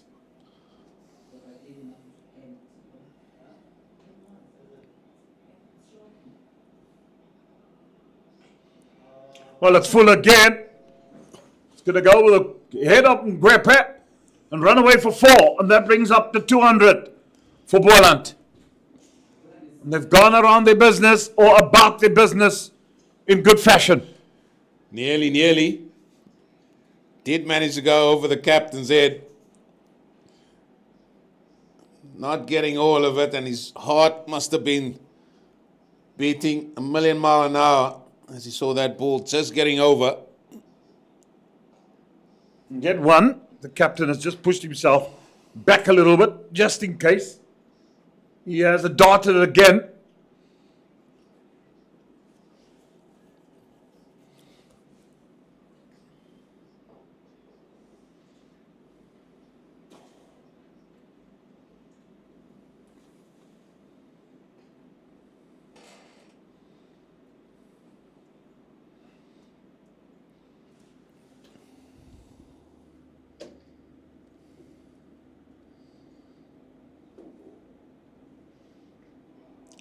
Very interesting that Forrester only bowled that initial 4 overs with the new ball, and we haven't seen him again, as it's only 3 overs to go now till the close of play. This partnership, 63. The Swat sort of had 2 spells. He started from the top end, and then finished with 2 from this end nearer to us.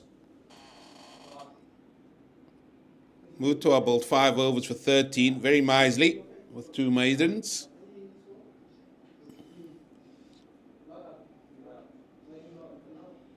Will we see Razi again? I'm not so sure we will.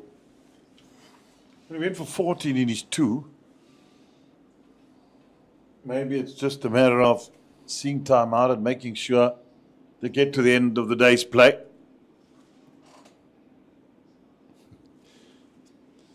Came on there at the World Cup. USA making a really good start.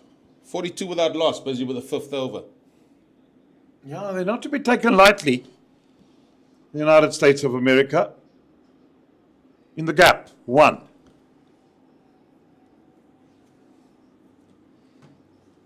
Pakistan will know they'll have their work cut out for them.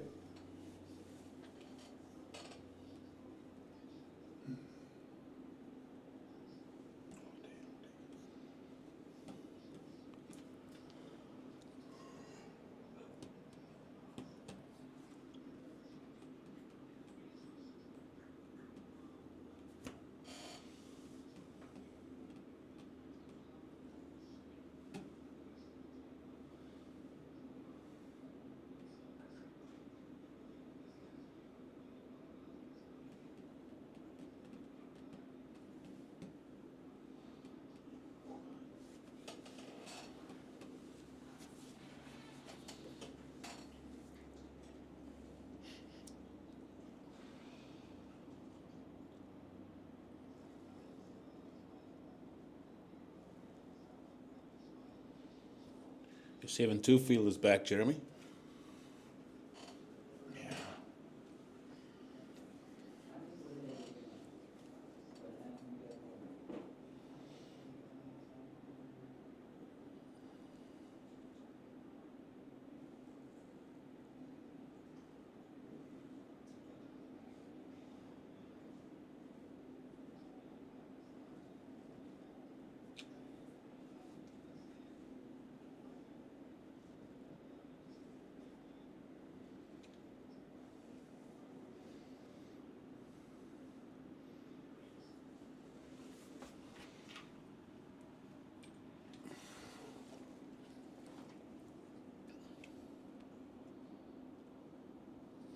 Tuskers now 6 down, 169 for 6. And I think I heard you say it's only a matter of time in that one. Tomorrow. Was that close of play? Still going, still going. Not sure how much time is left in that one.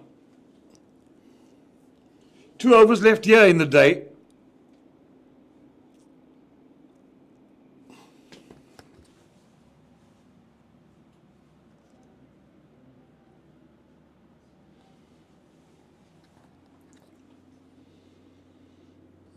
Well, Rozier, he's going to bowl one of those 2 overs. Yeah, it's that time of the day. Fielders are tired. It's been a long day.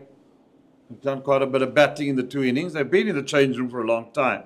But still, cricket is wear and tear as time goes on.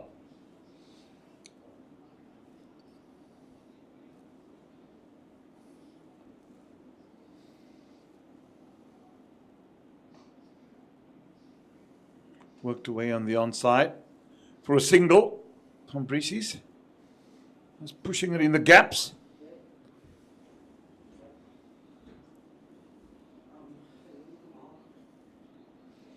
Yeah, he will be on strike now, so he will. Van Brissies. I think Leon Boot has done well. Wow, excellent bit of fielding. Oh, and through they go, unscathed. I think it's also that time of day where the batters don't want to face too many balls. Yeah, they say, shut shop. You take the one end, I've gloves off. Yeah, we're not running.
One more remaining as Leon Boer lets that one go through. 206 for 3. They still trail deficit of 228 runs. They'll know tomorrow will be a big day. Just be saying to one another, let's not get out.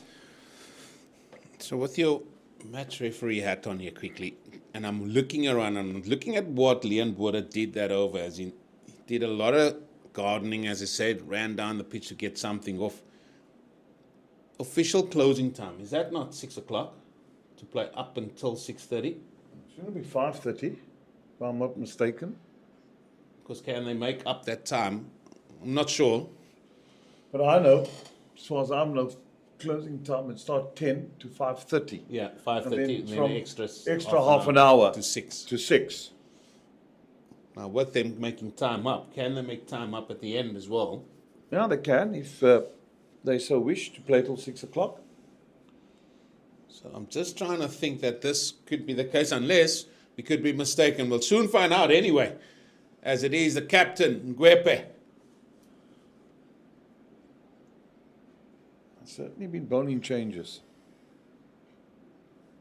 Oh, that was trouble. Let me tell you, pick that ball up. That was trouble. Ludwig Schultz not collecting that ball.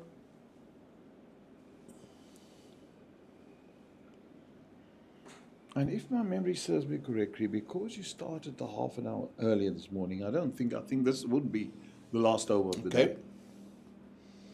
Stand to be corrected. Oh, that's nicely glided.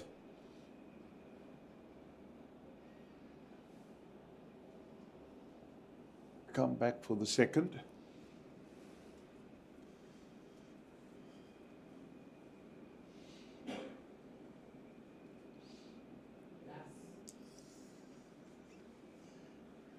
Just like to see Bandile here for an extra 7 minutes. That's what I want.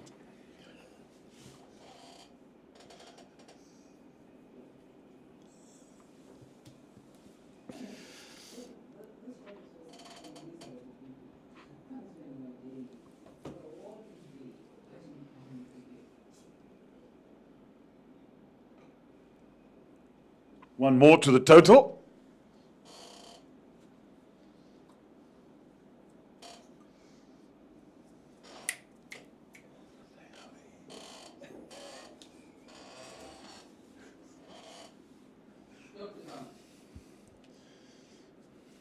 Is he going into retirement? Dile?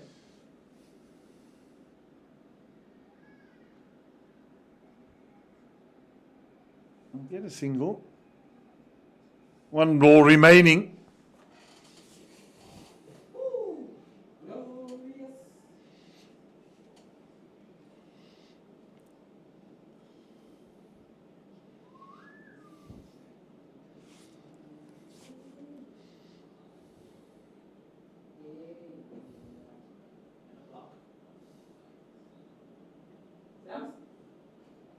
There we go. Good night. That is it. The players say the bails come off. It's the end of the day's play. It's been a long day here at Boland Park. The Dragons, remember yesterday, winning the toss, starting late because of rain. And 434 they got. Forrester getting unbeaten 123 of 188 balls. Ngwepe and Mikael Prince were good with 77 and 64 already. And down the order, it was Jay de Klerk who made a very, very polished 47 of 98 balls. Aviva Makajima was the pick of the bowlers for his 5 for 97. Goldrush Boland, in reply, got to 211 for 3. Campbell got 77. Leon Boerdas looking good. Gavin Kaplan got 31. 64 not out. 17 to Van Brissis. And Caleb Saleka picking up 3 for 65 in 19 overs. So, at the end of the second day's play, Boland still trail by 222 runs with 7 wickets intact. So I hope you've enjoyed the day's cricket with us. We've certainly enjoyed bringing it to you from Eugene Molian and myself from Boland Park. Till tomorrow morning, good night. This is a summer to remember. We're standing together with a belief that's unbreakable, pushing our team to new heights. Oh, what a shot. Another magnificent performance. The noise isn't fading, the support isn't wavering, and so the big hits will just keep on coming. Champion player. Absolutely brilliant. Now we're getting together again to keep the good vibes going.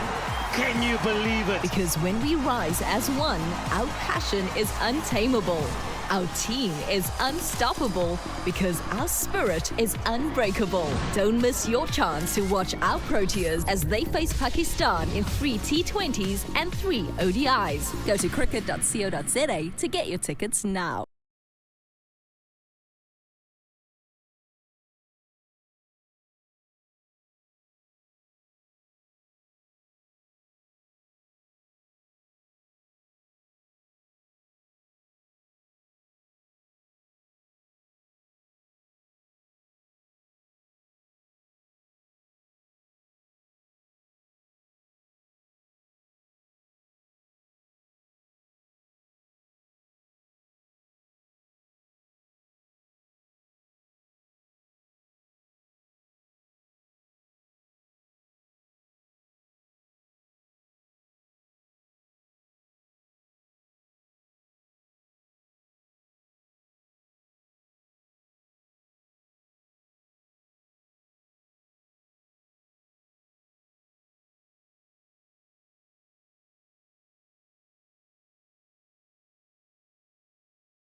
This is a summer to remember. We're standing together with a belief that's unbreakable, pushing our team to new heights. Oh, what a shot. Another magnificent performance. The noise isn't fading, the support isn't wavering, and so the big hits will just keep on coming. Champion player. Absolutely brilliant. Now we're getting together again to keep the good vibes going. Can you believe it? Because when we rise as one, our passion is untamable. Our team is unstoppable because our spirit is unbreakable. Don't miss your chance to watch our Proteas as they face Pakistan in 3 T20s and 3 ODIs. Go to cricket.co.za to get your tickets now.